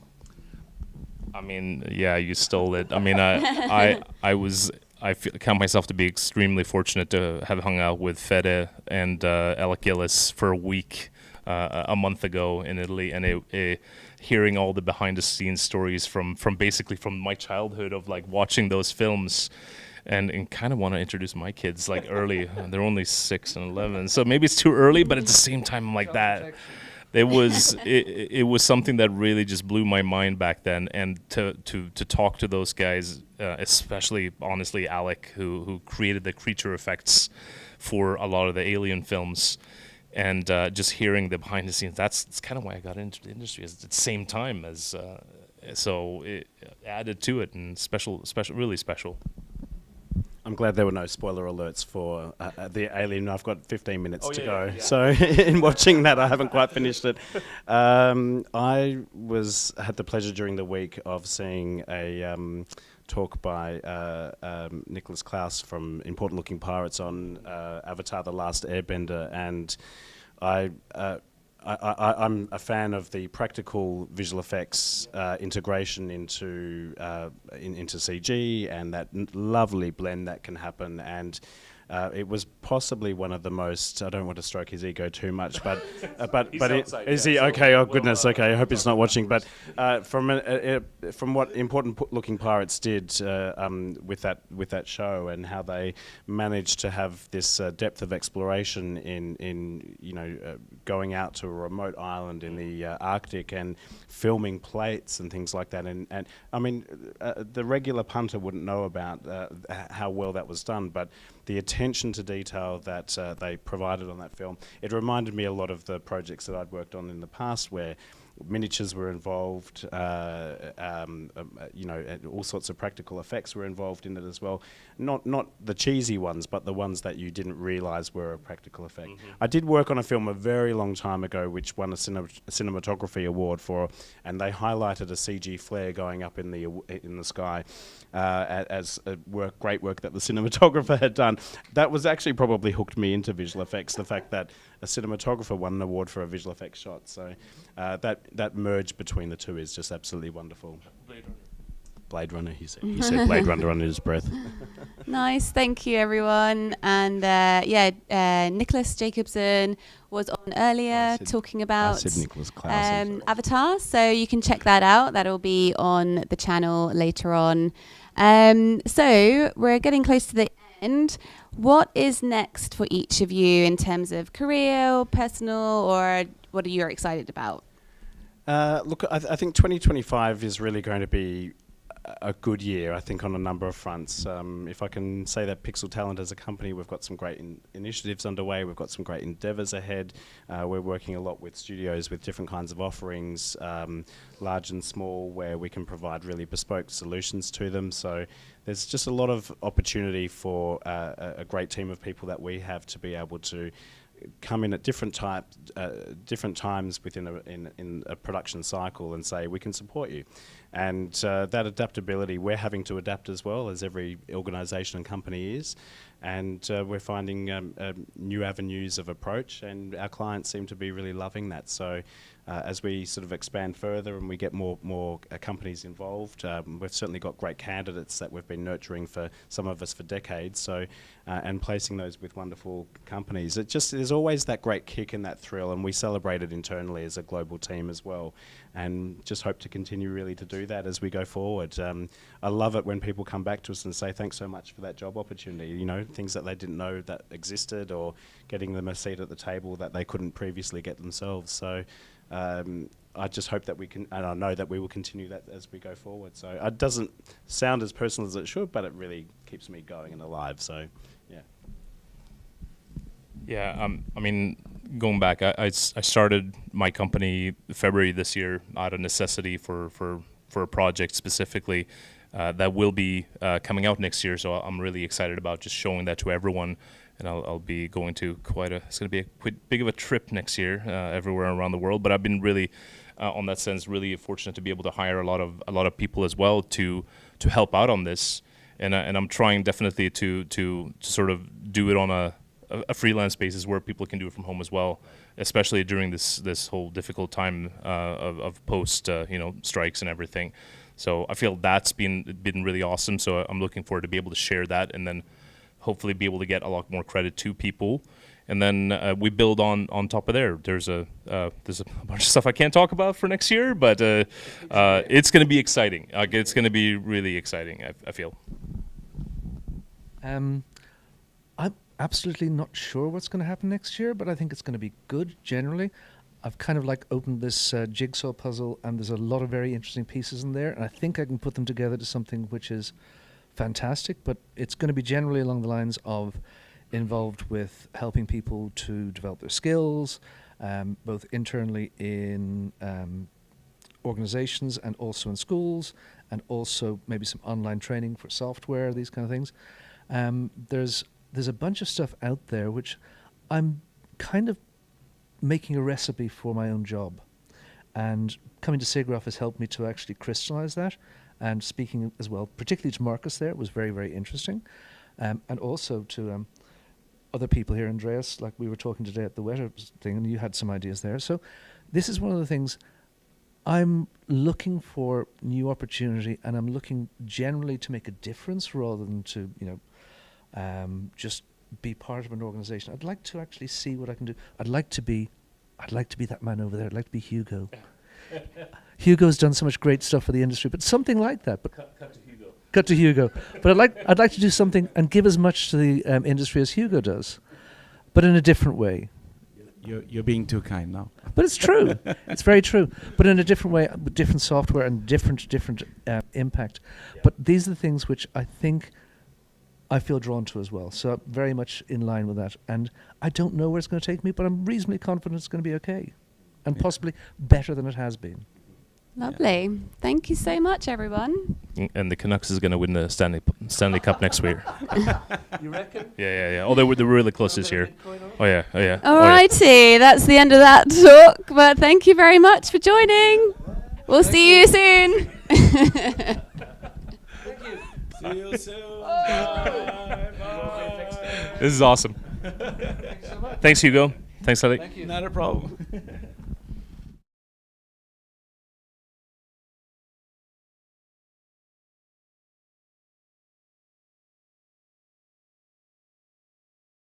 Foundry's NUKE is the industry standard tool for compositing in the film and TV industry. We've produced and curated all the essential resources for learning NUKE and preparing you for the profession, as well as recommendations for other training resources.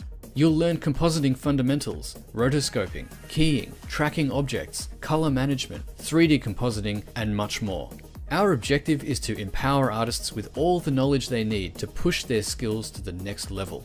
Jump in and start learning today.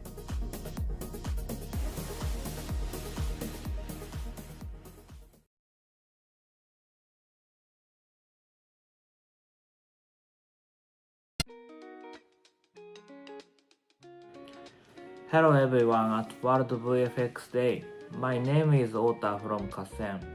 I'm not good at English, so I will now speak in Japanese to introduce KASSEN. Thank you.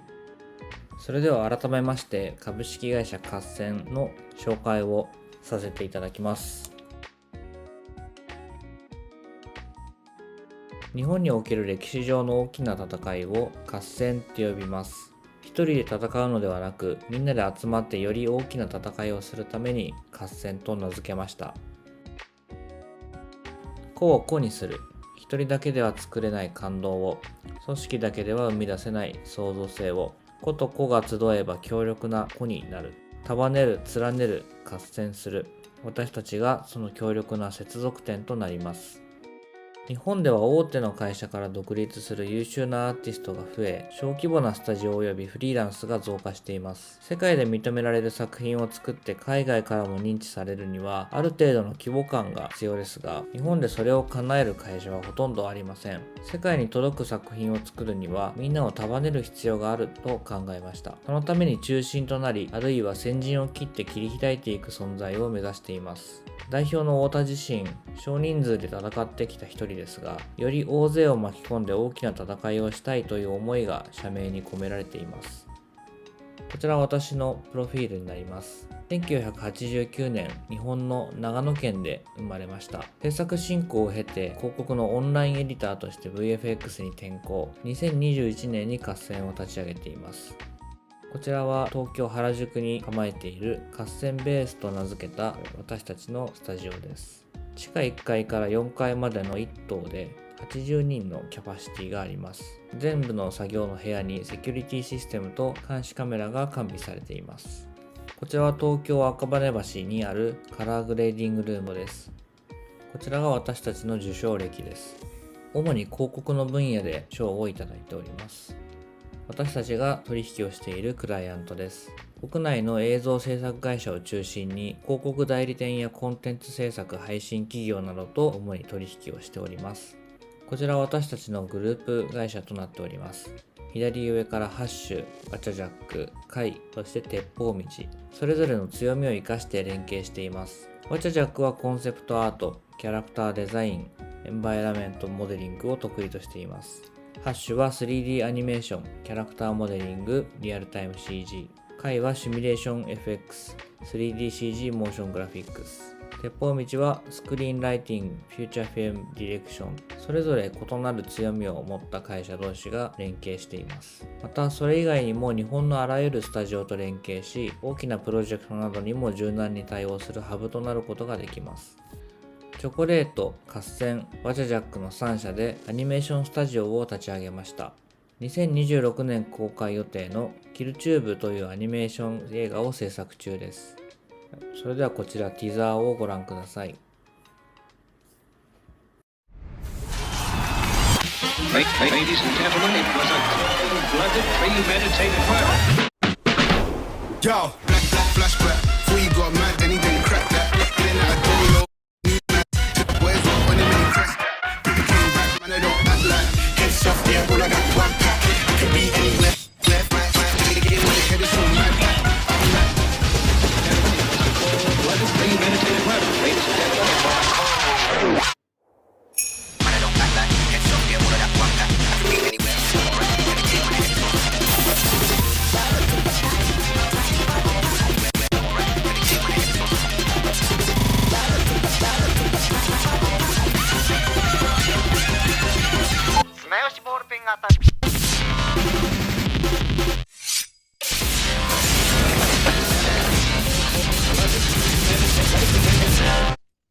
続きまして私たちの会社の主なサービスを説明いたします。VFX スタジオ、プランニング&ディレクション、プロダクションシステム。VFX スタジオとしては、エディット、VFX、カラーグレーディング、フィニッシングのアーティストが混ざり合い、一気通貫で映像制作を行っています。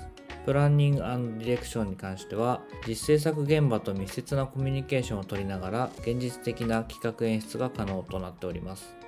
プロダクションシステムに関しては、プロデューサーもアーティストも企画段階からプロジェクトに参加し、演出、制作コスト、スケジュール管理の多方面でディスカッションしています。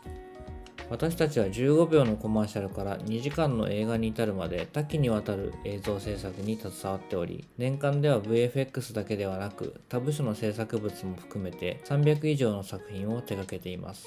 制作の幅は実写映像や VFX を組み合わせたものからフル CG アニメーション、手書きによる 2D アニメーションまで多岐にわたり、一部の工程のみを担当する場合もあれば、企画や演出を含めた俯瞰制作を手掛けることもあります。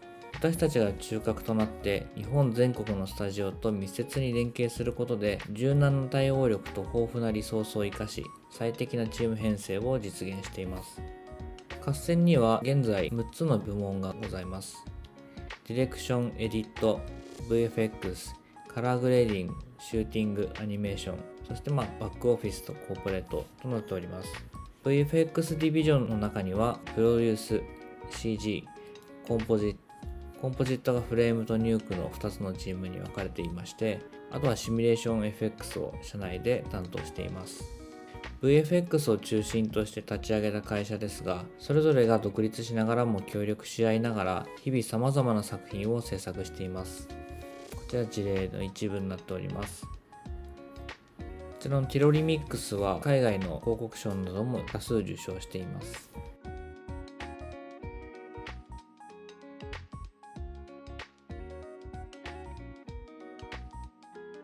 私たちの今後チャレンジしていこうとしている分野に関しましては、テレビ CM や映画などの受託事業で培ったスキルやノウハウを生かしてオリジナルコンテンツ制作に挑戦していきます。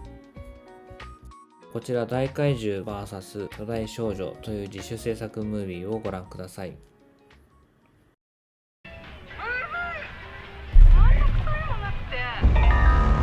番組の途中ですが緊急ニュースです。巨大怪獣進撃中です。10万年に一度とも言われる記録的猛暑で南極の氷が溶けたことで迎撃部隊がすでに出撃中。センター命中。熱源放射。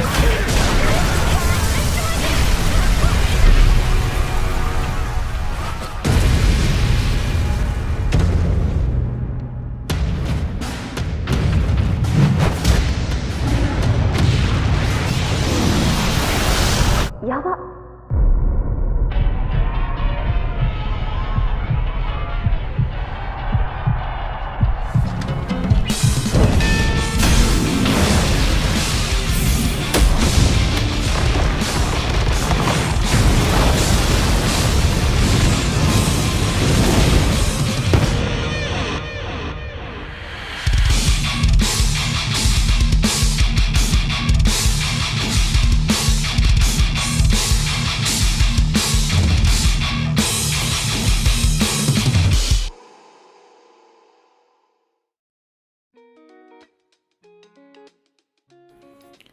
メインビジュアルをアップデートしました。こちらフル CG で制作しております。SNS などで多角的にこちらのキャラクターを露出していくことによって、最終的にそれを原作としたアニメーション映画などの制作に携わることを目標としております。先ほど6つの部門があると申し上げましたが、2030年に向けて私たちは他にこのような機能を社内で持つことを目標にしています。CG のみならず映像制作全体を行うプロダクションユニット、そして企画や IP 管理を行う事業部、デザイン部門としてのコンセプトアートやイラストレート、VFX に関しましては 3D アニメーションの専門部門とモデリング部門を立ち上げたいと思っています。アニメーションに関しても現在 2D の作画アニメーションメインですが、 3DCG と絡めた新しいアニメーション表現にも挑戦していきたいと思っています。私たちが海外に対して求めているものは、日本のセンスや技術力の高さを知ってもらいたい、世界の仕事に日本から参加したい、また世界のスタジオに就職したいという日本人を応援したい、日本と世界のネットワークを確立させたい、日本発信の最高の仕事を日本で引き受けられるようにしたい、海外スタジオとも協業していきたい。以上、簡単ではありますが合戦の紹介となります。ご清聴ありがとうございました。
Hello, welcome to Goodbye Kansas and happy World VFX Day. My name is Felipe and I have the pleasure to be your host for today.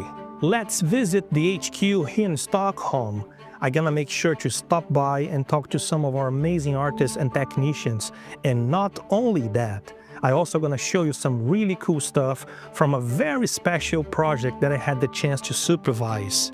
The live-action adaptation of the beloved manga and anime One Piece. I hope you will enjoy this little ride with us.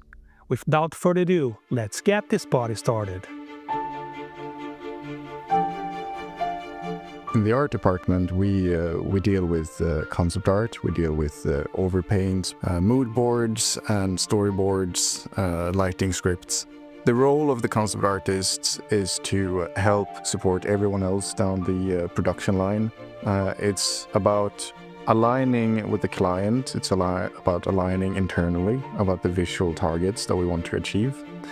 And the point is to do as many mistakes and as a lot of exploration as possible at this early stage, no matter which department you belong to, whether it's the environment department, the compositing, the lighting department, and understand that this is the goal that we should be aiming for. So when it came to this project One Piece, first of all, I have to say that for me it was very fun. Every time I get to work with something that contains a lot of water and oceans, that's fun for me as someone who has that background growing up close to the ocean and the water. Creatively, it's also a challenge. Water is a very difficult material to deal with in all of its different shapes and forms. Also, depending on the lighting scenarios, it can be quite challenging to get that right. But then having to deal and create this fantastical sea creature for this One Piece show, it is a challenge, and we went through a lot of iterations and explorations internally and with the client in mind until we found something that we were all happy with, where we also thought that the fans will accept this, they will recognize this, but people will also buy it as something tangible and real with the shots. Thanks, Gabriel. Now, let's see how we can take these ideas into motion. For that, we need to visit our visualization department.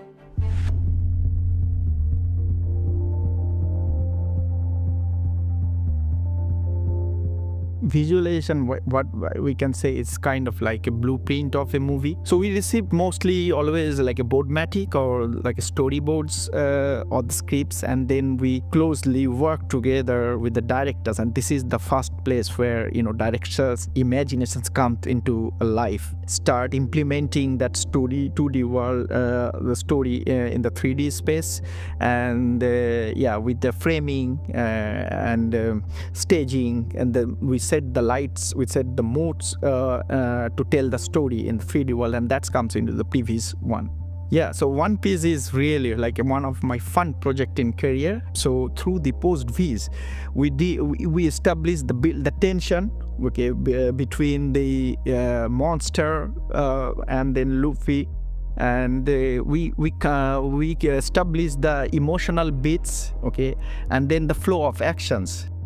When they're making action movies, they usually do previs. You usually do a previs before you go out, you know, to film a really complicated action scene. But in this case, they wanted our help to create a post-vis, which is why we call it post-vis, because it's after it's been filmed and edited, we created a post-vis.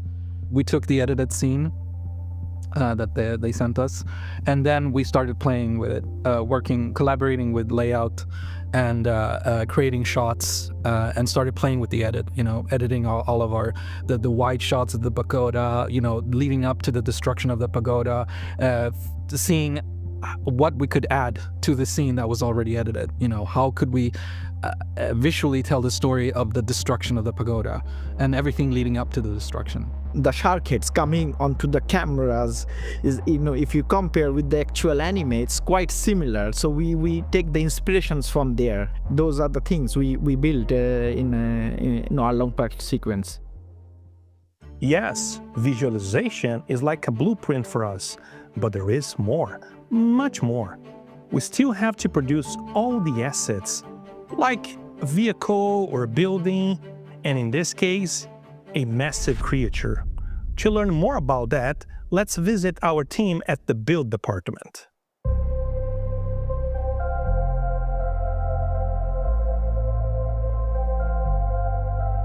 In asset build, we take our 2D artwork from our art department into the process of making a 3D model. You can actually move behind and see what's behind of the object, really. For instance, a hand has maybe 3 layers of skin, and then you have to do all the creases and making all the color variations, sculpturing, creating the 3D dimensions, and like moldering to get as close to the concept art. To create the perfect asset, you have to know all this stuff, and also making sure that you can connect those people, and that is the modeler and the texture artist and the surface artist as well. It was for sure interesting and fun to work on the Lord of the Coast asset. I mean, Jesus Christ, that was a big asset. We did a model of the body. We did, all the texture and the surface. It's not like a snake that is like this big. It's like 200 meters almost. We really had to model like every wrinkle, like everywhere, and that took some time. We get the model, which you can imagine like a clay figurine or just a sculpture, and it's stiff and it can't move. So what we do as riggers is we go in and we make it movable, like a string puppet. We basically build the controls like the strings that are moving the arms and the legs and so on. Basically what we then give further on for the animator is not just the bones that they have to like move around very difficultly. They just get a control set that they can easily move around and then get the animation going. One Piece was a very fun project, and of course Lord of the Coast was one of the most exciting things about the project. It had several different challenges. One was that it was such a massive asset. It was just a very, very big one, and that in 3D is usually something where we need to focus on the things that we see and ignore the things that we don't see. So in this case, we saw the face a lot, very close up. So we need to spend a lot of time on making the face and the expressions of the face very, very clear and easy to access, for example, for the animators. So we went there also through several iterations of how do we approach it, where do we put the controls, how much do the controls inform the movement of the skin, and so on. So that was really exciting for me to actually get to sit down and try something new that we haven't done before. Now we have our creature in place and ready for action, but someone still have to breathe life into it. First, we get the rig from the rigging department, which includes the whole model of the creature and everything. And our job is basically to get that moving. All the action that the director wants for the specific shot and so on. And then, of course, we spice it up with all the details and make it look extra alive. One Piece was a fantastic project, and the Lord of the Coast, especially the Lord of the Coast, because that was one of those projects, when you get a big creature, it's massive, it's huge, it's bigger than anything you've seen for real, which is the essence of visual effects. You get to do or see things that isn't possible in real life. The Lord of the Coast had a few really nice close-ups, where we get to see his whole range of emotions, from being super angry to be a bit confused, and then basically when he leaves he's like defeated. He doesn't have the human facial structure, or not even like mammal. The only thing we really could play with, of course, was the eyes.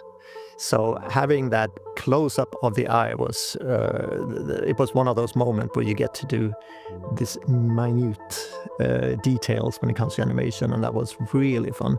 And also to get all the skin working, and we worked closely with the character effects team to really make the eye work with fluids and extra details when it comes to the animation that just in creature effects enhanced these details also. Get lost.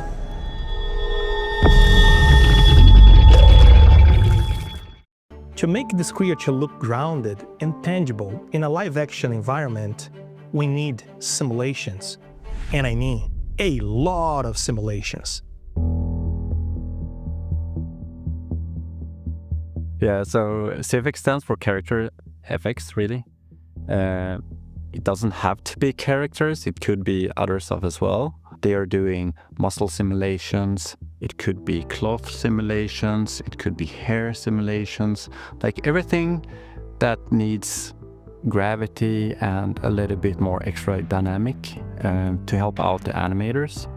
Like we can't put an animator to animate 1 million strands on hair, right? So then you use CFX and they make the final touch. For instance, for Lord of the Coast, we had our amazing animation team, and they did this animation. It comes out from the water, and water is splashing, and stuff is happening. But then to make it really finalized, we want to add the muscle jiggle, we want to add some clothing or like skin sliding, and that's exactly what we did with the Lord of the Coast in One Piece as well.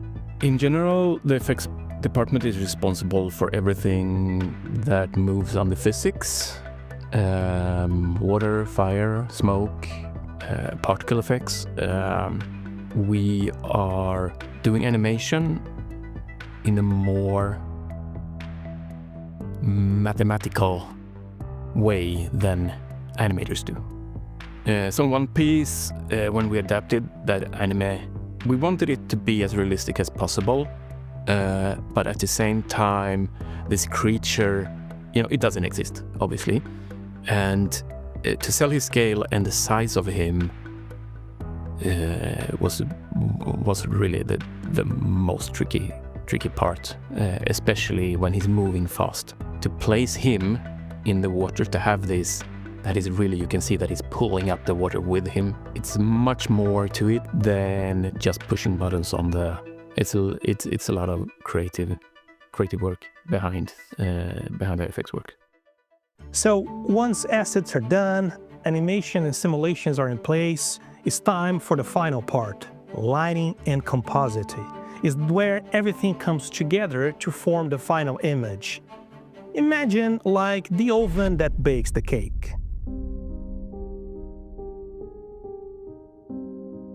So as lighting, we're like quite at the end of the whole pipe of like work that's being done. All the different departments, we assemble it all in one scene, and then the first step is we start with matching what was done on set, and then we can go to like the creative step. We can use the lights to create mood, to tell the story, to accentuate certain parts of the image, and to help it to like get to the vision of what the director had. In compositing, we would get all these different components: creature, splashing water, and foam, all different elements, and we combine them to make the final image that you see on the screen. It's a lot of collaboration actually with light department, and on the Lord of the Coast, for example, we did a lot of collaboration with the effects department too, because there was a lot of back and forth how to make this wet creature look as good as possible in all these shots in different scenarios. Water is a very tricky thing to get right. The lighting team did a great job of like making the creature sit into the plate, but also make everything look like larger than life, which is of course part of what One Piece is. It's like epic, it's fantasy, it's larger than life. Word of advice for someone also wanting to break into this industry and wanting to become a concept artist is learn the fundamentals. Composition, you should know lighting, you should know architecture, anatomy, shape, form. If you have this core knowledge, you should be able to do and use whichever tool that is available to you. Don't run behind the software.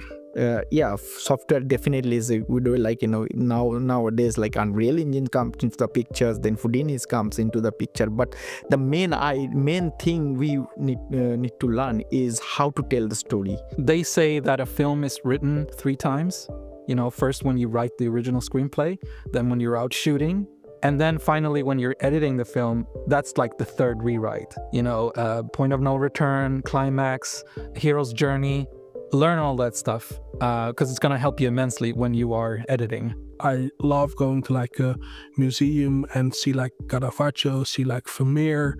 Like those masters really knew how to like tell a story with light, how to work with light. And it's like we're doing the exact same thing now, only in a computer. I had this passion for just creating an eye that looked super real. And I started looking at people's eyes on the subway when going to work and realizing, oh, they're looking back and wondering why I'm looking at them.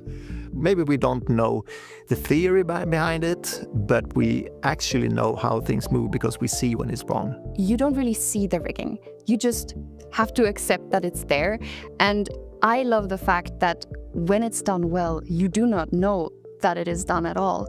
And that is the beauty of it. And I love doing what I'm doing. And I just want more people to get to do what I'm doing. But also know that when you're coming into the industry, you're coming in with a new thinking that the oldies might learn from. So don't be afraid to just do your thing and, you know, show the passion really to the people around you, and it will go just fine.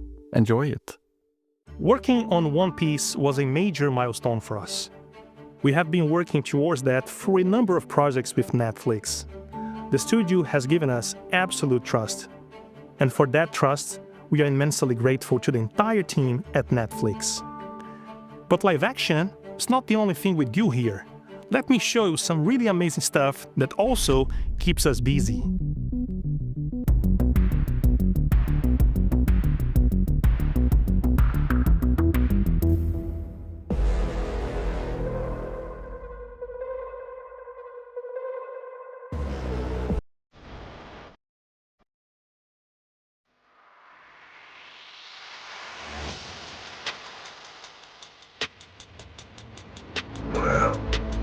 You know what I'm thinking about right now? So when we got a passenger and he's carrying, I think we might be compromised.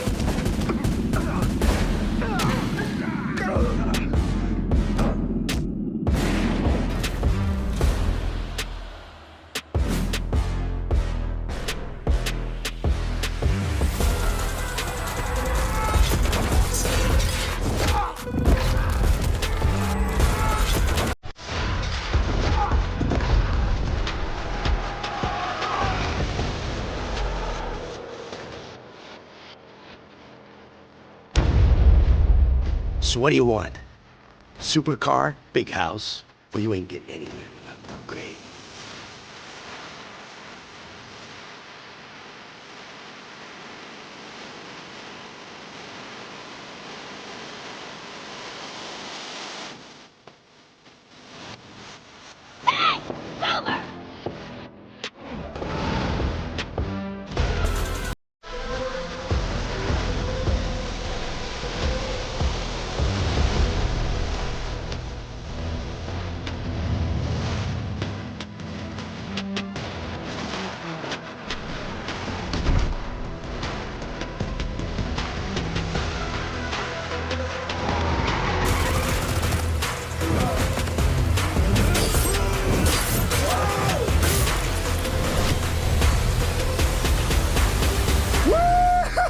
That's what I'm talking about!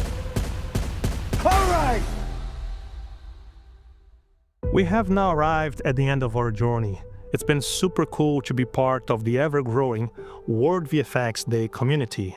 Thanks to the team for having us. Thank you for sticking around for this glimpse into Goodbye Kansas. If you would love to work with us, we are a global company with offices in Sweden, UK, India, Serbia. Whatever is convenient, reach out to us. Again, thanks for listening. Happy World VFX Day.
Welcome, Felipe. Hello, hello. Hi, Hayley. Hi. Thanks for having me. Thanks for joining us. It's lunchtime where you are, right? Are you in London? No, I'm in Stockholm. Oh, you're Stockholm? Yeah, in Sweden, yes. Oh, and amazing. And you're right, it is lunchtime for sure. Yes. Very nice. Well, thank you for joining us in your lunch break. And thank you for providing that awesome video for us as well on One Piece. We just wanted to take 10 minutes with you to talk about the project. Can you, first of all... Yes, really glad you like it. Yes! We try to make it, as fun, as entertaining, as educational as possible. Like, not going so deep technically, but more like inspirational. Yes. To the audience. Yeah. I hope that message came through. Yeah. Oh, for sure. We've had nothing but great feedback today. So thank you so much for that. Just quickly then on the project, for those who haven't seen the show yet, can you give us a little synopsis on what it's about and what the brief was? Yeah, for sure. So, yes, for sure, Hayley. So One Piece is like is a huge, right? Is a beloved anime and manga that is started running on the 90s, and the anime actually has more than 1,000 episodes and is still running. So it's big, it's huge actually. Once we are aware that we got awarded and we would work on it, there's a bunch of fans that are part of our crew. So it was quite exciting. But essentially, you are in this fantasy world when there's a bunch of pirates, a lot of seas, and there is a lot of treasure. But there's this special kind of treasure, which is called the One Piece, that everyone is trying to chase and get that one, so they can become this pirate king, right? So in that journey, we're gonna follow Luffy and his crew trying to achieve that goal, to get to that treasure, which is the main one, the most special one. So that's kind of the basis of the foundation of the story. Yeah. Awesome. And in terms of other projects that Goodbye Kansas has worked on, was there anything unique about this project for the team? Yes, for sure. Like we work on this project, we work like in 3 episodes. So episode 2, 7, and 8, right? On episode 2, we work on that Sea King, which is called the Lord of the Coast. Yeah. Everybody was able to see on our in that video that we just showed, like, you could see the Lord of the Coast. And what was special about that one is that we have done creatures here for many years, right? So like actually this year, the Goodbye Kansas brand is completely 10 years anniversary, right? But if you go back, there's history to about 20 years in the company, from the initial companies that eventually merge into Goodbye Kansas, right? So character work, creature work, we have been doing for many years. But the Lord of the Coast was quite special because it was a combination of the knowledge that we have acquired for many years. So you have this massive creature, which also has quite, interesting long close-ups that we have to pass the emotional feeling of the creature, going from this angry creature to a bit confused, and eventually is defeated and leaves, right? But also together with the creature, we is surrounded by water, right? So you need to do all this large water simulation. So that was kind of unique. I would say it was the combination of all this knowledge acquired for many, many years all together in that sequence, doing the Lord of the Coast. And also, Hayley, on episode 8, we show a little bit also in that video when you see the destruction of the Japanese pagoda, right? When you see that destruction, that one was special for us too, because we haven't been using USD already in our pipeline.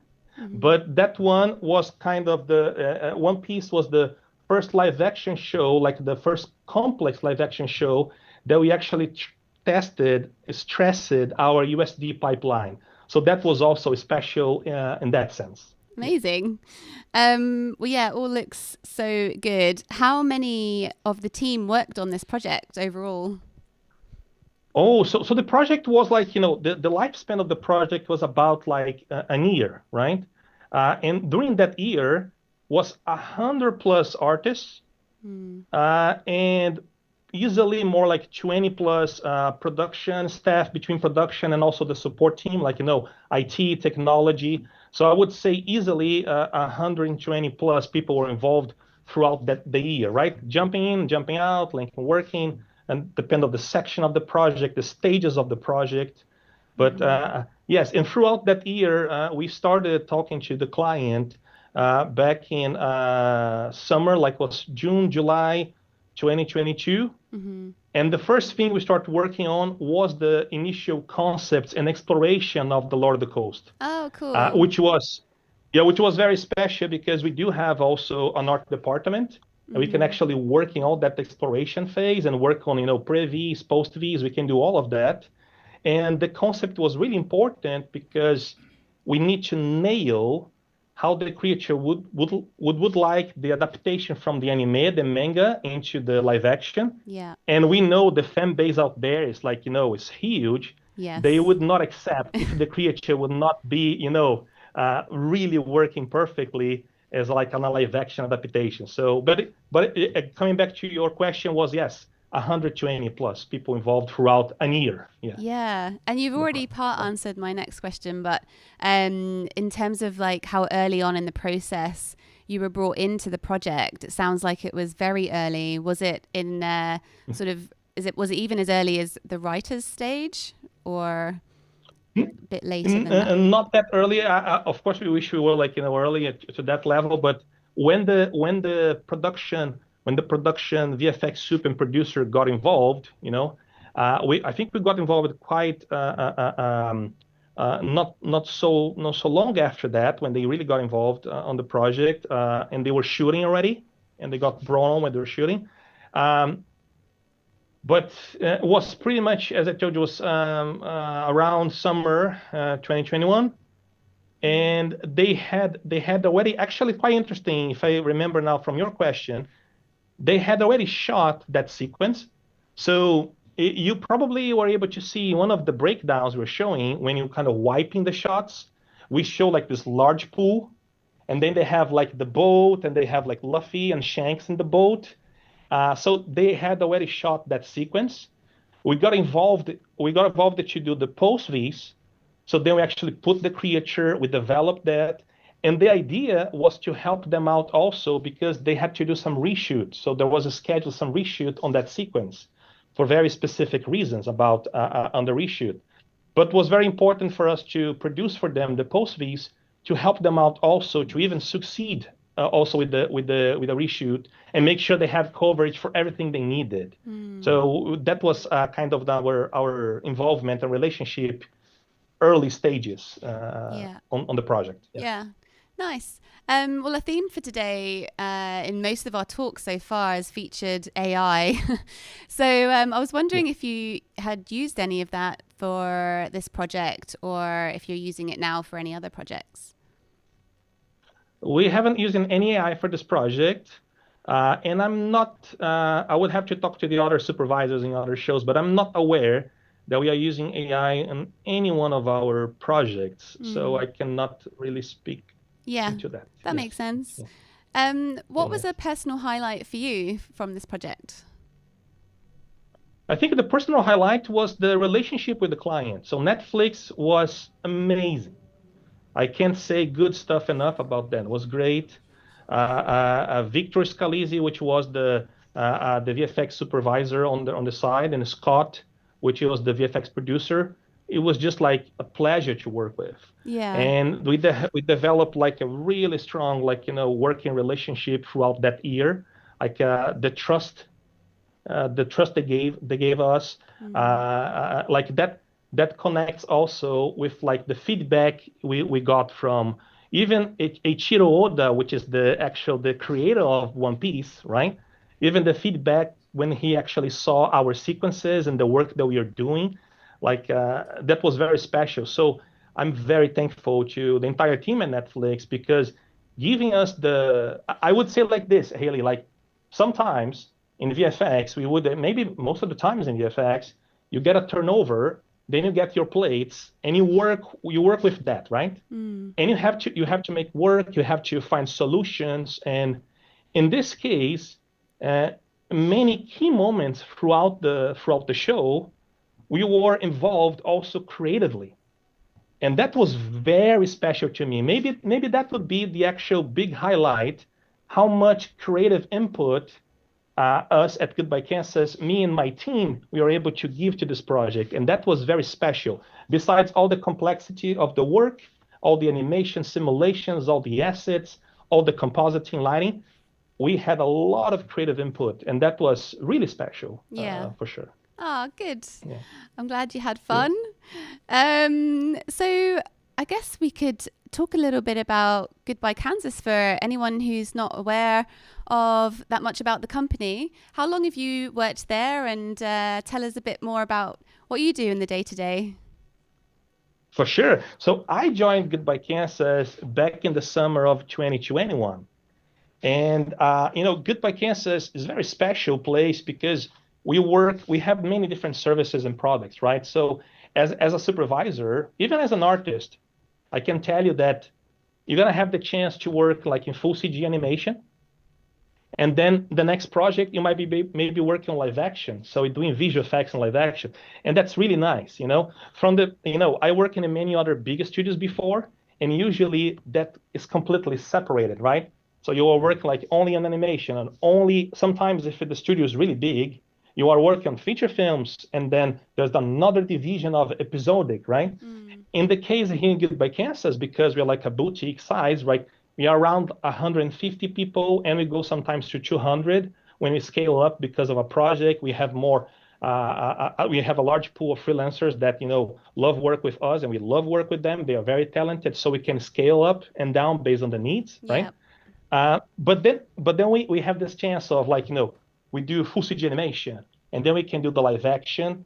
And we are now, pretty soon, you guys the entire world's gonna be able to see the amazing work that Goodbye Kansas also did for long format. Yeah. It's gonna come out on secret level, from Amazon. So we also have performance capture and scanning. So I think Goodbye Kansas is very special, not only by the team being so talented and friendly and nice to work with, but also because we actually work in many different areas and we have different services and products. So, which also help us a lot in times like this one right now. Times like when you have challenges, we have different kind of revenues, and we can work in different industries, like the gaming industry, the live action, VFX industry. Yeah, nice. Thank you for that. And as it's World VFX Day weekend, I'd love to ask you why you got into visual effects and why you still love it, if you still do. Oh, nice. That's a question that I really like. It. I love answering this kind of questions, especially if I can inspire the new generation out there. So it's interesting, because I'm here now in Sweden talking to you. But I'm born and raised in Brazil, right? And I growing up in Brazil, I was, I started dreaming about this in a very early age. I was 9 years old, and I went to the cinema and I saw Jurassic Park, and that stuff for me was like mind blowing. As a kid, was is still amazing. If you still watch it now, it still holds up. Fantastic, amazing work. But I grew up with that desire of working in filmmaking, and eventually I learned about computer graphics and VFX. So was a big journey for me to first, being able to succeed in my home country in Brazil. But eventually I was able to move to North America. So I worked for almost 10 years in Canada, throughout many different studios in Canada, and that was the time that I had a chance to work on feature films and episodics, also high-end TV work, until come the time that I joined Goodbye Kansas in Sweden, again back in the summer of 2021. Yeah. But what still keeps me excited and happy of working in this is I really genuinely love what I do. I love seeing amazing images. I'm drawn by amazing visuals, right? But after working in so many places for so many years, at the end of the day, is it might sound like repetitive because I'm sure all the people who are senior in this business, they're going to say the same. But at the end of the day, it's definitely the people that you work with, is the team that you have around you. In the beginning, and I can say this to all the people coming into this industry, yes, we all have the desire to get the big credits and to be able to get like a nice portfolio. This is important and is understandable, and you should try to accomplish that for sure. But after so many years, you want to just work with the people that you enjoy and work with, and they are talented and they have a very good work ethic. And then it's just because we go for so many moments, like it's kind of a roller coaster when you go for this project, right? And you have so many challenges and curveballs sometimes, that if you don't have the right people to work with, then it can become even challenging than what already it is, right? So work with the good people, nice people to work with. That's the key. Yeah, definitely. And it's definitely a running theme of our industry. People are just so supportive and awesome and lovely. So, including yourself, Felipe. Thanks so much, Haley. Well, we are out of time, but we have had some questions in the live chat. So if you can stick around and answer those on the YouTube stream, that would be very much appreciated. But thank you to our viewers for watching and sending in some questions. And if you have anything else, let us know. But for now, thank you so much, Felipe, and watch One Piece if you haven't already. And we will hopefully talk again soon. Fantastic. Thanks so much for having us. Thank you, Haley. Thank you, Hugo. Thank you. Bye, everyone. Bye. Bye-bye.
kick me off, or do I introduce myself? I guess you introduce yourself. Yeah. Sure. Okay. And then I put you live. Okay. You're live. Hi everyone, welcome to Megalis studio in Tokyo, Japan. We've had the fortune of hosting World VFX Day here today, and it's my time to talk a little bit, and I'll talk a little bit about our studio, about visual effects in Japan, and especially a lot of exciting things that have happened here in the last year. So just want to thank HAYLEY and Hugo for having me on today. It's been really exciting. I did prepare some slides, so Hugo will kick off the slides in a second, and I'll talk through them, but then we're hoping to have maybe some questions. So if any of you can ask any questions in the chat and the feed on the channel, it'd be great, and we'll give 10 or 15 minutes at the end to address those. So if you can get those in soon, that'd be great.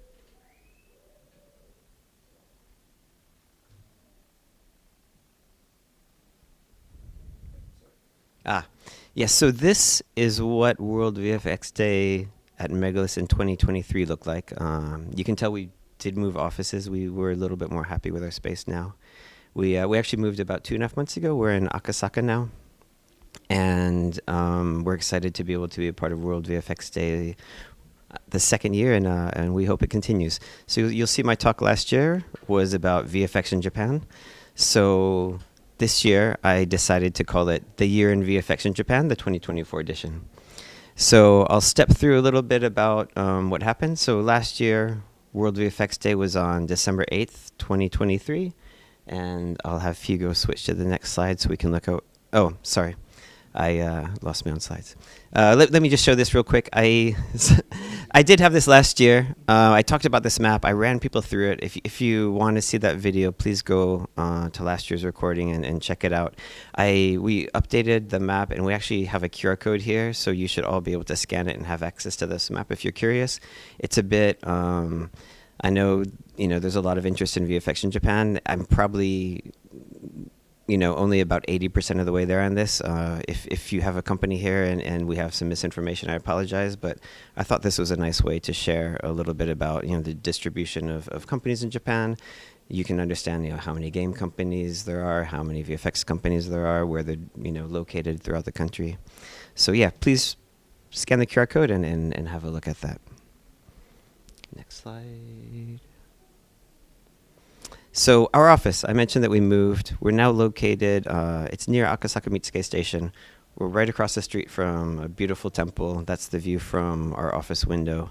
It's actually a really famous temple for both business and for entertainment. So actually I went over there this year when they were having a festival, and we were able to make a little banner and sort of wish for, actually, I wrote, I wish for more business this year. So hopefully that still comes true.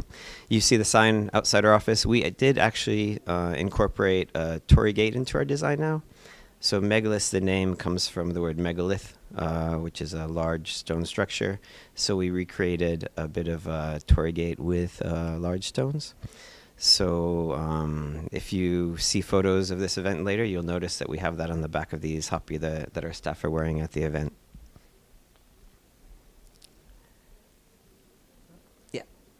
So speaking of our staff, this is a picture from our Halloween party, which is why it's so colorful.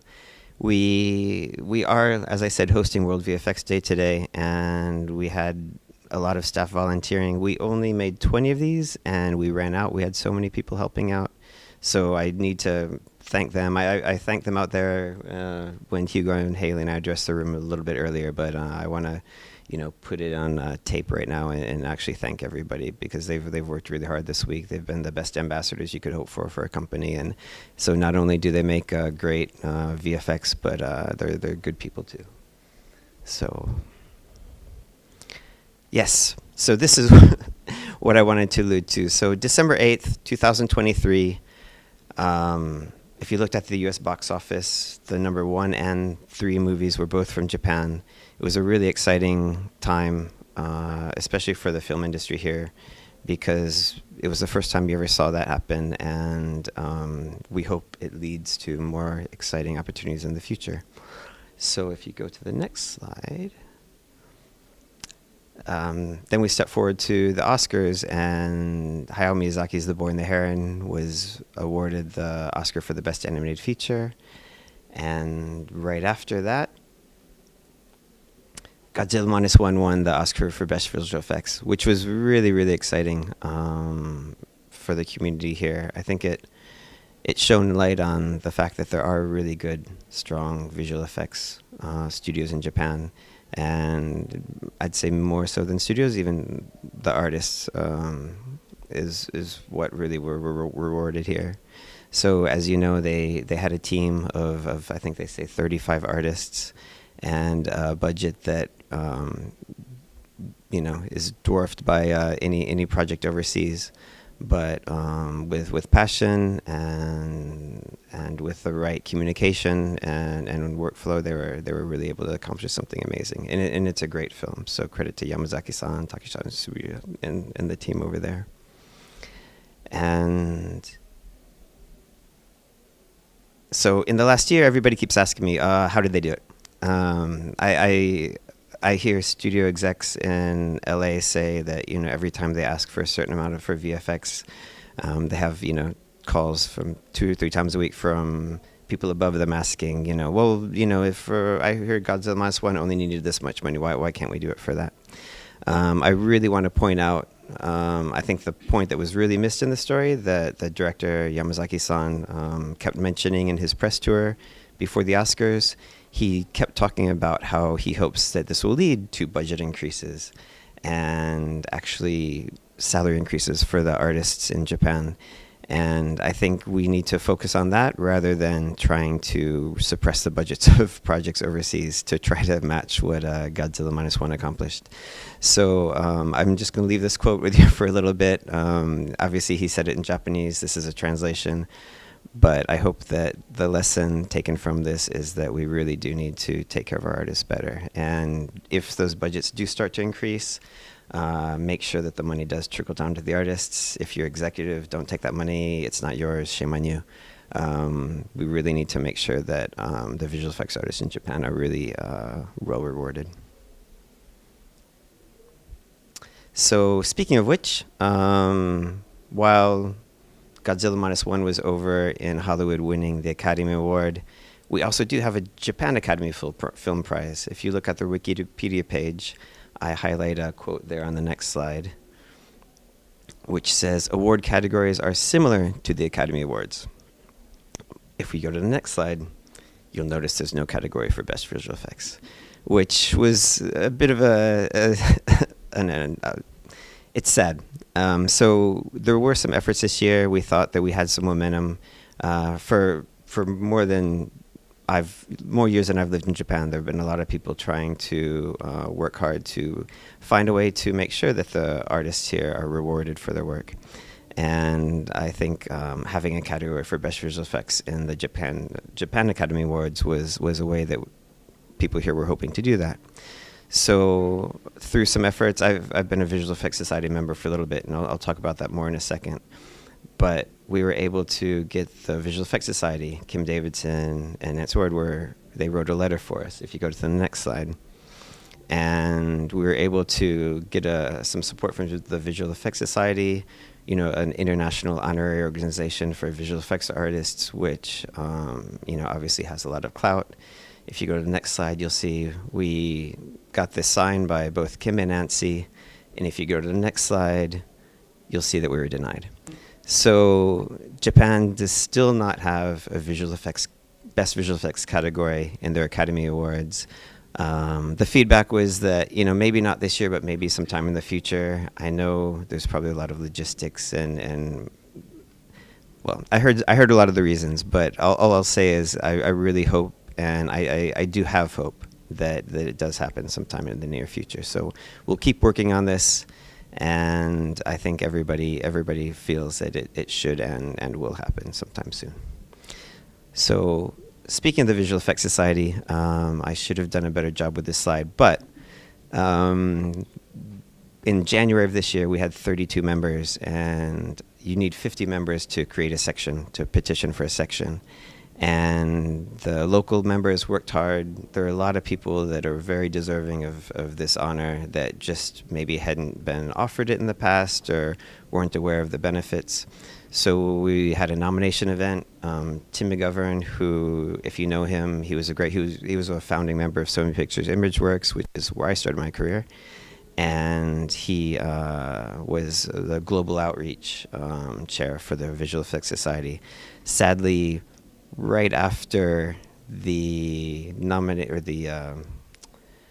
event that we had, in order to try to spread the information about the Visual Effects Society to the members here, and Tim actually joined on a live call and answered their questions for about a half hour. Sadly, shortly after that, he passed away, and right before we found out that we actually got 51 members. So I hope Tim heard somewhere up there, because he was really responsible for us being able to accomplish that. And we look forward to creating a section. In the fall, we got even more members.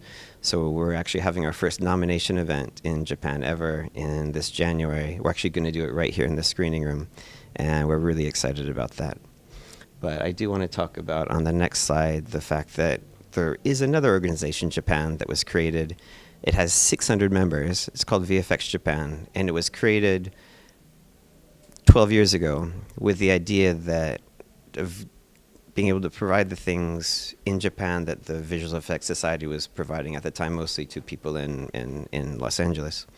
So it offers freelance artists insurance, which a lot of them don't have available to them, because usually you get that through your company. And they do awards every year. And actually, our company has been fortunate to win 2 awards from them that we have sitting on the shelf in our screening room, or our meeting room. And I think the work that team is doing is really good for the community here. But it is a domestic organization, and we're looking at the Visual Effects Society as the international organization that we really want to help grow here. And speaking of which, SIGGRAPH being in Tokyo this year was really exciting for us. It's kind of come to Tokyo every 3 years, or to Japan every 3 years if you look at the history. 3 years ago, sadly, the pandemic prevented a lot of people to be able to enter the country for it. But I know 2 years ago when I was in Daegu, that was the first time I presented at a SIGGRAPH Asia, and seeing the size of that event versus the size of what we see in Tokyo this year, it's really night and day, and I'm really excited about the next time it's going to be in Tokyo, hopefully 3 years from now, but we'll see. And I want to end with the last kind of exciting thing that's happened since last year in World VFX Day, is that we're now hosting World VFX Day live from Japan. This was a really exciting opportunity that came up when Hugo and I had a talk at FMX this year over breakfast. I mentioned it earlier in our intro, but he just mentioned he was going to be in Tokyo for SIGGRAPH Asia, and that would fall on the day that World VFX Day was scheduled for. And I think at the time he thought he might be doing it from his hotel room, and he maybe wanted me to help him get some electricity converters or whatever might help. And I was like, no, Hugo, you're doing it from our screening room. At the time, our screening room looked like the one that you saw in the first slide. So we had to do a little bit of work. We moved offices, not just because of World VFX Day, but it might be a small percentage, to be honest. And we were able to host 3 events this week. We had Side Effects in on Tuesday, and that was great. Kim Davidson was in there. And Kim Davidson also, you might know, became the chair of the Visual Effects Society in January of this year. So on Wednesday, we had a Visual Effects Society event, and we got to welcome Kim back. And yesterday was a day of rest, but now we have maybe our biggest party yet with World VFX Day. I'm sorry if you can hear the people out there during the broadcast. We kind of thought it would be fun to take a camera out there and show you the crowd. I think a lot of you would recognize a lot of faces there. But they're having fun out there. They don't know it yet, but there's going to be a teapot giveaway very soon. So maybe somebody's going to be rushing to our office now to get it. It's yeah. Hopefully you'll see some pictures from the party and from the giveaway, and there's a fun theme to it that goes in line with something that we have on display out there. So hopefully you'll get to enjoy that soon.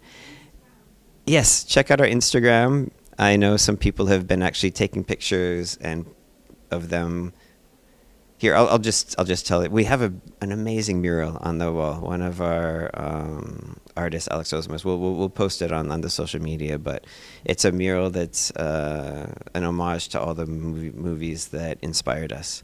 And there's I think 96 movies on there, and it draws from a lot of that I came up with, but then we asked our team at the time, send us an image of a movie or a TV or something that inspired you to do what you do today, and we got a lot of great responses. We actually got some films that I worked on, so that was a little bit. I don't know if they actually looked at my IMDb page and tried to get some brownie points. But we have a little contest going on now, and people are supposed to. Everybody got a piece of paper with a reference on it, and then they're supposed to find the image on the mural and take a photo with it. So hopefully you'll see some of those showing up soon. And on the way out, they're going to get a teapot of a shark that the Render Man team was kind enough to donate to us for this event. And hopefully they'll then take a picture of it next to our giant shark that's in the lobby. And I want to go catch NIKLAS before he leaves, because I know they have a shark in their office in Sweden. I want to take a picture with him, and we can compare sharks. So with that, I'll ask Hugo if there were any questions that came in during the call. Yeah, there's actually quite a lot of questions. Oh. Sorry, so apologies for that. I had a little bit of a glitch there. There's quite a few questions, so I just really want to ask them. Oh yeah. I'll just go through a few of them here. So I'll start with Even. Are there any benefits to working as a visual effects artist in Japan versus places like London or LA, for example? Working as a visual effects artist, honestly, we actually had an artist who works in London, but is originally from Japan. And she came back and she wanted to come see our office. I knew her from my time at ImageWorks. And she came to the office and she looked around and she was like, this isn't a Japanese company.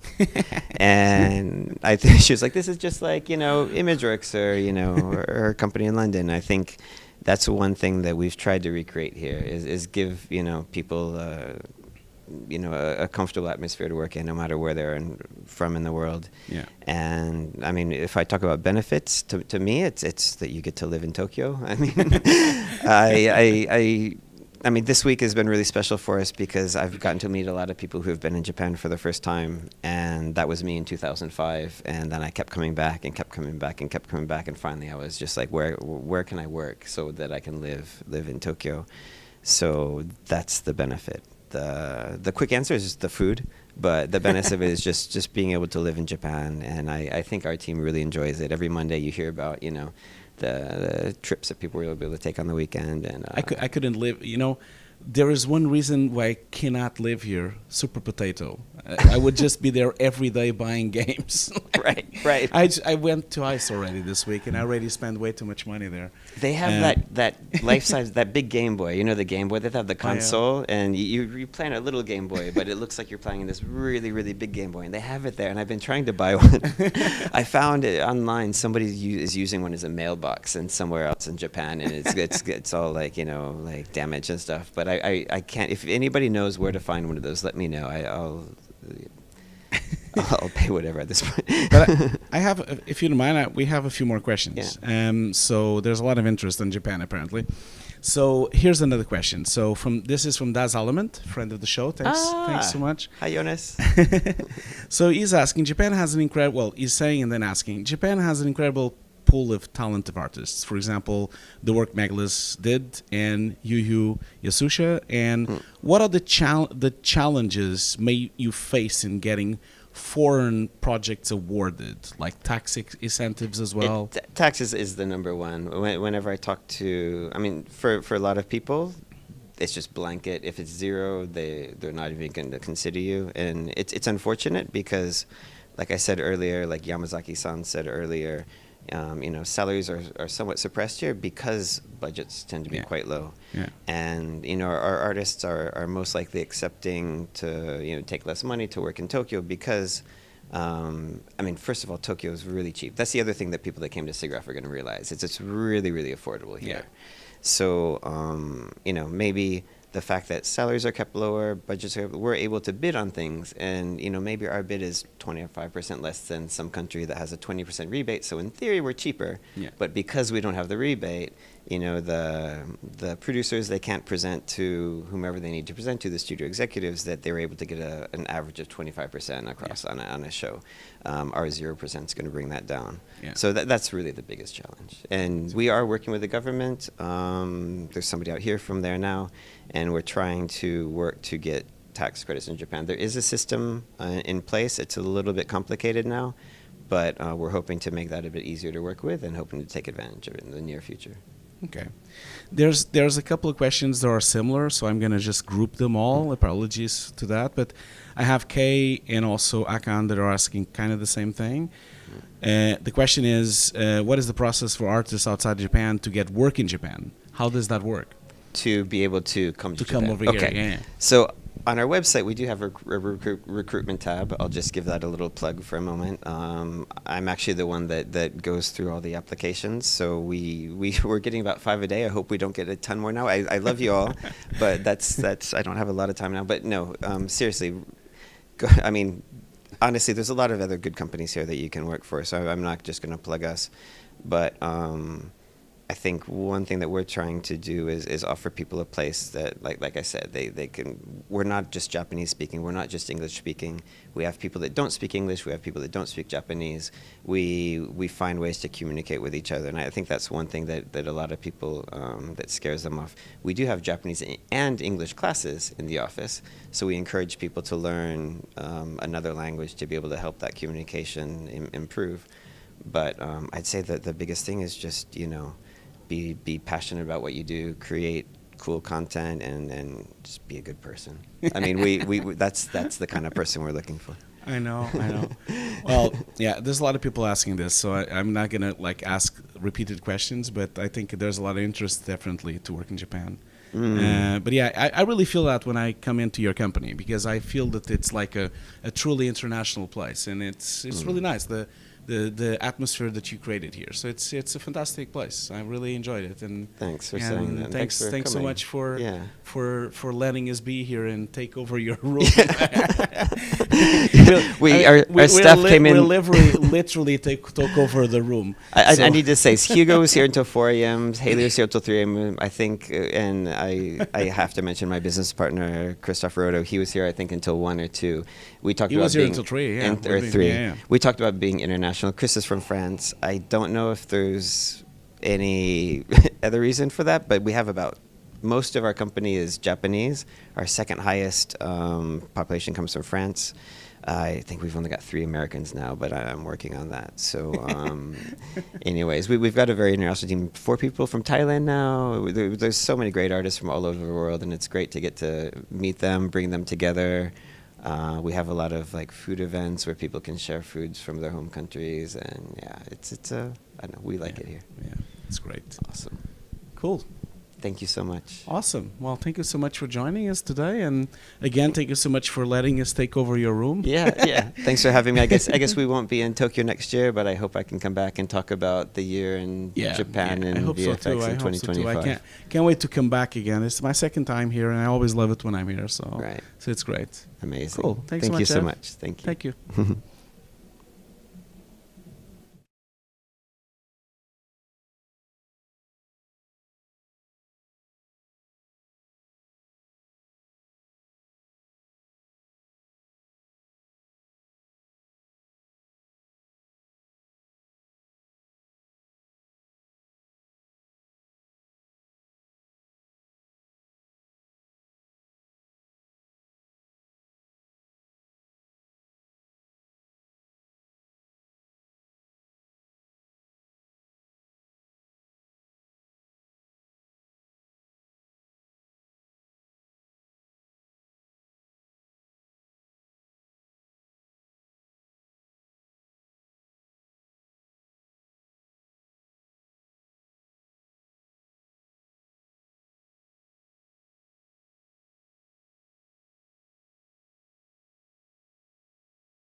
Okay, we are now back.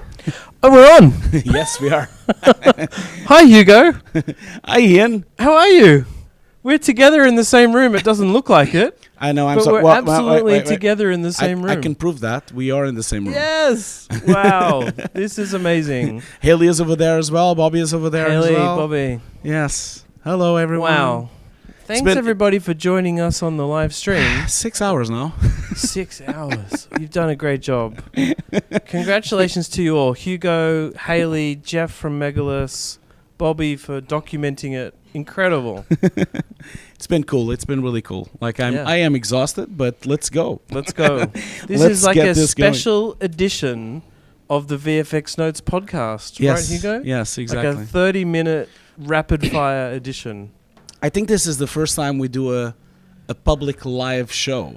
Yeah. I think it is, isn't it? It's the pretty first time much, we're broadcasting VFX Notes. So you guys know how it is. Like Hugo's desk usually is a garbage truck on fire. So we'll see how this goes. I don't know if I like being described as a garbage truck on fire. Hey, I said Hugo's desk. I didn't say before and afters. So you'll be fine. Before and afters is like an exquisite garbage truck on fire. Love it. Yes. Yeah. No, well, thanks everyone for tuning in.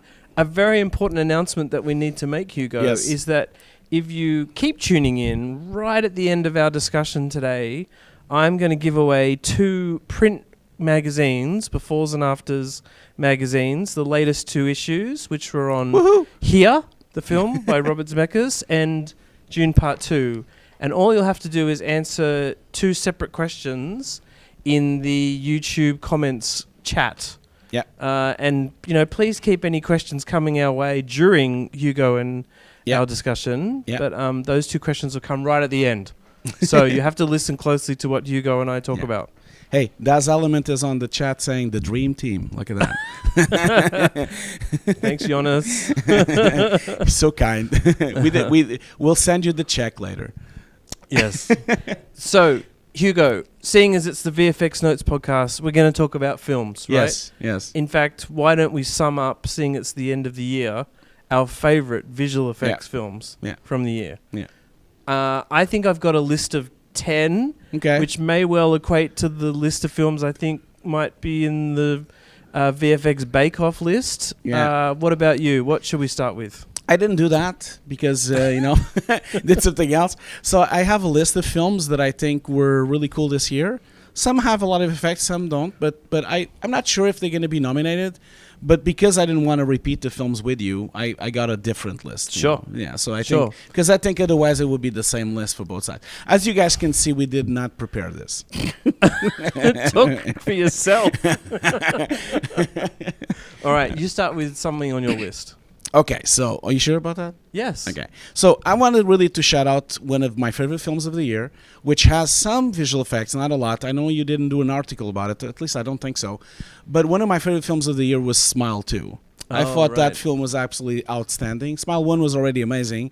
It's one of the scariest movies I've ever seen, and although Smile 1 is more scary, but it's packed with invisible visual effects. It's packed with like set extensions and really stuff that I know that now no one cares anymore, but it is packed with visual effects. And I really want to shout out the teams that were behind that film, because I think Smile 2 is a really outstanding film. And if you haven't watched the movie, go and watch Smile 1 first, and then go and watch Smile 2, because I think it's some of the best horror I've seen in decades. There are some absolutely horrific scenes on this film, and not gore or anything, just scary stuff. Oh, is there blood? No, not really. No. Okay. No, not All really. right. Well, maybe the first few shots, there's a few things, but it's really subtle and really well directed and outstanding film. Yeah. Okay. I'm just too scaredy cat to watch those sorts of films. I actually love horror films, but I just can't sleep for 3 days afterwards. Yep. Okay. Shall I go with one of mine on my list? Go for it. Okay.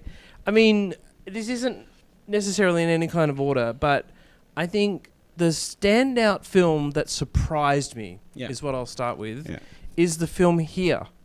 Yeah. Right? Now, this is the Robert Zemeckis film with Tom Hanks and Robin Wright, where it's filmed in one camera position for the whole film. Yeah. And it basically documents the lives of these characters their whole lives. So from teenagers until old age. But not just that, the camera being in one fixed position means that it also documents where the house was, the living room was of this film from the prehistoric times. You know, that starts with a dinosaur, effectively, this film. So there's sort of that aspect of it, the one camera position, and you think, wow, that's crazy. The film's actually based on a graphic novel, and then it goes between these different time periods. But then because they're showing characters at different times of their lives, they use de-aging and aging and also old age makeup. They Metaphysic did that work as the visual effects vendor for the de-aging. Then they also had a bunch of other machine learning and AI tools used for literally up-resing frames, which is, you know, kind of fascinating that it actually made it into a VFX pipeline. There's also some transitions that DNEG did some cool AI work on, and then Dimension was responsible for the virtual production stuff.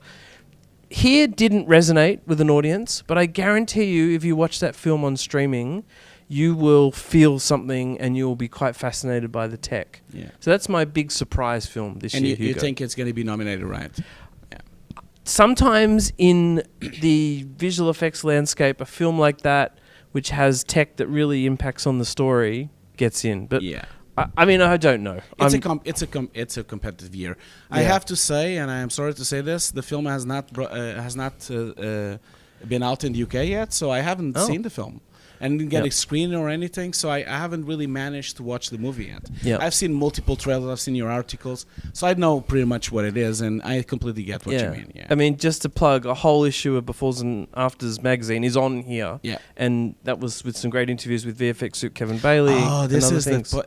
I just had a parcel yesterday on my porch, and I didn't know what it was. Now I know what it is. It is. It's your magazine. Living outside my porch, you know, rain inside because it's outside. Because I'm in Japan. So just outside. So it might be a bit quickly when I get here. But I haven't read it yet. That's here. Yeah. What's the next on your list, Hugo? So on my list, I have my favorite film of the year, by far. It has a lot of VFX. You've done some amazing articles about it. I think Civil War was one of my favorite films of the year. It's on my list too. Oh, I'm sorry. Civil War is... I wanted to mention it because a lot of people really slept on it and didn't watch it. Not only it's an astounding film in visual effects, like especially the final sequence, which I'm sure you can talk more about because you've done some really cool articles about it. But Civil War is just an astonishing film. Like I have no words. It's one of the best movies I've seen in years. The whole thing with the photography angle, watching it through the views of the two photographers and watching those stills and the photographies inspired by Lee, the photographer. Like I just felt it was just outstanding. And coming from a director that I love his work, you know. I mean, ever since Ex Machina and before, and Annihilation, I just feel it's like the surprise of the year. Now, the film came out in January. It's maybe a bit old, you know, maybe a long time. You know how it is. Usually when films come really early, they get kind of lost, you know. So I hope it gets nominated. Yeah, I mean, I love Alex Garland too. Yeah. If people haven't seen Devs, oh my God, they need to watch this TV series called Devs. But Framestore took on the work mostly for Civil War, and I just think they nailed it, right? It is one of those classic invisible effects films, and a really clever use of built sets. And, you know, extensions and full digital environments for Washington DC. Man, the final sequence is just like when I saw the breakdowns on your website, I was like, what? What? This is green screen. This is blue screen. This is CG. Yeah. I didn't even notice on the film, and I'm a VFX soup, and I didn't even notice. I'm ashamed of that, but that's what happened. Yeah. Like it is invisible. Yeah, it's fantastic really work. good work. Fantastic work. Yeah. So cool. Okay, the next thing on my list is Kingdom of the Planet of the Apes from Wes Ball. The apes again. This is a fantastic film, and I am actually quite enamored by the series. Sometimes those apes films, I have to say this, Hugo, they don't deserve to be as good as they are.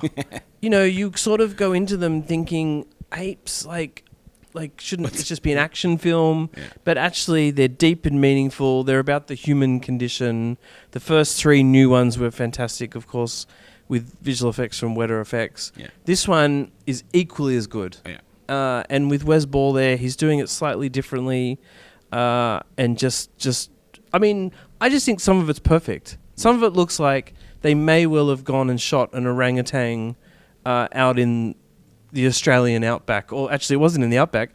It literally was 20 minutes from where I live, north of Wollongong in near Sydney, and there's just some such exquisite work in there that you cannot go past it.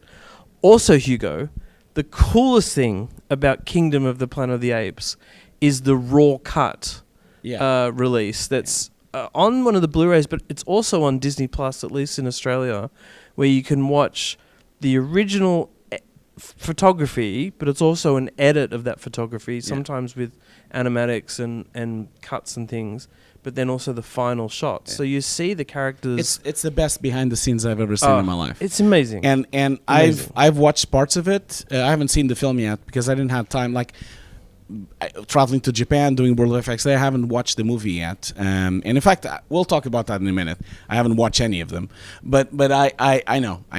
But I just wanted to say that this behind the scenes is absolutely stunning. It's fully available on Disney Plus. You can watch the whole film with side by side with behind the scenes. It's almost like they made a version for Jonas.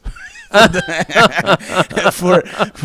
the movie Rabbit Hole. I just feel that Jonas, if you're listening, this version is for you. Yeah, it is. It's like a love letter for you, for no one to ever tell you that there was no CGI used. But more than that, it's about choices the director made. Yeah. Because you see sometimes during one take of a performance that they grab another take that, you know, the director obviously liked better or the editor liked better. Yeah.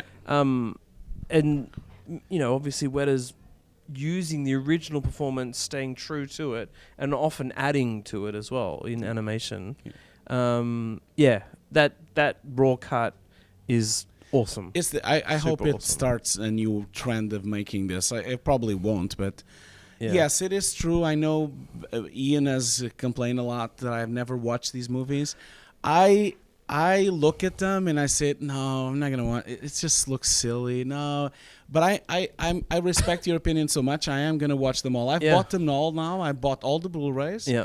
As soon as I get home, I'm gonna watch them all just because I'm gonna need you to watch the Tim Burton one as well. I went to the cinema to see that piece of crap. Yeah. Like I went to the cinema to see and Paul Giamatti as an ape was not good, man. All right. Next on your list, Hugo. Okay, so not a favorite film of mine, and I have a lot of problems with this film, but I do think it has a shot at the Oscars, and it's probably like one of the biggest VFX films of the year, which would be Gladiator 2. And Gladiator 2 is a really strange movie. I went to the cinema to see it on IMAX. Just before I flew here to Japan, and I mean it's okay, and it hits most of the core things of the first one, and it's like a really good fan movie, and I kind of feel like they try to repeat most of it again, and it has these big fight sequences and big Coliseum shots, but it's really well made, and the whole thing is really well polished, but the film just looks, sounds, and feels like a film from 25 years ago. Right. The whole thing. Right. Which I guess it's in purpose, maybe. But are you saying that's good or bad? Or neither? It just does. I guess it's I'm sure, you know, maybe it was by mistake, but I'm sure maybe Ridley Scott wanted it to look like it was, because the film is supposed to be 15 years after the first one. So maybe that was the objective, was to make it look like it's right after, and so it's shot the same way. I don't think it's that way. I think it's just because Ridley Scott is a bit old-fashioned. He's always been a very classical director, so I think this is how he directs. And I didn't really like the film much, but I have a feeling I enjoyed. I was entertained. I guess I'm going to do the pun. I guess I enjoyed, and I thought the visual effects work was really good, and the creature work as well, and the water work. There was a lot of really good set pieces. I do think it has a chance of being nominated because it has all the tick boxes, you know, all of them. I think it looks incredible. Yeah. And has fantastic set extension work. Yeah. The main vendors on Gladiator 2 are ILM and Framestore, but there's a lot of other vendors too.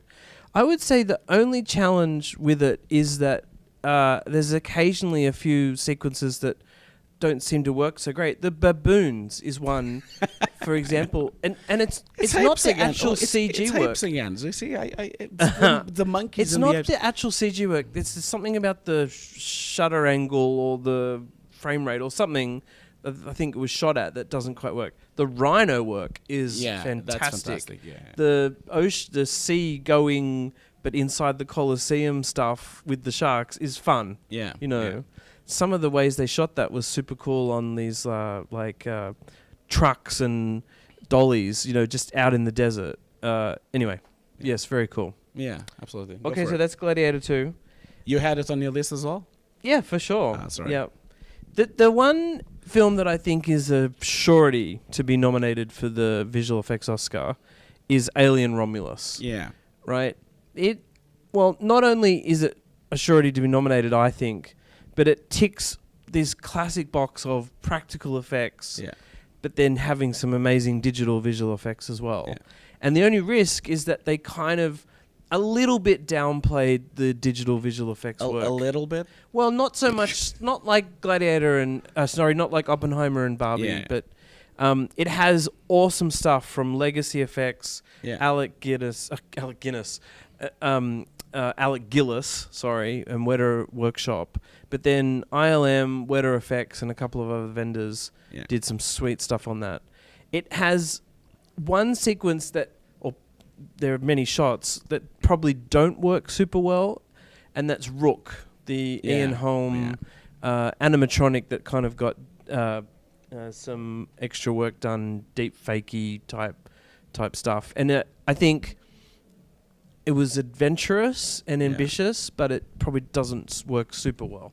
Yeah. Well, I must plug, since Ian is not doing that, I'm gonna plug his magazine, because his magazine is outstanding. Like, he has like a full issue. I don't know which number it is, but a full issue with just Alien Romulus, which is really good. Yeah, that was fun to write. Yeah, I bet. And I just did an interview today at SIGGRAPH Asia with Weta Effects on their work, which includes some stunning stuff for The Offspring, spoiler alert, at the end of the film, and the crashing of the space station. Oh, spoiler alert as well.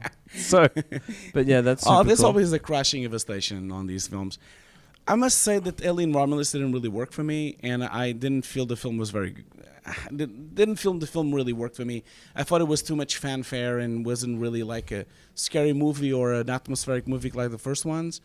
But the visual effects, of course, is outstanding. I didn't really like the radio controlled. I think face huggers. Yeah, in some shots you could kind of see that they were radio controlled. Well, I think in some shots, part of it's meant to fit into that period after Alien, and so some of it's meant to look a little a bit rough. I know. Well, not rough, but just that era. It's funny that you were saying on the beginning about the visual effects, the no CGI conversation. This film is really peculiar because that conversation didn't really came from the production or the director, because they've been praising the visual effects as well. It's just this kind of really toxic atmosphere in the Twitter sphere with all these publications, these random publications that really took words into different... When they say, I'm so glad they did it all practical, and it just isn't all practical. I know. In fact, Fede, the director, was at the View conference this year, and he's a visual effects artist from Uruguay initially. You know, that was his origin story. Yeah. And he's like, he loves working with ILM and Weta. And a few other It was just companies. words taken out of context. And once again, these publications just take like buzzwords out of the other conversation. Most likely just mention the physical effects in the middle of all the other words. And it blows out of proportion, you know. Yeah. All right, you got something else on your list there, Hugo? I do. I'm not going to go... I mean, some people on the audience is telling us what to say. I'm not going to do that. What are they saying? They're saying Dune 2. I'm going to leave Dune 2 for you, because I'm sure you will have it on the list, I'm sure. I've got two more big films to talk about. I mean, sorry, not to stop you, but there is an amazing list of visual effects films this year. Some of the other ones I wrote down that we probably don't have time to talk about. Furiosa, big surprise, actually, incredible work. Twisters, incredible stuff. Wicked is amazing. Deadpool and Wolverine, the hand through Cassandra's hands through that character. Oh my god. Challengers, the tennis film, insane. Yeah. I love Beetlejuice as well. But anyway, sorry, they're just me mentioning some other huge films. Yeah. I know. I have to do a little small mention. I don't want to really talk about it because it's not really a very, very heavy visual effect shot. It is, but it isn't. But I thought that The Fall Guy was an interesting film, especially because of this entire push of the physicals and also the stunt work, which still doesn't have an Oscar. I have no idea why there is no Oscar for stunts. And it kind of feels like it's too late now, because if they do it now, they should have done it in the 80s or something.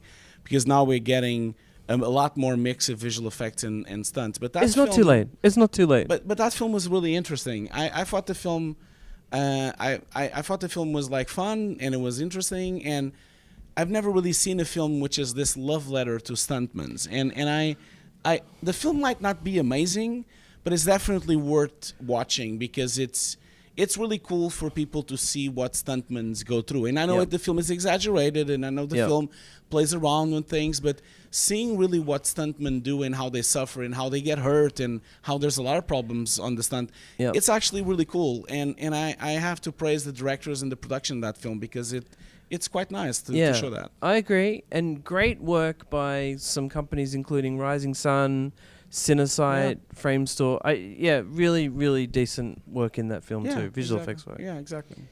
All right. Of course, we're going to mention Dune Part 2. Is really, in some ways, the front runner for the visual effects Oscar this year. Yeah. But, as I say, there's a couple of surprises, and I haven't mentioned one surprise yet either. Okay. Dune Part 2, Hugo, it is an experience. Yeah. That's how I felt about this film, right? It's, especially if you see it on IMAX. The first film blew me away. So did this one. Yeah. I really, really feel that Paul Lambert, overall visual effects supervisor, Dean Egg, Wiley, and special effects supervisor Gerd Nevsky, they just become this dream team. Yeah. Along with Denis, the director, that just sold the worm writing, I mean, my favorite sequence in the film is this sort of where the Harkonnens float down from a ship and then get attacked and then float up on a rock. And I put it on the front cover of one of the latest so issues. stunning, that sequence. Oh my god, that it's shot so is good. amazing. When it first happened on the cinema, I was like, I'm having the Matrix bulletin time right now. It's just like, it was like really stunning. The Dune 2, you can't really not. I have a feeling it won't win because it won, like, it was nominated last year as well, and maybe it was too early in the year and there's a lot of surprises as well. Maybe it won't be. I think it will be nominated. I'm not sure if it wins. That's the thing. Right. Well, it's just incredible work. I mean, what else can you say? And there's some big ticket items in it, not just worm writing, but like the big battle and huge. KG here is saying that Dune, the TV show, will probably win the Grammy for VFX. So the TV show is also the Grammy. Sorry, you're right. It's not the Grammy. sorry, Kay. That's wrong there. Maybe the Emmys. And that also is awesome too. The work in Prophecy. Okay. All right. I have one last one that I'm going to put on the list, which is not out yet, but I have a feeling that it's going to really rock the world, and that's Nosferatu. I think that film, which is going to come out in the 1st of January, I believe.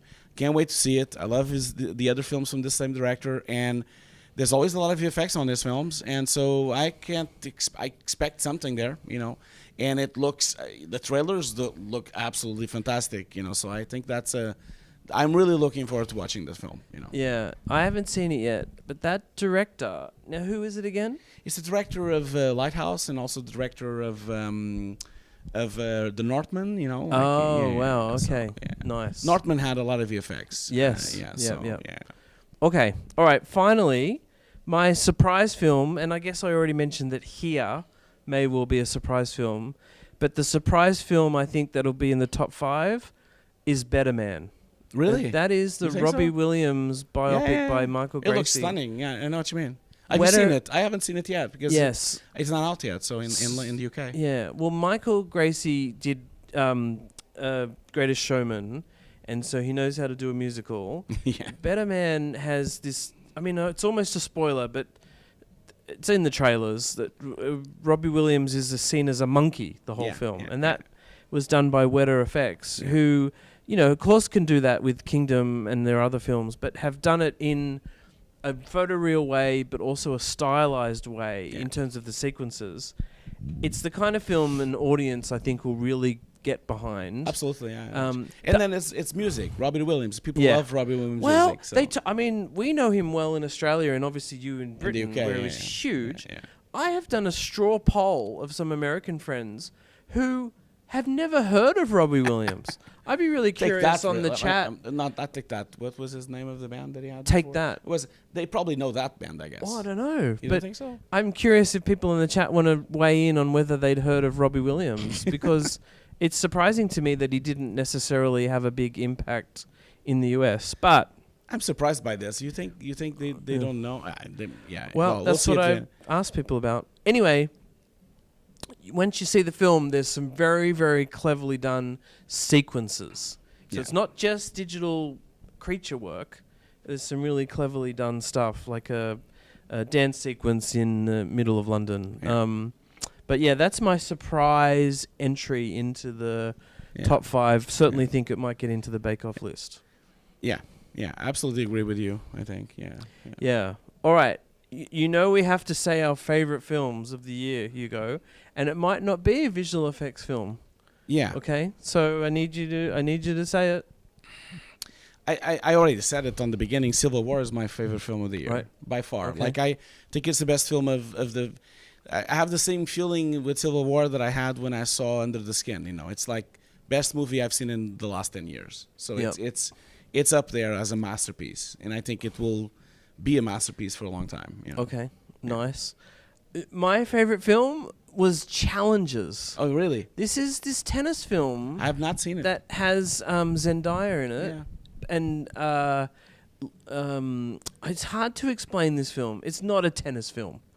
Bobby's giving me thumbs up for that one. The music in the film works so well, and let me just say, the characters are brilliant. It's like a love triangle, but there's just so much going on in the film. Yeah. And then the visual effects is crazily intuitive and innovative. Yeah, the effects I've seen. Yeah, it's stunning. And that was overseen by Brian Drews from Zero VFX, and there's a couple of pieces already on befores and afters about it. Yeah. The film came out right at the beginning of the year. I think it was actually delayed for a year or two. Yeah. But that is my favorite film of the year. So yeah. Okay. Yeah. Okay, so I guess we're gonna wrap up soon, and we do have we need to get the chat involved now. Okay. To get those magazines going. Okay. Well, it's a pretty easy question. Okay. That I'm gonna ask people to jump in and answer these questions. Yeah. And what we'll do is we'll take a note of the first 2 people that get these right. Okay, cool. And maybe Hugo will take a snapshot of the chat, and then I'll be able to contact the people. Now, keep in mind that the chat is about 20 seconds delay with us. Oh, okay. So we have to we'll wait keep about, talking. Yeah. Okay, well, here we go. The question is, what was Hugo's favorite film of the year? What was Ian's favorite film of the year? You can only write your answer in one line. As in, you can't write both films on the one line. Oh, someone said cat. Okay, cats. Oh my god, cats! Don't talk about cats, Haley. I can't believe I had to do an episode about cats with Ian. Ian forced me to do it. Ian forced me. You almost worked on that. But you don't talk about that film. But basically, I'll give away one magazine to. Yeah, we got 2 already. So we got Mikael, that's at Civil War, and Chances. Oh, I guess he was trying to write Chandler. So then Deborah Coleman, she's going to be talking soon, and she also wrote Civil War and Challengers. Okay. And then Felix LG did the same as well. We'll properly adjudge that. Take a screenshot of that, Hugo, so I don't forget. And someone said Jurassic Park. Look, great. We'll find some way of getting in touch with you. Yeah. All these people I know, and they've been on my streams all the time. And so I will personally send, or through Amazon, send a copy of the magazine. Don't worry. To them. Everyone that said I know them, so we'll get that. Yeah, just to be clear, it's just 2 people. Yes. You can stop now. Yeah, thanks everybody. Hugo, really fun to talk about those films. It was, yeah. It was. And thank you again for making this possible. No problem. And to man. HAYLEY as well. Yeah, of course. HAYLEY, you of course. legend. Woo! No, it's yeah, like that. Bobby, come on, Bobby, come over here. Say something as well. Hi everyone, hi friends that are watching. A lot of you are messaging me. Yes, we're all here. All the geeks are here. We love it. Yay. Okay. Bye, Okay, everyone. cool. See you all later, and yeah, we'll continue with the stream. Bye-bye. Bye.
Success as VFX leaders, and we're confident that each of you will take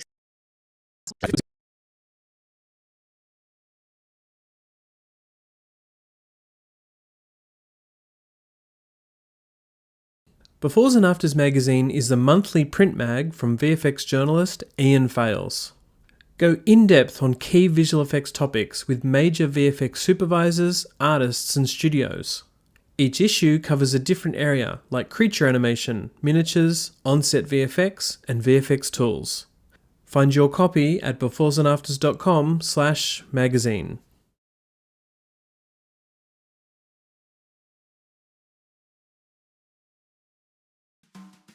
Are you interested in learning compositing? My NUKE course is currently 50% off. Join today to have access to 150 pre-recorded classes, 50 hours of training, using real production assets covering industry standard techniques with over 200 gigs of showreel material and access to a private Discord channel with over 2,300 students. This course is endorsed by Foundry and has access to a Foundry student license paid separately. Join today at hugosdesk.myshopify.com.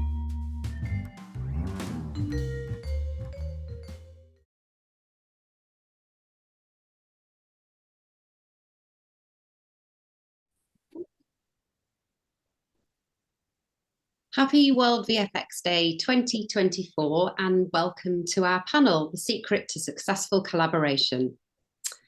VFX is a team sport like no other, with multiple stakeholders from clients to on-set production teams, in-house studio teams, and a whole range of disciplines from tech to production to comp, not to mention a whole host of personality types and skill sets and global locations. Everyone needs to be able to collaborate successfully at different stages to ensure the end goal of making a beautiful piece of content on budget and on time. No pressure then. So what is the secret to successful collaboration? Our panel today will cover the key ingredients needed to achieve this. And we're going to hopefully lift the lid on their success as VFX leaders. And we're confident that each of you will take some new insight away with you to help you improve collaboration on your projects. So without further ado, I'd like to introduce the panel. And I'll start off with myself. I'm Jenny Burbage. I'm a PR and consultant and coach in the VFX and film and TV industries. And I coach leadership, careers, and confidence. And I'm just going to hand over to Debbie Coleman to introduce herself. Thank you, Jenny. Pleasure to be here for World VFX Day. So yeah, I'm Deborah Coleman. I'm the founder of Open Frame Coaching, where I support VFX professionals seeking a fulfilling creative career to flourish and in turn, create positive ripple effects through our industry. Thank you. I'll jump in. I'm Tracy McCrary. I am the managing director at Blue Bolt Visual Effects and also co-owner of the studio. And I have a background in physical production, started my career in physical production and transitioned into visual effects probably about 15 years ago. So I guess that's a little bit about me and my perspective on things. Hi. Nice to meet everybody and happy World VFX Day. I'm Tori. I am head of people at Union VFX and I have been in the industry probably for around 25 years.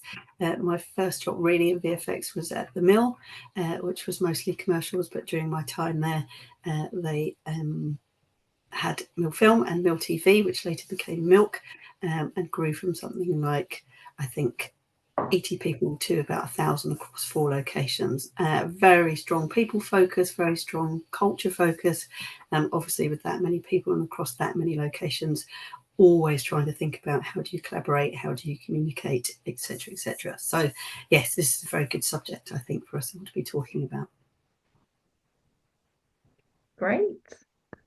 Jenny, shall I take over from here? Yeah, you take it from here. Welcome, everybody. Right. Oh, yeah, welcome. Fantastic. We're so delighted to have such a great group of experts gathered together to talk about this. So just before we started recording, we've been discussing collaboration and we've identified 3 essential ingredients: purpose, so having a shared goal; people, I always think, it's the people that make the VFX happen; and process. If you don't have a clear process, you might have brilliant people doing amazing things, but not necessarily what you need for that shared purpose. And all underpinned, I'd say, by the need for trust and safety as well. I'd really love to get your insights into purpose, people, process. So I thought we'd discuss them one by one. So if we start with purpose, that shared goal, and I guess I often think of VFX as sitting within, the storytelling. It's a part of a bigger storytelling production. Yeah, I'd love to know, to what extent do you agree that having a shared goal, clear purpose, is key to successful collaboration? Tracy, could I come to you first? Yeah, absolutely. I think that it's pivotal. It's the core of what we do, and I find, having moved from physical production into visual effects into a studio, that this is something that we need reminding of often. What are we doing here? And it's easy when you're in the grind and you're churning out shots and you're delivery focused to lose sight what we're doing and how we fit into the much bigger picture. And so we have our, I guess we could call it our macro purpose, which is we're creating a film or we're creating a TV show, and we're instrumental. We're the crew. We're part of that project. And then we have our, micro purposes where we're hitting a preview, we're hitting a delivery deadline, or we're working on a really difficult sequence, and we're trying to bring all the pieces together. But in all of that, keeping our view wide and not losing sight of what we're actually doing. We are teeny cogs, but it's a huge machine that we're a part of, and that's what makes what we do fun, right? In visual effects, that's the joy of what we're doing. Yeah, thank you. Yeah, I love that idea of the macro and the micro and those micro deliveries as well. Yeah, thank you. Tori, how about you? What do you think about this idea of shared purpose being key to successful collaboration? Yeah, very important, I think. And we were talking about it a bit earlier, that it's not just for VFX, that it's for any project or any place of work. Very important to know what your final goal is, so that everybody's clear about where you're all trying to get to. And it doesn't matter if you're in, Department A or Department B, or you're an artist, or you're someone in the background, or you're finance or HR. All of those different bits feed into that ultimate final place that you're trying to get to, which for us, obviously in VFX, is what the director wants or the production company wants. And we are all bits of that, or bits of that process. I think as Tracy said, very important to know what's expected overall, but also what's expected of you individually. If you know what your part in that is, you're more able to kind of get to that final goal.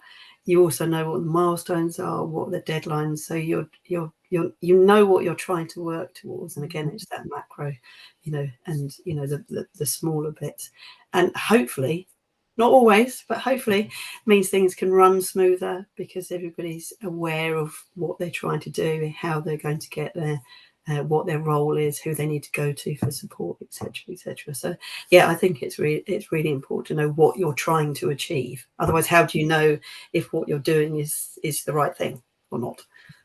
Yeah, absolutely. And I think that's a really interesting point, Tori, about again that macro micro, but thinking about, does each person know what their part is, what's expected of them? Yeah, absolutely. Yeah. I guess just thinking about this a little bit more, how do you achieve this? So we've talked about people being clear on their roles, and we've talked about those micro deliveries. In terms of that bigger picture, that remembering we're all pulling together towards, a final TV show or film. How working at Blue Bolt and at Union, how do you achieve that? How do you gain sort of clarity on that?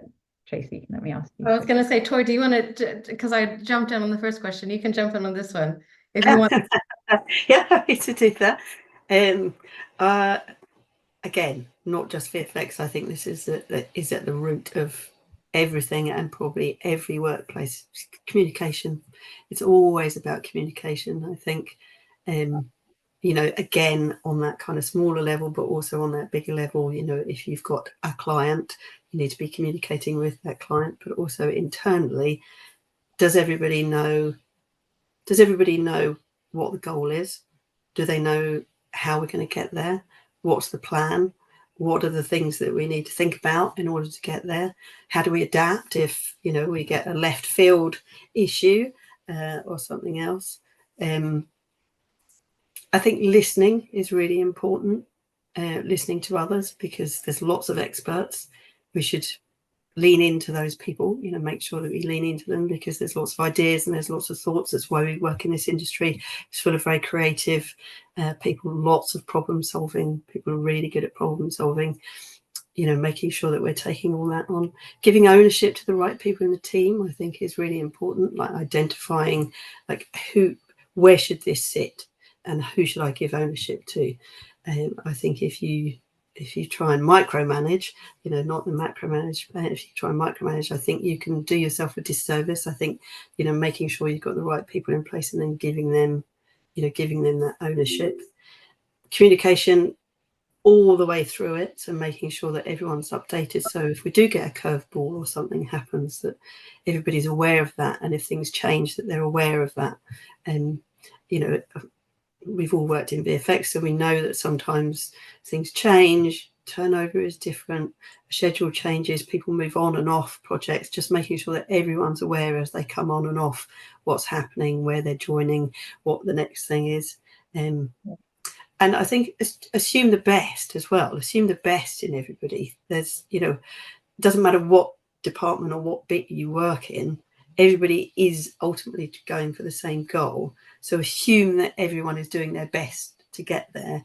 So even when it's stressful or tough or, you know, the pressure's on, assume that they're the experts, assume that they're working with you, assume that they are being your, you know, your partner in this, even if it might not feel like it at the time, and try and work with them on that basis. I think we're all going in the same direction.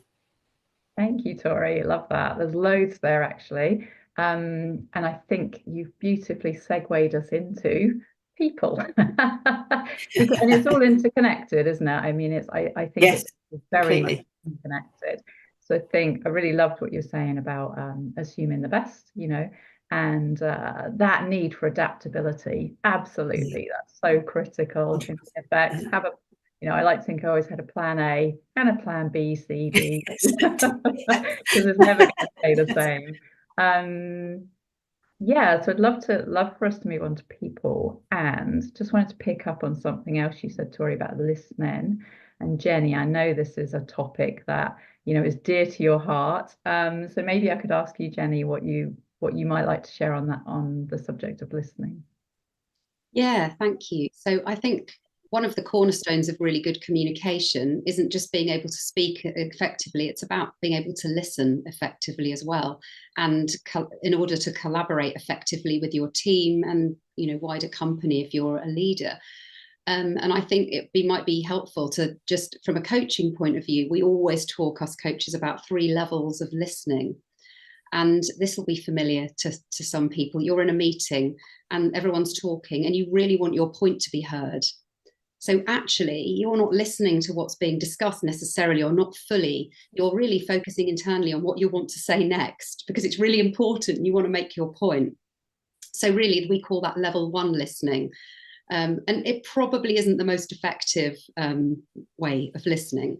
Level 2 listening is where you're listening for facts. And that happens quite often, especially in a fast-paced environment, maybe on set, where you just need to listen for facts and then go quickly and execute what you need to do.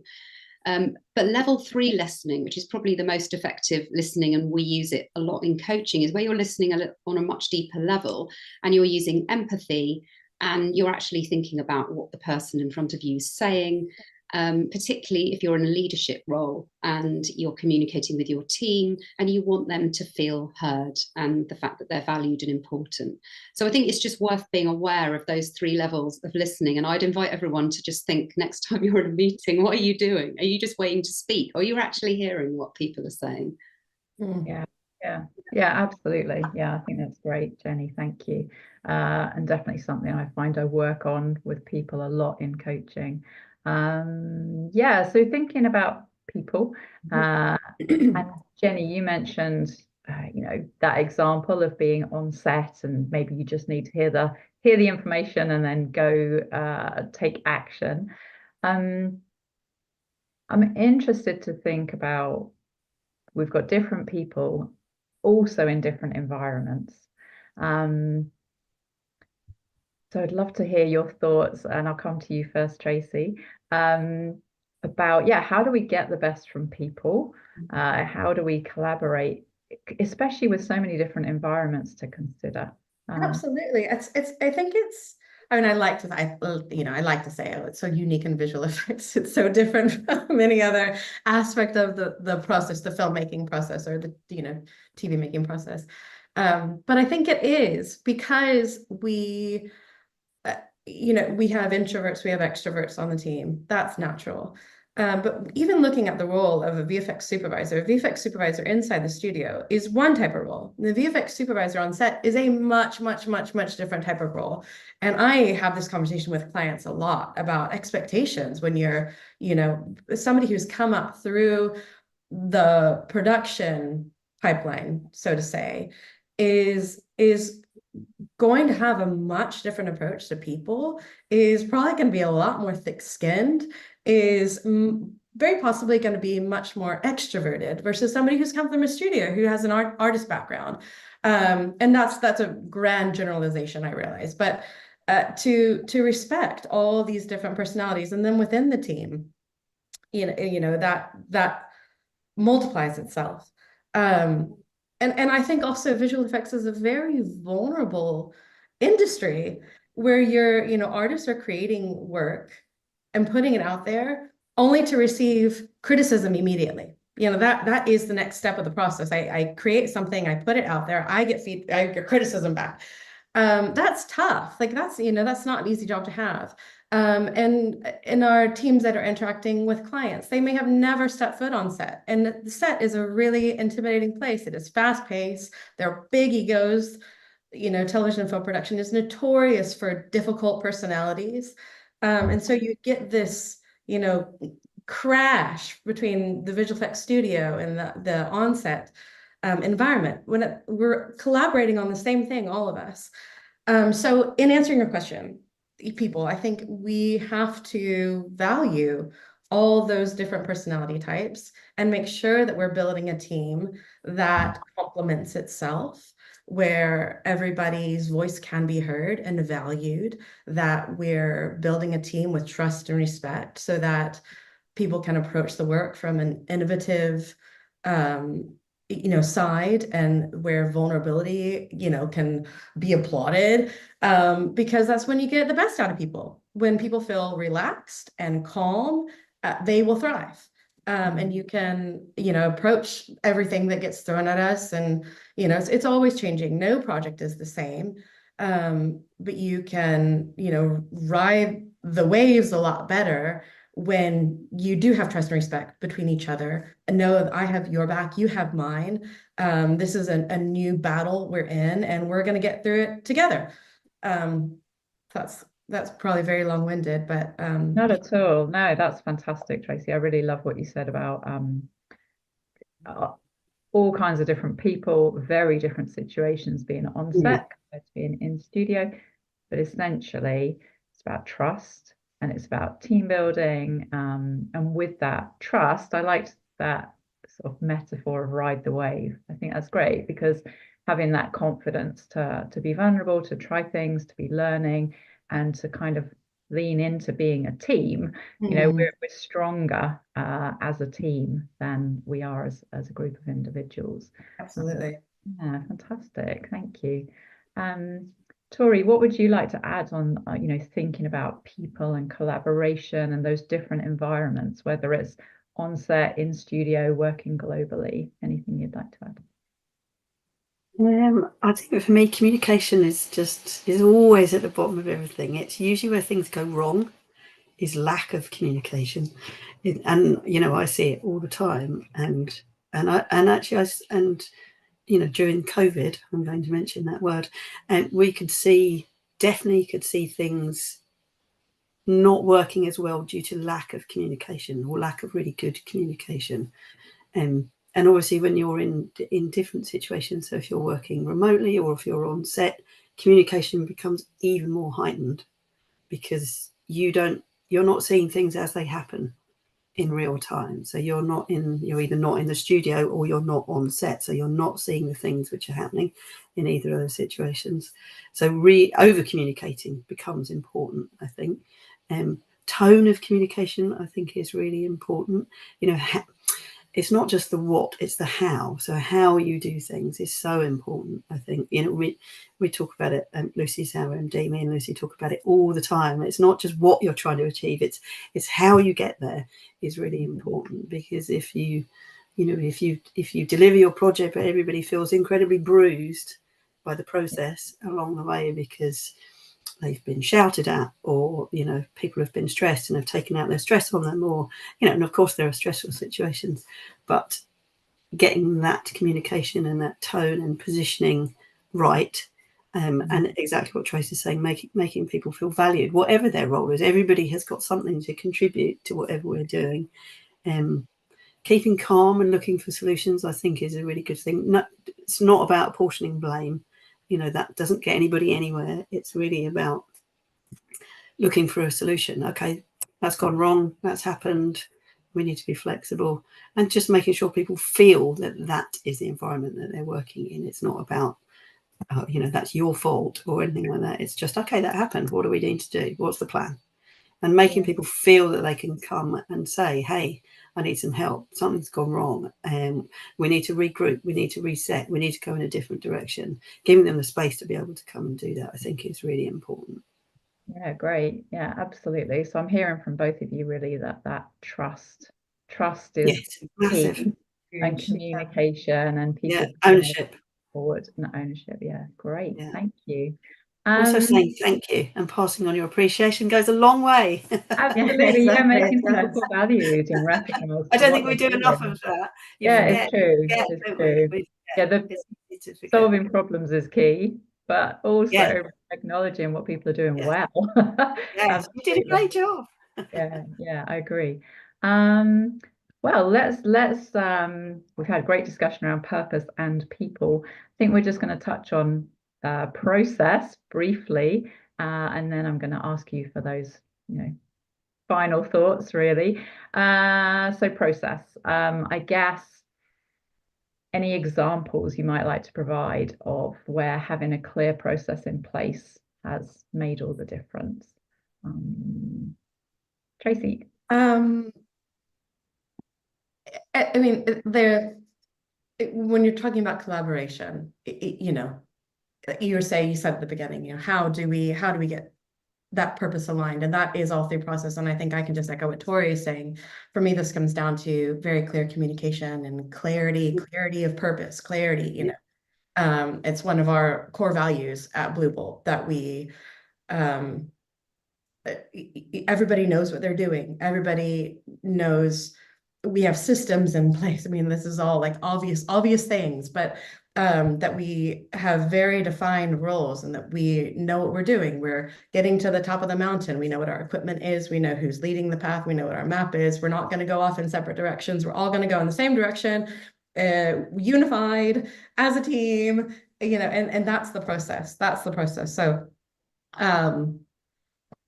you know, I feel like I could go into lots of really detailed examples of what that looks like, but really when it comes down to it, it's just it's having clarity and going in the same direction together.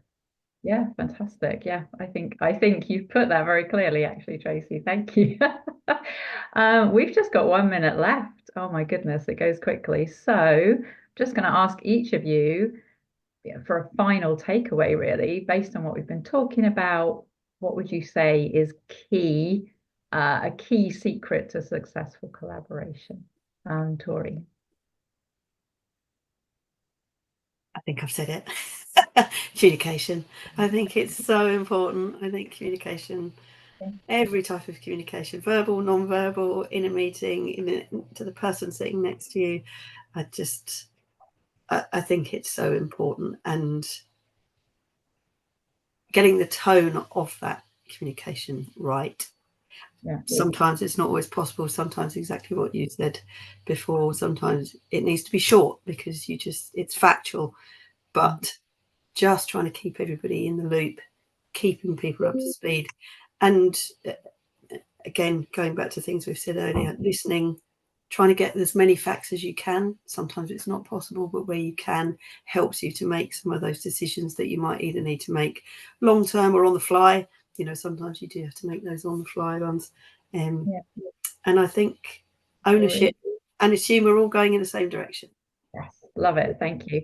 Final seconds, Tracy. Quick fire. Tori said it all. I don't know anything else. Tori has said it all. That's it. You know, and just add to that, you know, trust and respect. Trust and respect on the journey. It's huge. Yeah. Thank you. Jenny, final word?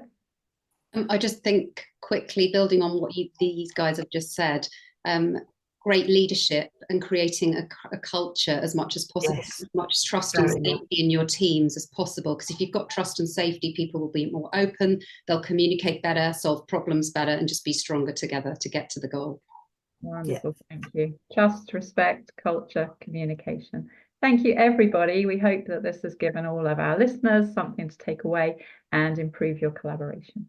Okay, bye. Thank you. Bye, everyone. Thank you.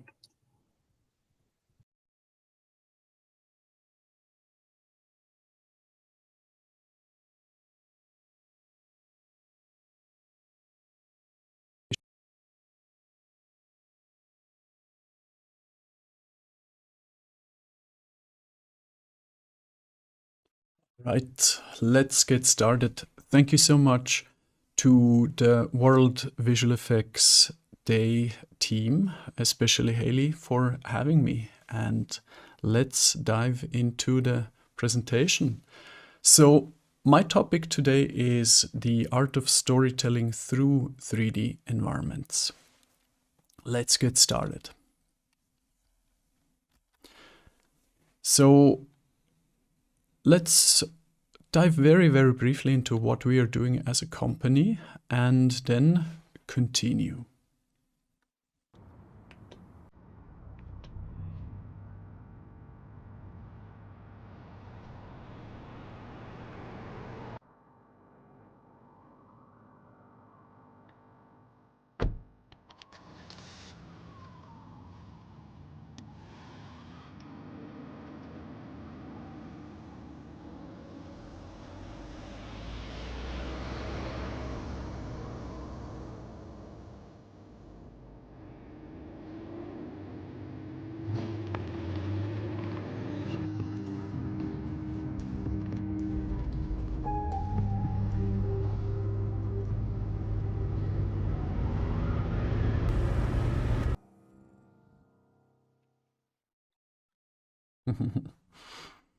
All right, so this was just a very short teaser or an animation which we created in-house. So we're specialized basically just in the creation of 3D cities. Cool. Agenda. So today we're going, after the intro, we are going to talk about architecture as a discipline, storytelling. Then we're going to see an example. We're going to also talk about the atmosphere, get some inspiration, and then we are already done. Now, my name is Matthias Bühler. I am the founder and CTO of Urban. At the moment, we are 15 people, and we are located in Switzerland. So, originally, my background is in architecture, and my first steps in 3D were a long time ago. So I started around 1992. Wasn't able to speak enough English back then to understand the user interfaces and so on, but it was already super exciting to me back then, and it still is. Now, literally the last 15 years, I've been pretty much specializing entirely only in urban modeling, in urban 3D modeling of cities and environments, and especially with this procedural component, so kind of the automation of the modeling. I'll see a little bit about this in a few minutes. Now, architecture. Some people say that architecture is the mother of all arts. Why would that be? Now, if you look at the role of architecture in itself, not as an art discipline, but what it actually does for humanity, is it's a shelter. It provides shelter and it provides safety from nature, from from weather, from animals, from other, let's say, tribes or people, and we have very good proof that architecture in itself was, since the dawn of time, a fundamental need for people, and you see this in cave paintings that are like this example here, like 40 or 50,000 years old. So architecture has been with us for a very, very long time. And because it is a designable thing, like you can paint on it, you can reshape it, it is a very, very fundamental art. It's also Stonehenge, right? Modern architecture. I had to include this one. It's so funny. Cool. Now, you also see kind of the need for protection, that it manifests itself also in nature. You see the hedgehog here, kind of wearing his protection.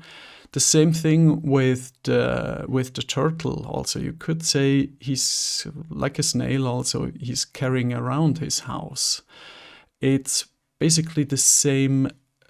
Let's say the same thing that architecture provides to us: safety and shelter. Now, some of you may know this, but some may not, and I think it's a really, really important, let's say, pyramid, the Maslow pyramid. There are different ways and shapes and of form of the same information out there, but I just really like this one. So at the very bottom, humans, we have physiological needs like food, water, warmth, and rest, and kind of literally shelter, right? Then safety needs, we want to feel safe, not ourselves, but also the families. Then belongingness, love, kind of relationships, friends, and so on and so on. Then on top of that, prestige, accomplishments, and at the very top in this example, in this pyramid here, the self-actualization. Now, if we go back to architecture, as we have seen just before, architecture is a fundamental base that is directly linked to the physiological needs. So it's very, very, it's something that is extremely important. Now, visual effects being or entertainment in general is something that kind of as an entertainment form is something that kind of becomes relevant approximately after this level, right? So you don't want to be entertained on a TV, for example, if you don't really feel safe, or if you're super hungry and if you have no food. And so the people that in general don't feel safe or are hungry or homeless and so on, so they may see art as a luxury, basically. But the fundamental need for architecture as a discipline has both components. One that is kind of a physiological need for it, and the other one is it has a design component in the sense of it being something that can be art in itself. So there's this kind of dualism going on. Now, if you look at architectural styles, kind of coming back to visual effects and entertainment, if you look at, for example, this architectural style called Art Deco, has been around since, I don't know, 1890, 1910, 1920, and still there are lots of those buildings around, and some of them are still kind of built in this style. It's very decorated, very geometric. Then you can also compare it to, for example, another style called Art Nouveau that also is very international. So here's two examples from Brussels and then from Paris. Now, if you look what can happen with inspirations like these architectural styles, then you can see something like this in The Lord of the Rings or in The Hobbit, where not the literal translation of the architecture is taken to build this world, but it's an inspiration of which forms, which materials, what color schemes, what rhythms, what patterns and so on actually represent the city planning, the city building, and kind of represent the philosophy of let's say of the elves, of the dwarves, and so on. So to me, that is very, very fascinating, and it's kind of, if you're not aware of these things, it's something that is kind of eye-opening and really important for storytelling. Now, obviously, there are lots of books that talk about the literal film sets of how they were constructed, what the dimensions are, and so on. Very, very cool books. I own a couple of them, like the Harry Potter blueprints and 2 of the Star Wars original film set movies. So I can highly recommend to at least have a look at them.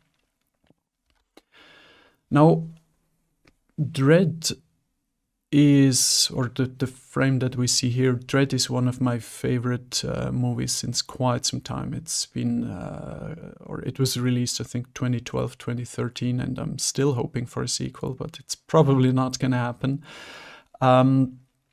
Yeah, because for telling a story, it's so fantastic, as such a fantastic example. So you have these mega blocks in this dystopian future.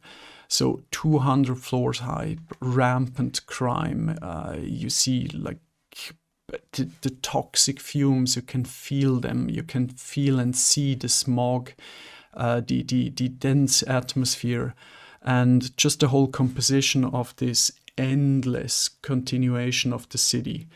You can feel it, like it's not stopping. It's and this is, all of these things are so well made here in the sense of visually describing the world. And to me, one of the fundamental questions that I, when looking at something like this, or when having to design something like this, like when I was working in the visual effects industry myself a couple of years back, how would you feel down here if you would live and work in the constant shade without or of these massive buildings, and you just don't have a chance to live in kind of in sunlight or in a healthy atmosphere, and all of those things, like the grime, the patterns, the brutalistic architectural style. That's actually a thing. Look it up. It's just so well packaged here for the storytelling of this dystopian city. Obviously then, so this is a photograph of one of our whiteboards in the studio.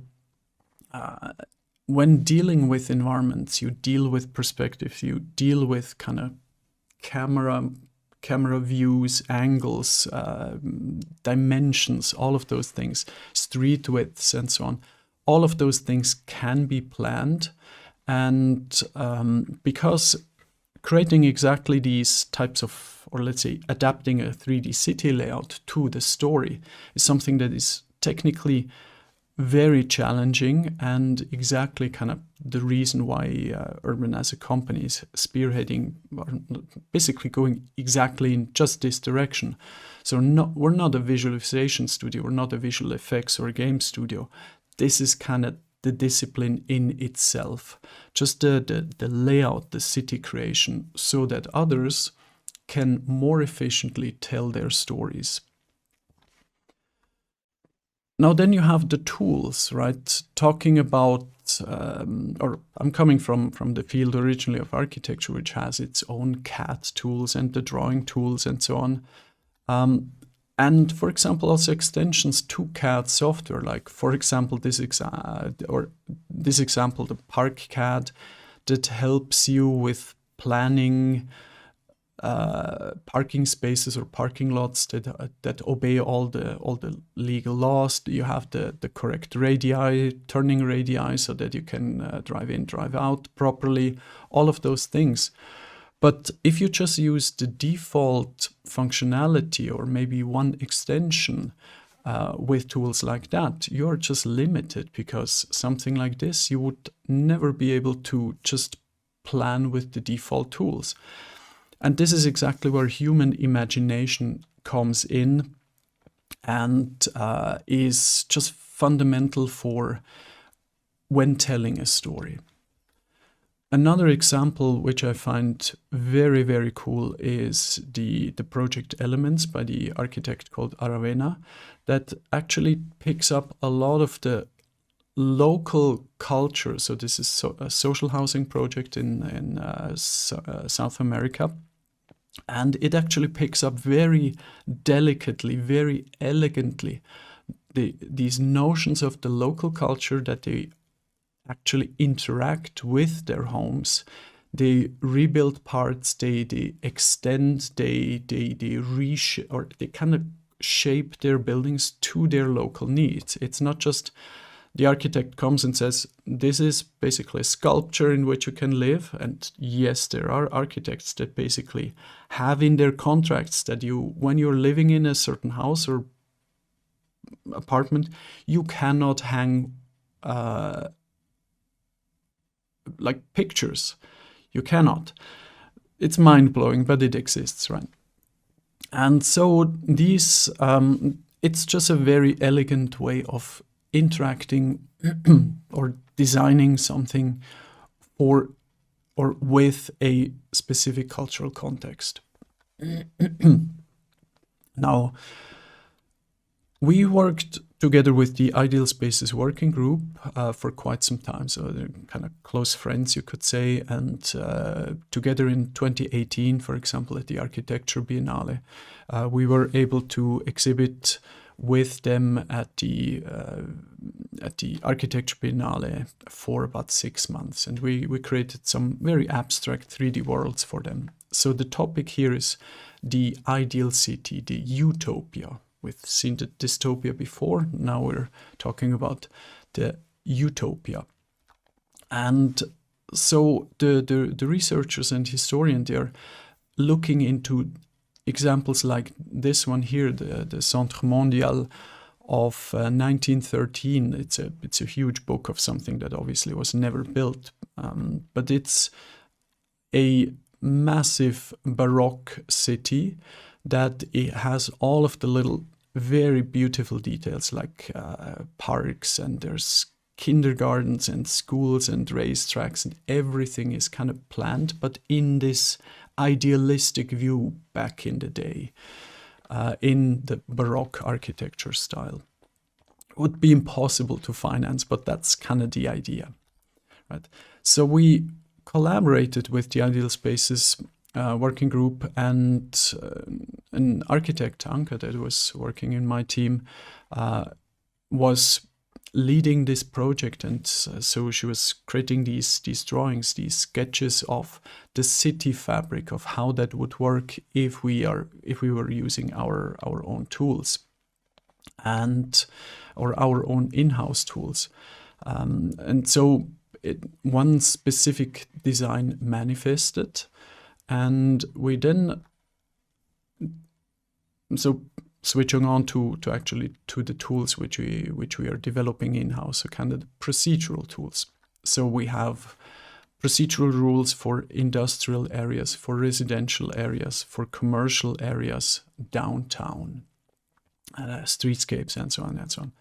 Now, you can, using the tool called City Engine, you can create these city layouts and then assign those procedural rules, and this will generate a proxy kind of preview geometry, which you could also export for preview or use in virtual production or those things. But then obviously also take for more high-end visualization. So this is an example visualized in Unreal. This one here is in offline rendering.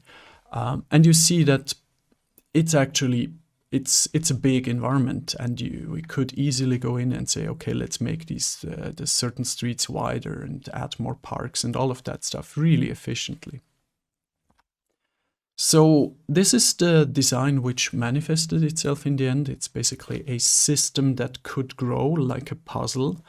And here's another wireframe preview, and then a render of the project made in Redshift and Houdini. Now, atmosphere. We already talked a little bit about the atmosphere, and one of the coolest representations of storytelling that actually encapsulates this is going back. It's like 20 years old, but these matte paintings from Dylan Cole of the movie Chronicles of Riddick, like the environment is helping you to tell the story. So this is a hostile alien planet, and it's kind of aggressive, it's dangerous and so on, right? And everything is kind of everything is aligned. All the elements are aligned to tell this story, including the clouds. So here even the clouds want to kill you, right? So it's just fantastic that you can play with all of the elements to support the story. Also, again here, clouds. This is a visualization which I made some time ago with this hazy feeling with foggy smog and so on. Completely different image here, different vibe. It's more kind of oversaturated colors in the back. There's also a lot going on here. Then kind of continuing on the same perspective here. Rain, bad weather in general completely changes the mood, right? Or if you continue again, fog, the light position, like is there dust in the air, and so on and so on. Same thing with again playing with the LUT, going in a different direction, different feeling, different maybe geography also.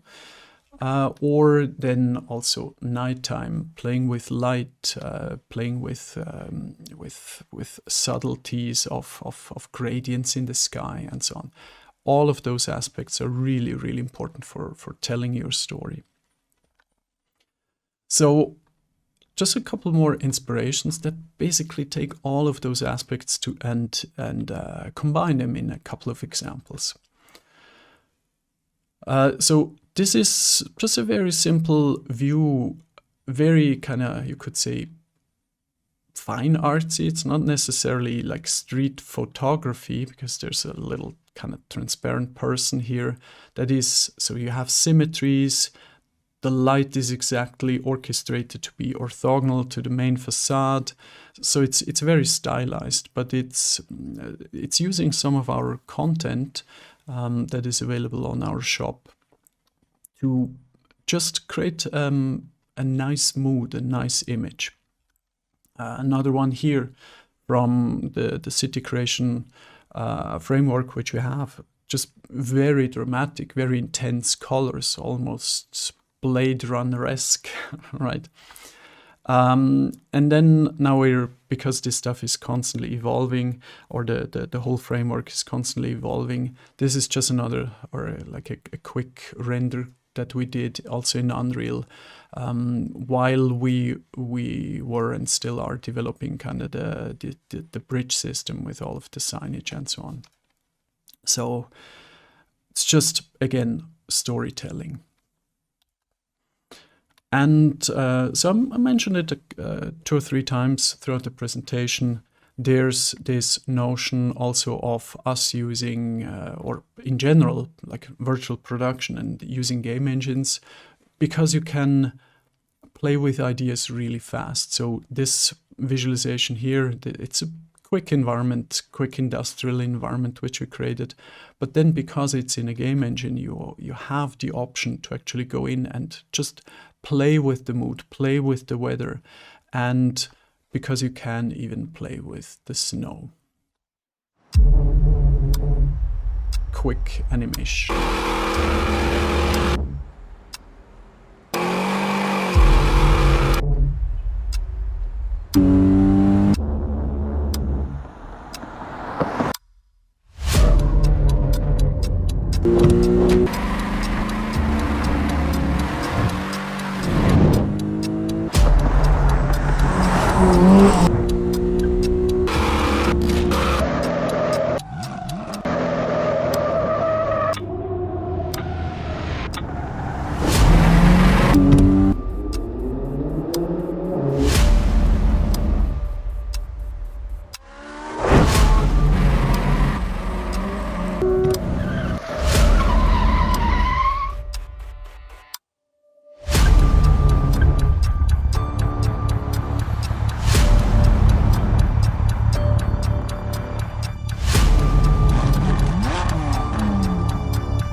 All right, and we are pretty much done. For those that are interested in hearing a little bit more specifically about 3D environments in general, I'm the main organizer of the ICE conference, which is also a partner of the World Visual Effects Day. And then I also have my own private little 3D podcast, 3D environment podcast, just in case you would like to hear more. Otherwise, there's also our website. So thank you so much, HAYLEY, and the rest of the team for having me.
Hi everyone, my name is Gary Mundell.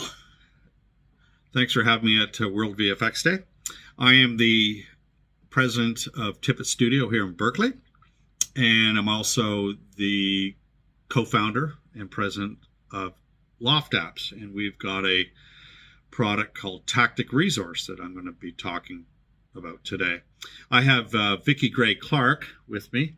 She's the principal of Ambient PR.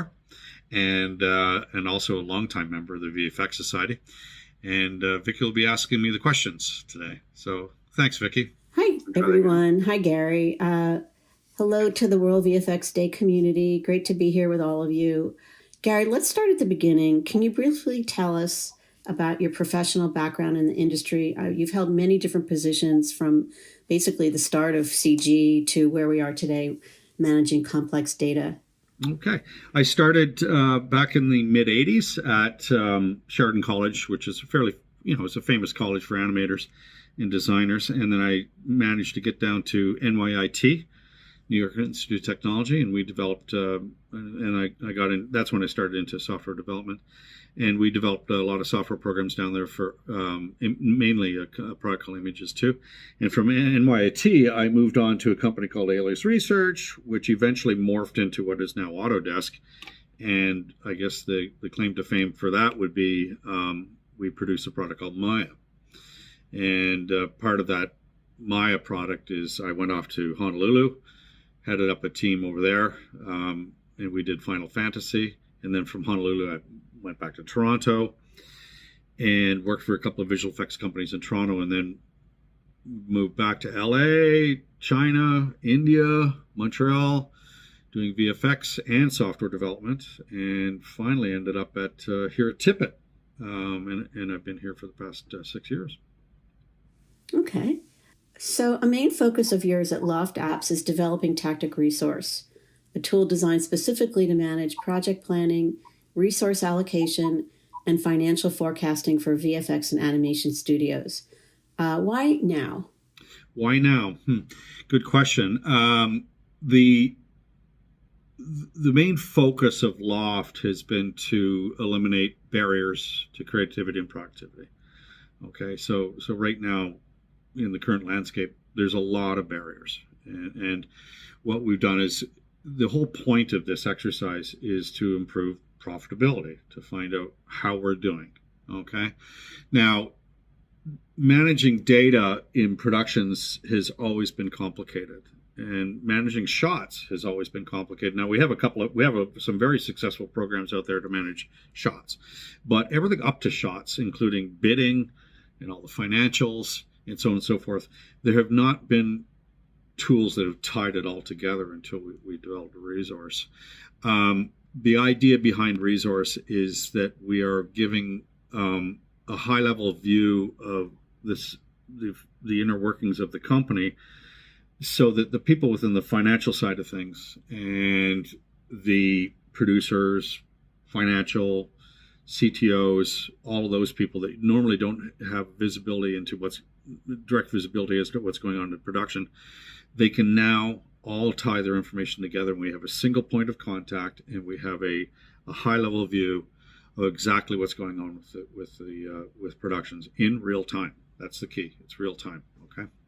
I would imagine that with global production so prevalent now, that the need for improving cross-departmental collaboration and efficiency from, as you said, the production teams to the finance to the HR is even more important. The global nature of production is relatively complicated because right now, we do a lot of producing here in the Los Angeles or California region or whatever, and then we'll do a lot of outsourcing to various locations around the globe. We're often faced with some pretty substantial challenges with communication, right? And the beauty of having something like the resource package is that we are able to incorporate all of the cost structures associated with an outsource, namely tax credits, currency exchanges, fringes and overheads, everything. It's all there. So now that takes the mystery out of what's happening over in China or what's happening over in India or what's happening over in Mexico. We can now run the entire studio from a single point of contact. And that takes a lot of pressure off of the producers and the production managers and so on and so forth to be able to get visibility as to how the projects are running in real time. This is a big deal. Okay. That's terrific. I understand that Tippett and other studios are currently beta testing Tactic Resource. Can you tell us how this is boosting productivity? Yeah, I haven't really measured the productivity. I don't have an ROI on it yet. That's something we're definitely going to work on when we start diving into case studies and whatnot. But there's a certain relief on the faces of people that are using it now. In the case of Jellyfish in the UK, they've been instrumental in helping us design the product. So they've really focused. They've been great. They've given us a tremendous amount of detail and insight into how they want to run their studio. And surprisingly enough, Tippett's DNA and Jellyfish's DNA are somewhat similar. We're still faced with the same issues, and that is the ability to do crewing and staffing and crewing and financial planning and cost reports. All that's the same. All that DNA is shared. There's a little nuances here and there that you have to address, but from a productivity standpoint, it takes a lot of pressure off of the production staff in trying to get cost reports and whatnot to the financial planners and the CTOs and CFOs up the food chain, which is a pretty large stress point from that standpoint. Trying to get the right information in real time to the C-suite types that are looking at the bottom line. It's a big deal, so it takes a lot of pressure off. Yeah, I would imagine that productions being so global in nature now, that the need to improve cross-departmental collaboration and efficiency from, as you said, the production floor to the finance teams to HR is especially important at this time. It's huge. It's huge. The overall complexity is actually getting worse. The tools are changing on how we're creating tools, which we could talk about in a little bit from AI standpoint and whatnot, so on and so forth. But that doesn't mean that the database is going to get smaller. It's only going to get worse. So that's why it's really important that we have tools that can manage that, because right now it's a fairly daunting task right now. Now there's other components to all of this as well. A lot of companies have their own homegrown tools that they've written over the years, but for smaller startups and for other companies that they've either lost people and they can't maintain their own internal software, Tactic Resource gives us the opportunity to run an entire studio from start to finish, all the way from bidding to delivery of the shots and all the hardware and software and overheads associated with it. So that's what we do. And it also adds a certain level of credibility to the numbers that come out of the system, because you know that they're real time. They're not being interpreted. They're not old. In often cases, when we ask for cost reports and whatnot from, if we have to deliver a cost report to the financial office, those reports can often be 2, 3, 4 days old by the time we get them out. So takes all of that pressure off. And in 4 days, as you know, in production, a lot can happen, right? So this again takes a lot of pressure off of the production staff and the producers and whatnot, and they can actually get back to focusing on being creative and making movies and not worrying constantly about how the production is running. So it's all about the visibility. So how is Loft using AI tools and Tactic, and how does this help how will this help customers improve efficiencies? Yeah, well, there's nothing. What we're doing is it's not sexy, that's for sure. I mean, we are literally using AI to be able to do things that would normally take quite a while. So if you wanted to, for example, increase the schedule by 25%, that could be a big deal. Now, if you have a 1,200 shot show, increasing a schedule by a few weeks, that's a big deal. That's a lot of math. That's a lot of formulas. That's a lot of mistakes. So we can use AI tools now to do that for us. Same goes for the financials. We can change budgets. We can change resourcing. We can also use the AI to create scenarios for us, which is something else. So that's kind of what we're doing. Is we can create a scenario, and then we can say change that scenario to this scenario, change that scenario to that scenario. So we can come up with different cost structures, and the AI tools that we've embedded into the software do that for us. There's still a lot of work to do because of the nature of AI. We have to do a lot of training models and things like that, but we're actively doing that right now. Okay. On World VFX Day, what emerging trends are you seeing in the industry? Obviously AI, as you just mentioned, but tell us about what you're seeing. Oh, well, just talk about the elephant in the room, right? The AI. Now, AI for us is different than, like AI for producing is a little bit different than AI for creativity. So let's not talk too much about Tactic Resource right now. But for the artists and the artist tools and whatnot, I think there's I'm just saying that stuff that everybody's already talked about. But the bottom line is that the tool sets that we're going to be using in 2 years from now, or a year from now, are going to be completely different than the ones we're using today. So the waterfall effect, the waterfall type tools, are where we start off with layout, and we start off with blocking, and so on and so forth, and then we work our way up the process to shots and animation, lighting, and all that stuff. Those tools are going to be completely different in the next few years. I believe you're going to see a lot more focus on creativity. You're going to have a lot more focus on storytelling. Storytelling is a big issue, and that's a good thing.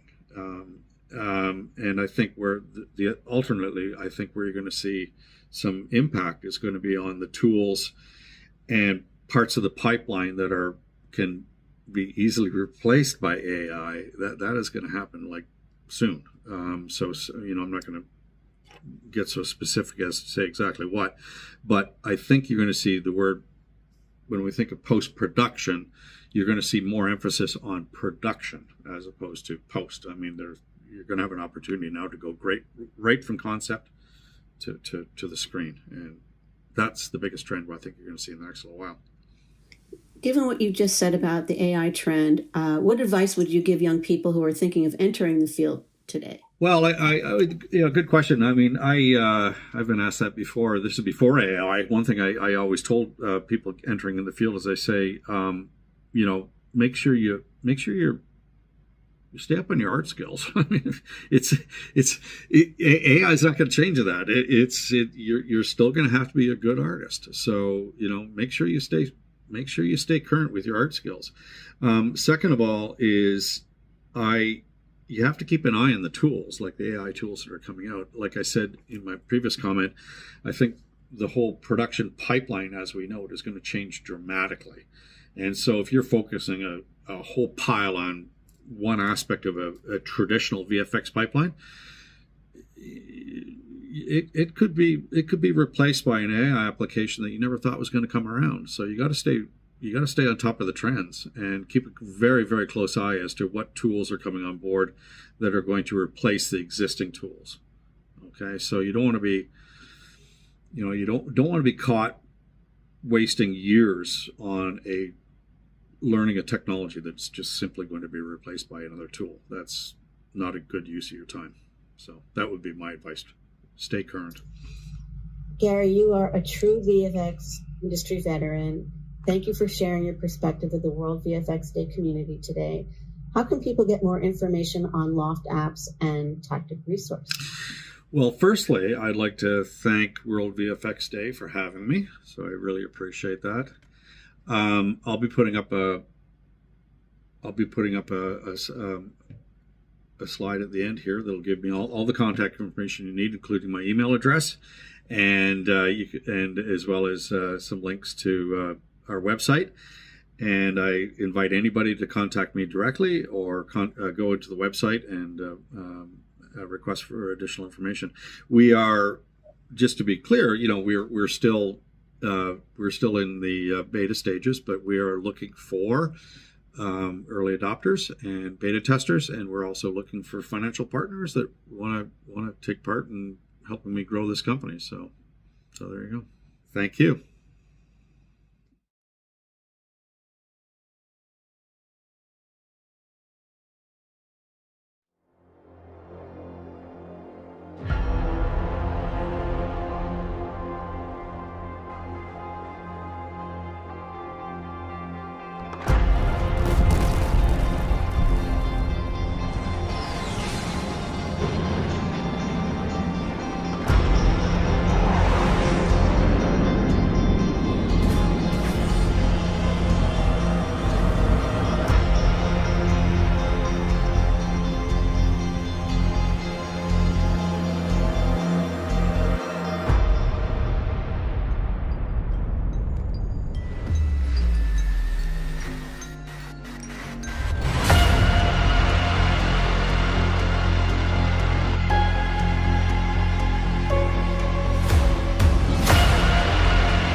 So hi, today we wanted to present the project Largo Winch 3 on which we worked with Tristan for the World VFX Day. So it's a project that was produced by Versus and directed by Olivier Massé-de-Passe. I worked as a line producer on the movie and Tristan did the supervision. So we work for BNUTS. BNUTS is a VFX company that exists for approximately 15 years.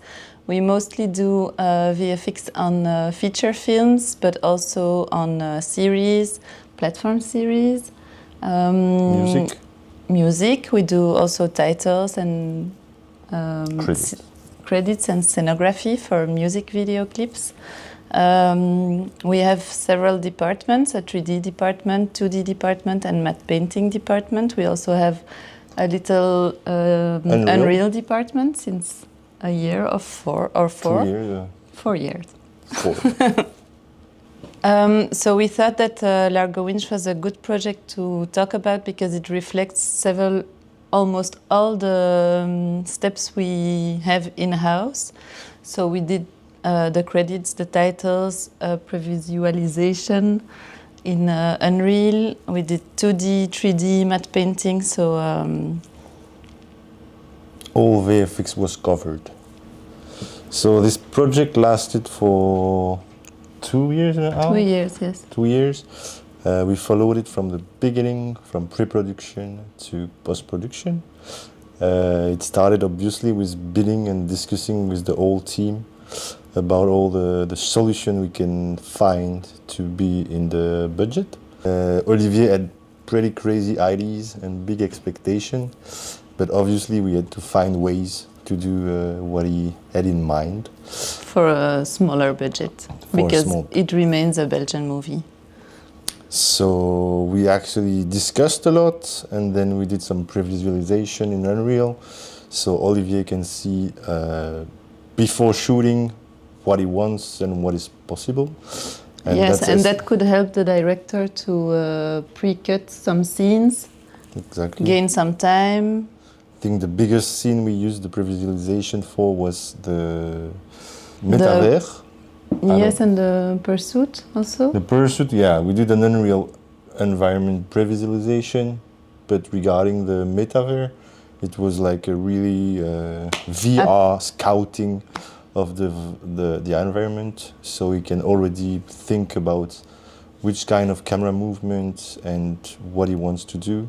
So at the end, he came to the office, had a session with the DOP, and when he left the office, we gave him all the take he did, and he could make a first cut, so he knows exactly how to help all the team to understand what was planned. Yeah. As everything would, at the end, finish in full CG, except Largo. It was difficult for the team to be in a black environment and don't see anything. Yeah, so, and imagine what was expected because they didn't know the result. So it helped the director and the actors to imagine what was the sequence going to be like afterwards. Yes, and then with all that work we did, we came with a budget that was aligned to what was planned. And then we went to shooting for production, and that was an also big experience and with crazy situation because we shot in Bulgaria at minus 25 degrees for more than 16 hours a day. And then we moved to Thailand 2 weeks after the end of Bulgaria. So that was a jump of 60 degrees, for example, just to explain the extreme conditions. But it was fun, though. But it was fun. You liked it, and you it. Came back totally brown from the sun, so it was a nice experience. It was, a nice experience with plenty of people that were really motivated and made it come true. Yeah. And after that, I mean, Olivier always laughed about it, but for the end sequence in the I don't know how to say that in English. Mine. The mine? For the mine sequence, it should have been a mine in Thailand, but as it wasn't possible, we finally shot it in Belgium, in Charleroi. But at the end, I think it looks pretty good. Yeah. And looked like it was in Thailand. And you can say it's a sequence where most of your family was shot as well. Yeah, it's true. It's a project I was quite involved in. My son, my nephews, three and of them nieces. Were in the movie. So that's the fun part. Yeah. And you remember the shoot of the Alpine shot? Oh yeah, that was a funny moment. Yeah. We had to organize a shoot because it was winter. The scene is shot in Belgium, but should be in the Canadian weather winter. So we rushed in one day to organize a day of shoot to be able to shoot the area without leaves on the trees and in a similar condition, even if we didn't have snow. But that was a funny moment. No, but it snowed. It was snowed one day before. Yeah, there was snow, but in Belgium you need to know the snow don't stay very long, doesn't stay very long. So the next day when the shoot was going on, there was no snow anymore. Yeah, exactly. So that was our job on the shot. That was a big shot. To put snow again on the shot. I mean, just to talk about two sequences, or maybe, two sequences, and the shot of the Alpine, that was the most complicated work we had to do on this project. Regarding the Jeep sequence, that is the intro of the movie. Yes. That was shot in Thailand on a blue key setup. There was a 270-degree, 4 meters high blue key. So a big one. A big one. And we shot in one day all the action. On the Jeep, and it took another 2 days to complete all the sequence on the road, and we had to rebuild the forest environment, but for that we used a 2D solution that actually quite worked well, where we shot with a drone the 360 plates and put them back together to have a 360 environment and match the camera movement. That was the most challenging sequence. Because they had to match the live shots as well. Yeah, because it was VFX shot in between a lot of real ones, so everything needed to be coherent together. The camera movement were quite extreme, and it was a challenge. It was a challenge as well because the director wanted to be able to judge the work by seeing most of the time the whole sequence at a time. So internally it was also challenging to be able to present those shots in a not too long... Yeah, I think it was 80 shots, the sequence. Yeah, approximately. It was 80 shots and the director was expecting to see the updates of the whole sequence every 2 or 3 weeks. So, yeah. Yeah, that was a big part of the job. And but actually the result is quite impressive, I would say, and I'm super proud of the team and how they handle that and keep focus on the task. Yeah. I think it's a good idea if you have a talk with Boris, who's our art director and who worked on the titles and a lot on the MAKETO-VAN. Yes. I think it should be nice. And interesting. Yeah. So Boris, I thought it would be nice you talked about your work on Largo like art director. Maybe we can start with the titles you created. With the titles, what was a fun part to make, there were different parts. There were the images, the key images that Olivier, the director, had in mind and that he wanted to see. So we made them and we made them better. And what was also a challenge, there was no specific shoot for the titles. Yeah. So we had to take the rushes, all the material that was shoot, and to treat them in a special way to make them visually appealing. Yes. And so we created like a W winch logo. Yes. In mirror, so that it has reflections on all the sides, and to make some abstract geometric footage. Yeah, and you also worked with characters, no? I also worked on characters that were initially not shoot for that, yeah, but we made them drowning in oil? In oil, in blood. You added a lot of special treatment and lot effects. Of special treatments, and that was really cool to make. Another sequence that we made was the metaverse sequence, or also the hacking sequence. It was Largo that presented an airplane from the winch company. Yeah. And in the middle of his keynote, the system was hacked by the bad guy, Denis Tarrant. Yeah. And we had to make like 40 or 50 shots for the whole sequence. With the most difficult part was that the bad guy was filmed face cam, and that we had to make some interactions between Largo and the bad guy. With the eye contact, I remember. With the eye contact, yeah. And with the fact that we were constantly rotating around Largo. Yeah. That was very difficult. Very challenging sequence. Very challenging sequence. And also we had to recreate his son, Noom, the son of Largo, in particles, because it was a footage that was grabbed from Instagram. Yeah, and in the story. It was supposed to be just an Instagram story. Exactly, and we had to recreate him in 3D and to put him into the metaverse. Yeah. That was a nice sequence, though. That was the result is there. Yeah, I agree. So, Boris, what do you think if we show the showreel so they discover the work? Let's see it. Yeah, images speak by themselves. We want to thank World VFX Day to put in light our jobs, our artist work, and we are very grateful for that. So enjoy your day. Bye. Bye.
Hi everyone, my name is Marilena Gutierrez. I am the director of HUGO'S here in beautiful Turin, Italy.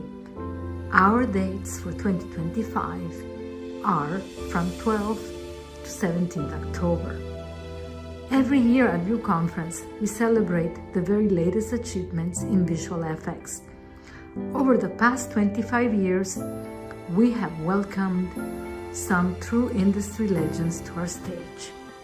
People like Dennis Muren, Joe Letteri, Rob Legato, Sheena Dugo, Paul Lambert, Endo Jackson, John Nelson, John Gaera, Christopher Townsend, Paul Franklin, Stefan Cerretti, and the list goes on.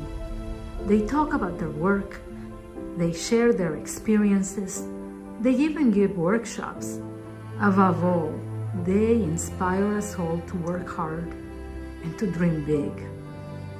That is why we're so proud to give our support to this year's World VFX Day. World VFX Day does a wonderful job of shining a spotlight on the entire visual effects industry.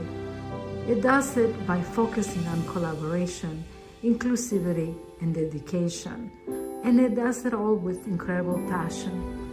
We love that. We urge everyone watching to get involved. with World VFX Day.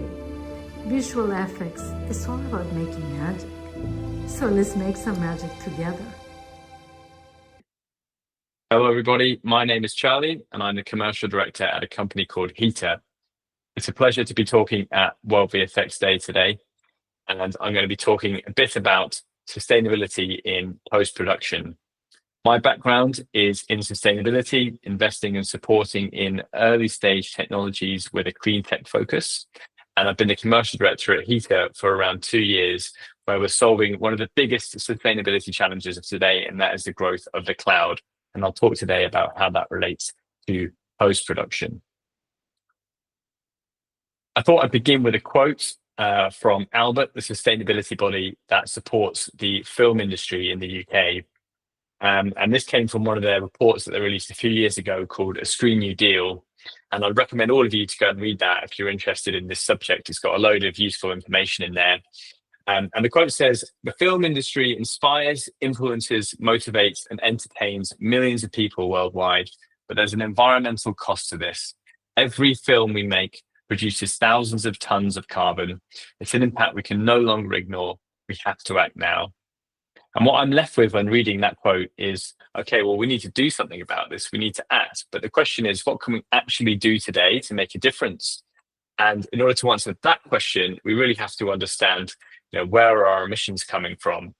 And that is a really difficult question to answer in post-production in terms of the quantum of emissions. There's actually very limited data out there on this. And there's actually very limited information on reducing those emissions in general. If I look at production, on the other hand, there's a ton of information out there about how we can reduce the impact of our sets and, making sure that they're running on renewable energy, replacing diesel gen sets with batteries, trying to make catering and transport more sustainable. But the same cannot be said for post-production. There's very little information out there. So I did what anyone would do and asked the question to my favorite AI chatbot. How much carbon is VFX responsible for?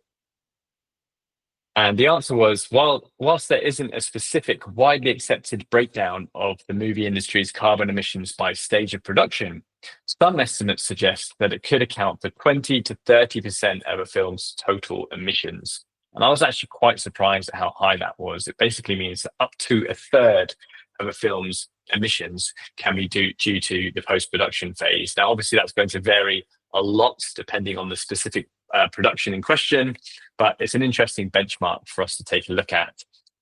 And so then I thought I'd provide some examples of what's kind of underpinning that. So a film that we will all recognize, that's Toy Story 4. This is one particular frame towards the end of the movie. And this frame took over 1,000 hours to render, and that's one of 133,000 frames. So this starts to paint a picture as to what is underpinning those emissions, and it's to do with the computing power that post-production requires. And if we extrapolate sort of that information into try and get some carbon estimates, well, let's look at a 90-minute animation and we'll scale it back. Toy Story might be a bit of an outlier, so we'll scale it back from like 1,000 hours a frame to 5 hours a frame. And if we did 90 minutes worth of animation at 5 hours a frame, we're producing around 95 tons of carbon in the process, which is akin to driving almost 500,000 miles a year in a car. So it's a decent amount of carbon. And then if we zoom out beyond post-production and we look at sort of the data center issue in more general terms, we can see that they are now responsible for more carbon than the entire aviation industry, which is a fact that I think surprises most people. And this problem is just getting worse and worse. In the next 2 years, data centers are forecast to consume more energy than the whole of Japan. And then by the end of the decade, that will be more than the whole of Europe. And those numbers come from the IEA. And this carbon is coming from the amount of electricity that they're using. So it's worth dialing in on exactly what that electricity is being used for. So what actually happens in a data center or a render farm? Well, it's two predominant things. And the first of those is obviously the computers themselves, the servers, which take up, consume most of the electricity. And if you've ever felt your laptop, or I'm sure most of you have felt a render node, you'll know that they give off an incredible amount of heat in the process. That is the byproduct of them processing information. And then the data centers spend a bunch of extra electricity to cool the whole thing down, right? To keep those servers within their operating temperatures. But from our perspective, that heat is really useful, right? We pay a lot of money to heat our homes and our buildings. We have almost 20% of people across Europe that are living in pure poverty and unable to heat their homes. That is a very useful thing that we should be trying to do something with. And that energy there, it's not really useful. Like, it serves the purpose of keeping the servers cool, but in an ideal world, 100% of our electricity would just be being used for computing, because that's what a data center is really there for. So if we can eliminate that in some way and reuse the heat, then we've designed a much more efficient system. And if we look at that as an opportunity, instead of just a carbon problem, that 90 minutes of animation can provide hot water for 40,000 homes for a day. And if that was to be achieved, we'd also save 75 tons of carbon in the process. Now, you're probably thinking, well, how is that even possible? The fact is that most of our infrastructure right now is heavily centralized. So we've built these big data centers, often not near where the heat is needed. And moving that heat from the data center into our homes and our buildings where we need it is really hard and expensive without that infrastructure already in place. So that means we've got to dig up the ground, we've got to put pipes in. And as a result of this, less than 1% of data center heat is currently reused. And of that 1%, most of it exists in countries that already have extensive heat networks in place. I'm looking at Scandinavia predominantly there. On the other hand, moving data is really easy, right? We've got fiber connectivity into our homes now. We've got improving mobile connectivity. We've got things like Starlink. And this stuff is just getting better and better all the time. And it's finally at the point where we can start thinking about this problem in a completely new way. And that is by moving the processing to where we need the heat, rather than trying to move the heat afterwards. And that's what heat has done. We've reimagined the data center or the render farm from a typical centralized system where we've got a big data center full of servers, full of cooling, and that heat being wasted, into a decentralized system where we've moved those computing assets closer to where we need that heat, either inside or next to our buildings. And that is enabling us to not only to reuse the waste heat, but also to eliminate that cooling at the same time. Our network is comprised of two predominant styles of infrastructure. So we've got a fully decentralized model where we've literally installed servers in people's homes connected to their heating systems. And then a more centralized model, which is like a miniature data center, sort of think about container size, deployed where we do have existing heat networks. So we can deploy those micro data centers onto those heat networks and supply the heat into the buildings that are connected to it.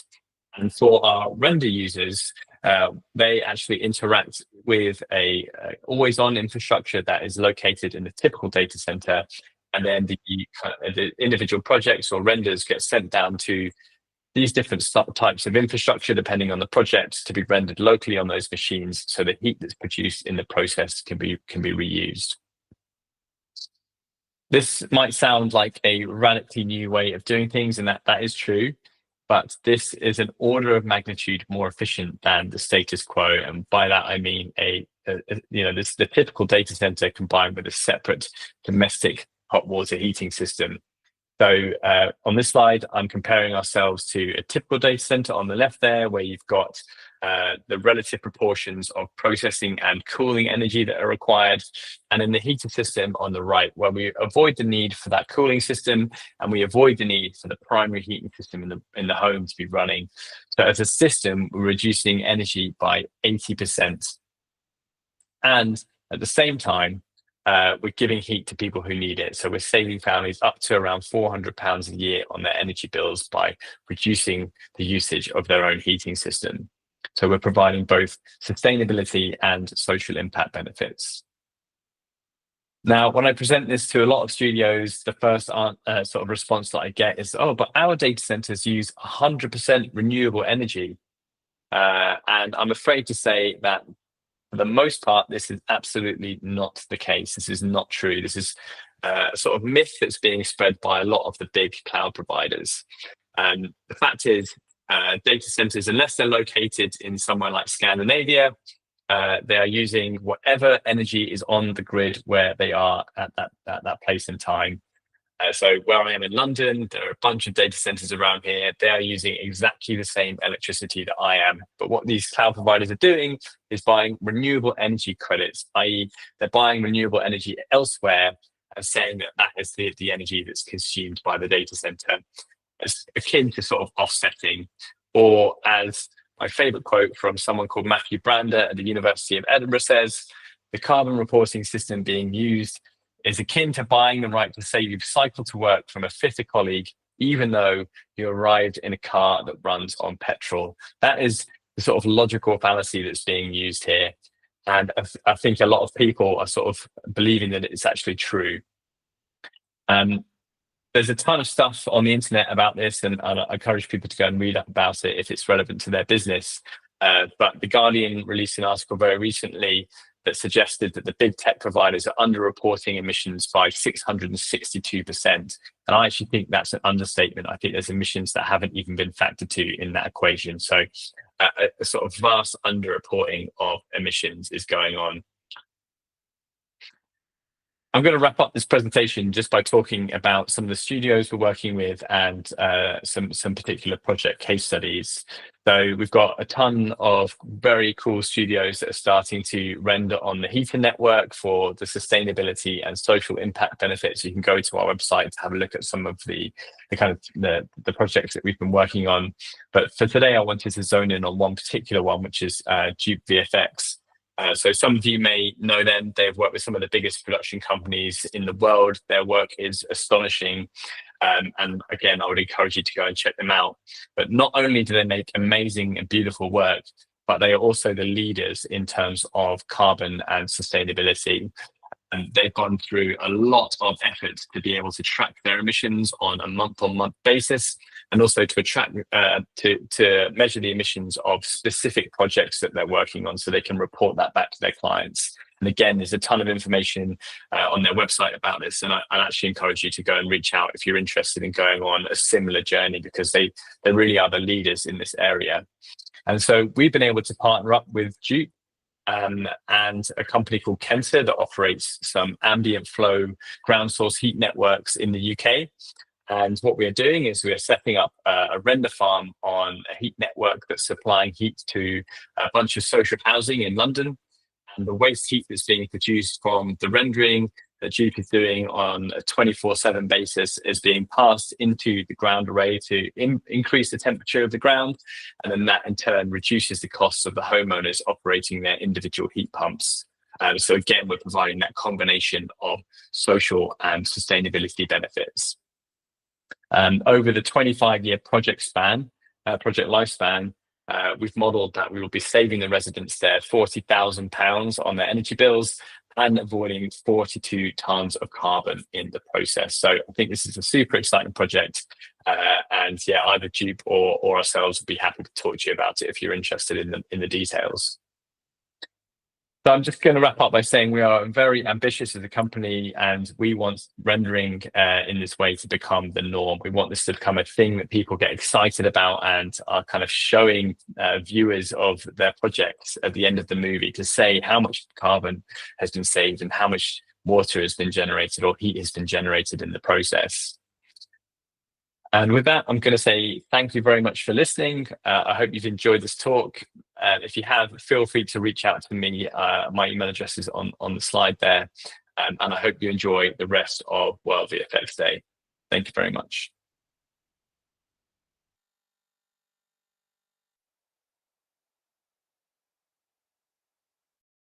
Hi, my name is Jan Pinkava, head of the Animation Institute of the Film Academy here in Ludwigsburg, and I'm conference chair of FMX.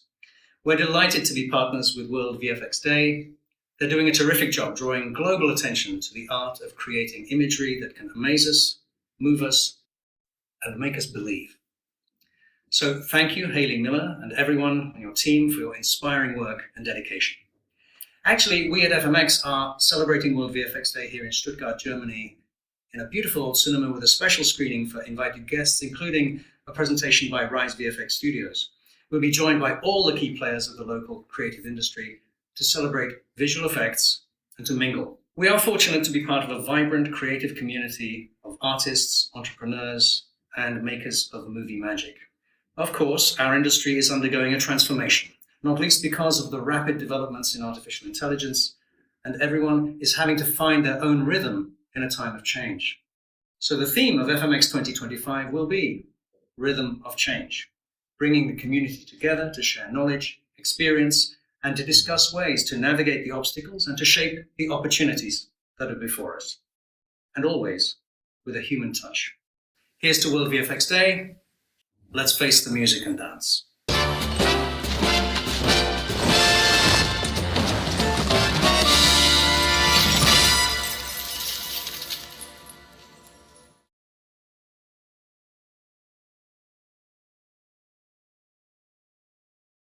So hi, today we wanted to present the project Largo-Winch 3 on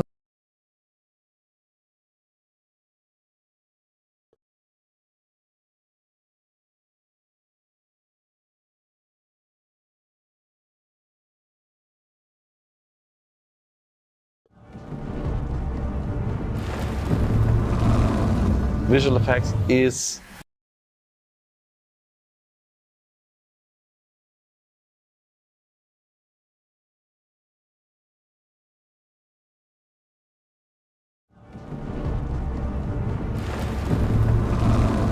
visual effects is part of the movie making team. It's pretty magical to close the loop on reading a script and then just seeing a sequence like Brooks West.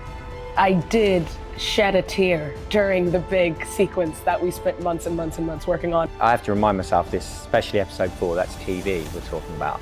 That's some of the best stuff I've ever seen. There isn't another company that works in our space that can take a project all the way from its inception, all the way through every facet of production under one roof.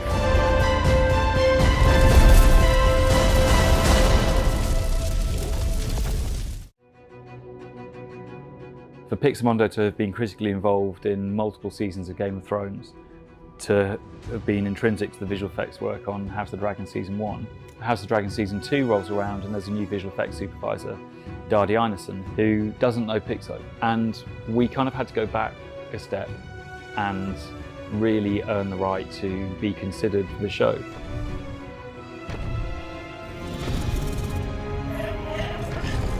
We were awarded a small amount of pre-visualization work, which quickly grew once Tom Horton and Dardi had seen what we were capable of delivering at speed. Our role grew, our footprint on set grew, and of course all that flowed into visual effects.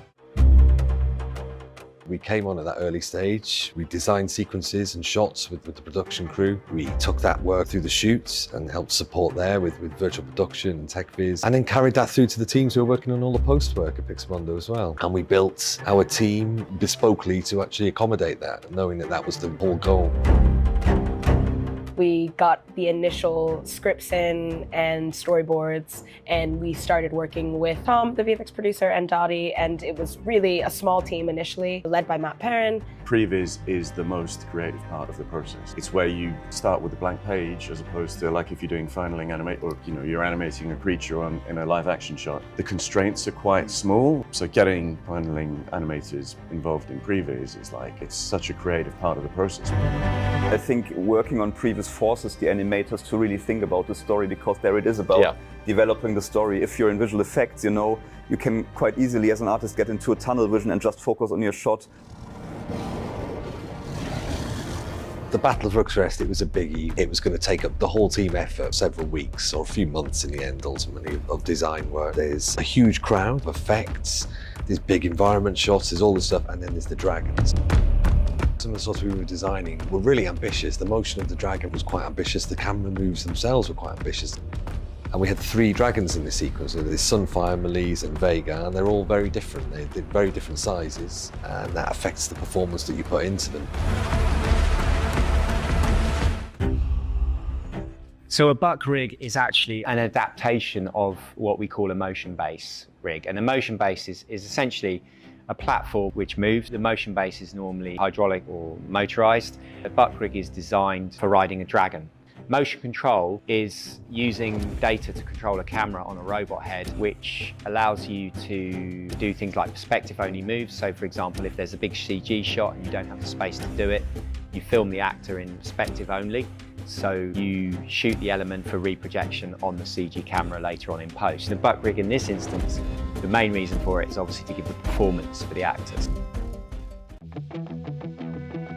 We essentially take the animation, we take the previous scene, restage the action in that particular shot, and then we put it into our virtual set in 3D so that we can solve the move. And that allows us to see if it's going to work, and it also allows us to produce visualization in the form of tech viz to validate the shot for the client. They would then compare it with the previs just to make sure that it was all in line. We came up with various solutions, did a lot of R&D before, and several months before we actually went on set, so that the live footage from the camera can be put onto the previs, that we can validate and also see how is the shot going to look in the end. Because when you're there and you just have the robot, the buck, and lots of blue, and the LED panels used for lighting and not really content this time around, sure, the camera motion and everything looks cool in the end, but does it work in the context of what we're trying to achieve? So we used the LEDs for various things. We used it for lighting, blue screen that was following the first trim of the camera. That was animated as the buck rotated. We also used loops for cueing the actors if they had to do a specific performance on the buck, and also eyeline. So for example, if Megalis is turning round to look at Renice, we would have a dot that she could follow so she knew where to look. The beauty of that is, again, because it's all a real-time system, it's tied in with Unreal and it's all synced with the buck. So it meant that we could animate all of these as the buck's moving to the timing of the move. So it was all synced up. We could throw fire elements on there to get the fire blast off Aegon's armor. And really a lot of it was driven by PJ. He'd never worked with us before, the DP. He was new to working with us and our bespoke system. And during the testing phase, we had a few days of tests before he first came in, and he got used to it and very quickly became familiar with knowing what to change. We'd also put the wing flaps on there for shadows, and those dragons were actually running in Unreal straight from the previs, and each dragon has its own cadence, so it's very important that that matched the buck rig. So yeah, there's lots of reasons why the LEDs were useful, which you don't often think about because a lot of people think background's content. One of our mantras is that fantasy only really works if you ground it in reality. So if you come up with a camera language, a shooting language, where you have basically methodology-wise two types of cameras we wanted to establish, which was dragon-mounted camera for the coverage on people, or dragon-to-dragon. So it's like the camera operator would be on a dragon somewhere near the dragon. So you have some kind of a realism based to how you control your cinematography. I remember the conversations with Tom Horton early on was, if you give us the prep time and you let us amalgamate with previs enough, we can do this. And there's a big difference between animating in a previs scene or a 3D film scene and then having it work in the real world on a huge mechanical rig. We don't want to be too destructive of the animation. We're very mindful of that. The whole reason why we got the animators in early was so that that animation would transpose through the process, through the pipeline, all the way from production all the way to post.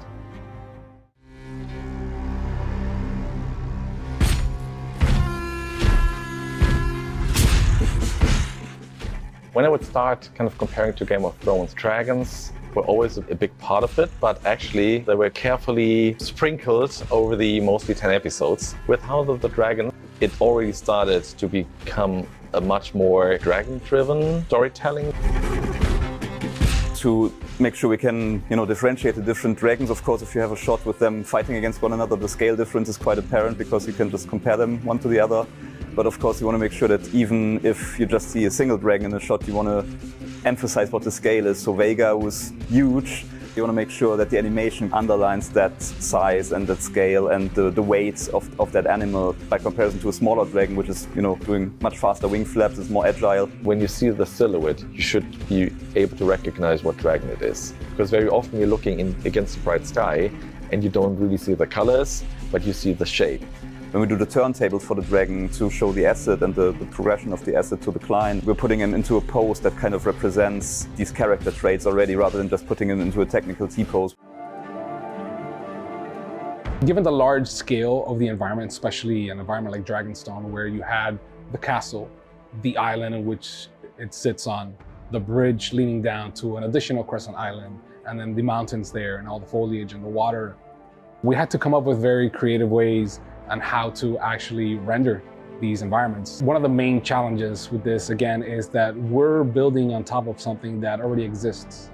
And our audience, our modern audience, is very smart. And when they look at something and it doesn't feel right, they can spot it right away. So we had to really pay attention to details. One of the things we learned quite early on is, although the show has fantastical elements, the vision of the showrunner and the client-side supervisor was like, this is not a fantasy show. So we had to really ground our environments in reality. So we had to be honest about making sure this looks photorealistic.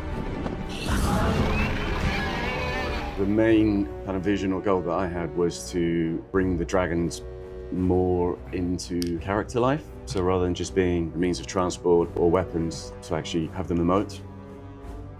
When we're thinking about animation, we're always trying to, let's say, from the design or to the execution, we're always comparing it to real world animals. And I think a big part here is, of course, also the connection with their respective dragon riders. So, for example, Megalis and Renice, you can take some cues of her acting before the battle starts, where she, puts her head against the dragon, and you can see there is a deep connection. The scenes just before they die, she thinks Veigar is defeated, they fly off. She looks at Megalis turns her head back to her, and you have a reverse shot of the actress against the dragon, of course. There is an emotion in the acting of the dragon rider, and you can play against that, with the dragon, as two actors would basically.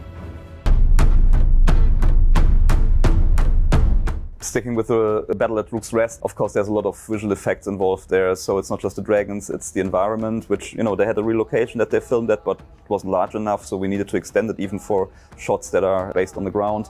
And then for aerial shots, there was some drone footage, but most of what we see is actually CG environments, just to convey the scale of the battlefield and the whole environment around that.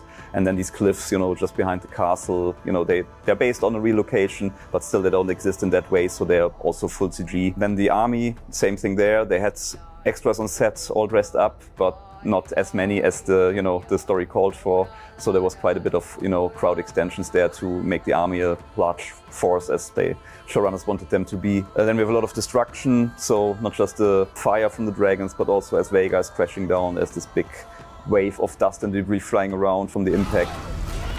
We have the other two dragons, fiery crashes into the castle and into the forest with lots of fire and smoke. And then we have the aftermath, where everything is just like this hellscape with embers flying through the air, ash raining down, smoke.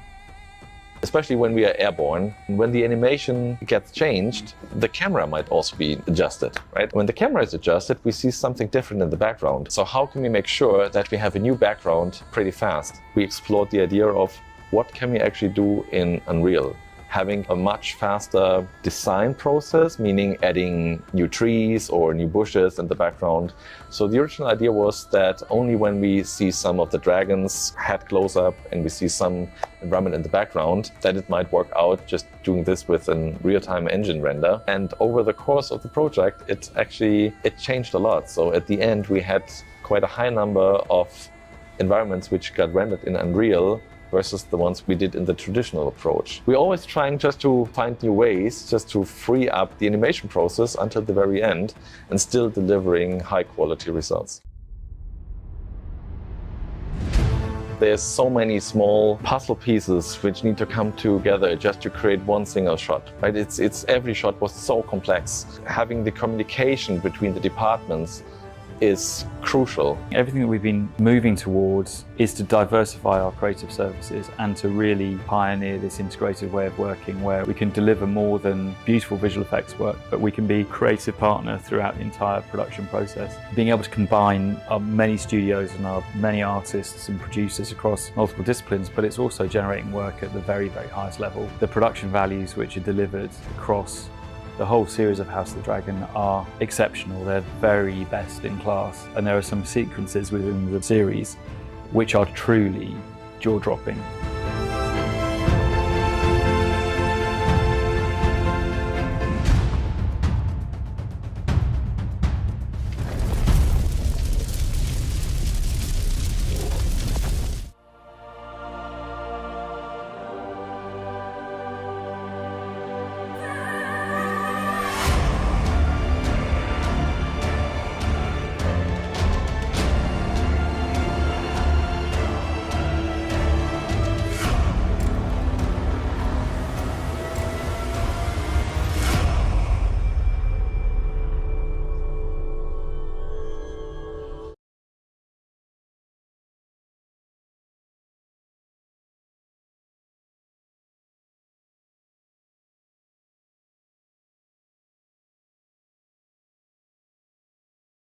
We are live. Hi, everyone. Hey. We're all looking a little bit more disheveled after, well, I'm speaking for myself actually, after several hours of being online. Yeah, we've been on for almost 9 hours now. Oh, wow. It's been an amazing day. Thank you so much for joining us. And we've been joined by some special guests.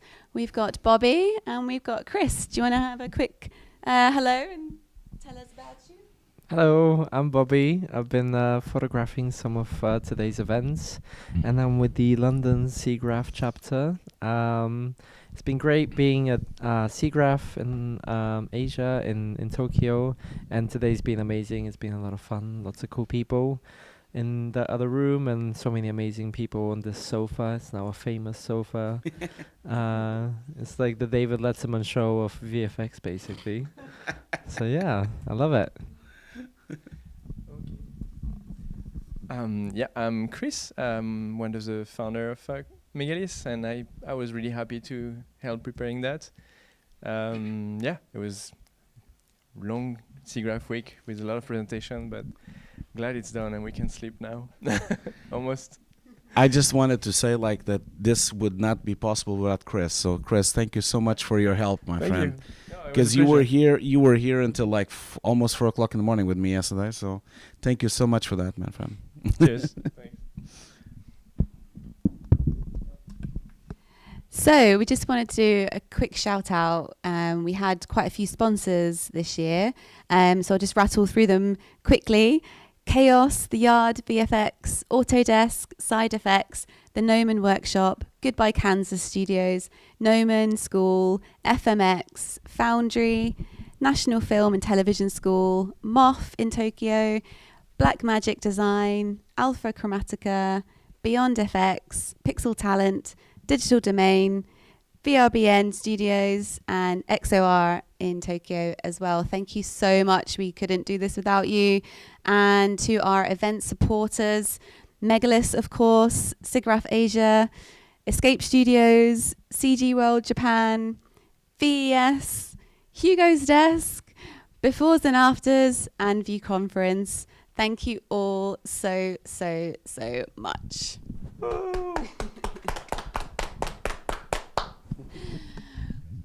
We've had so many talks today, and you will be able to watch them again, or if you've just joined us, you can go back in time once it's available on our channels, both Hugo's Desk and World VFX Day channels. And just a quick shout out, if you haven't subscribed to World VFX Day YouTube channel, please do that now. It'll help us out a lot, and we can do more throughout the year. So thank you so much. But of course, this is not over, because we still have a lot of hours of videos to go. So what's going to happen now is that we are going to have an automatic redirect to AILEY's channel to World VFX Day, which you need to subscribe. Don't forget to do that. But so you don't need to do anything. As soon as this stream is over, it will automatically jump into that stream. So which will start at 1 o'clock in the morning Japan time. Yeah, and we'll give a quick recap. You can find some of the, well, most of the talks on the website, but we have coming up next, we have Michael Cliet, who's going to talk about Shogun. Very excited about that one. Michael actually used to live in Japan, so this project was really close to his heart. And we have a VFX production roundtable with Image Engine. We have the Horizon show, American Saga, with Ingenuity Studios. We have a deep dive into Gen AI with some key experts. And after that, we have Headspace XR with Nexus Studios. We have more Avatar from Image Engine. We have VFX in Hungary with Spectral Studios. We have more AI talks. We have VES talks with Rob Legato, Alex Wang, and Michael Lasker. We have women leaders in visual effects with Paramount Pictures, Skydance Productions, Tippett Studio, and Lucasfilm. We have a great talk with Alex Alvarez, founder of Gnomon, And I could go on, but you can read it all on the website. There's so many great talks coming up. And of course, we have another day on Sunday, which is aimed at education and learning and inspiration and career. So we'll have lots of inspirational talks on there. So please do tune in and join in the live chat again. Cool. Great. Well, we're pretty tired now. It's, what time is it? It's nearly 1 a.m. in Tokyo. And yeah, we are so happy with how the day's gone. So thank you again. Yeah, it was fantastic. So yeah, don't forget to subscribe to World VFX Day's YouTube channel when you get there. And yeah, I guess I don't know. We still have a couple of minutes to go, but yeah. Well, I want to say thank you, Hugo, for all of your technical help, because you've seen. Can we go to the wide shot? You've seen so many things that are set up to make this look as good as it does. And like you said, we were here till the very early hours of the morning this morning. So we will be sleeping a lot this weekend.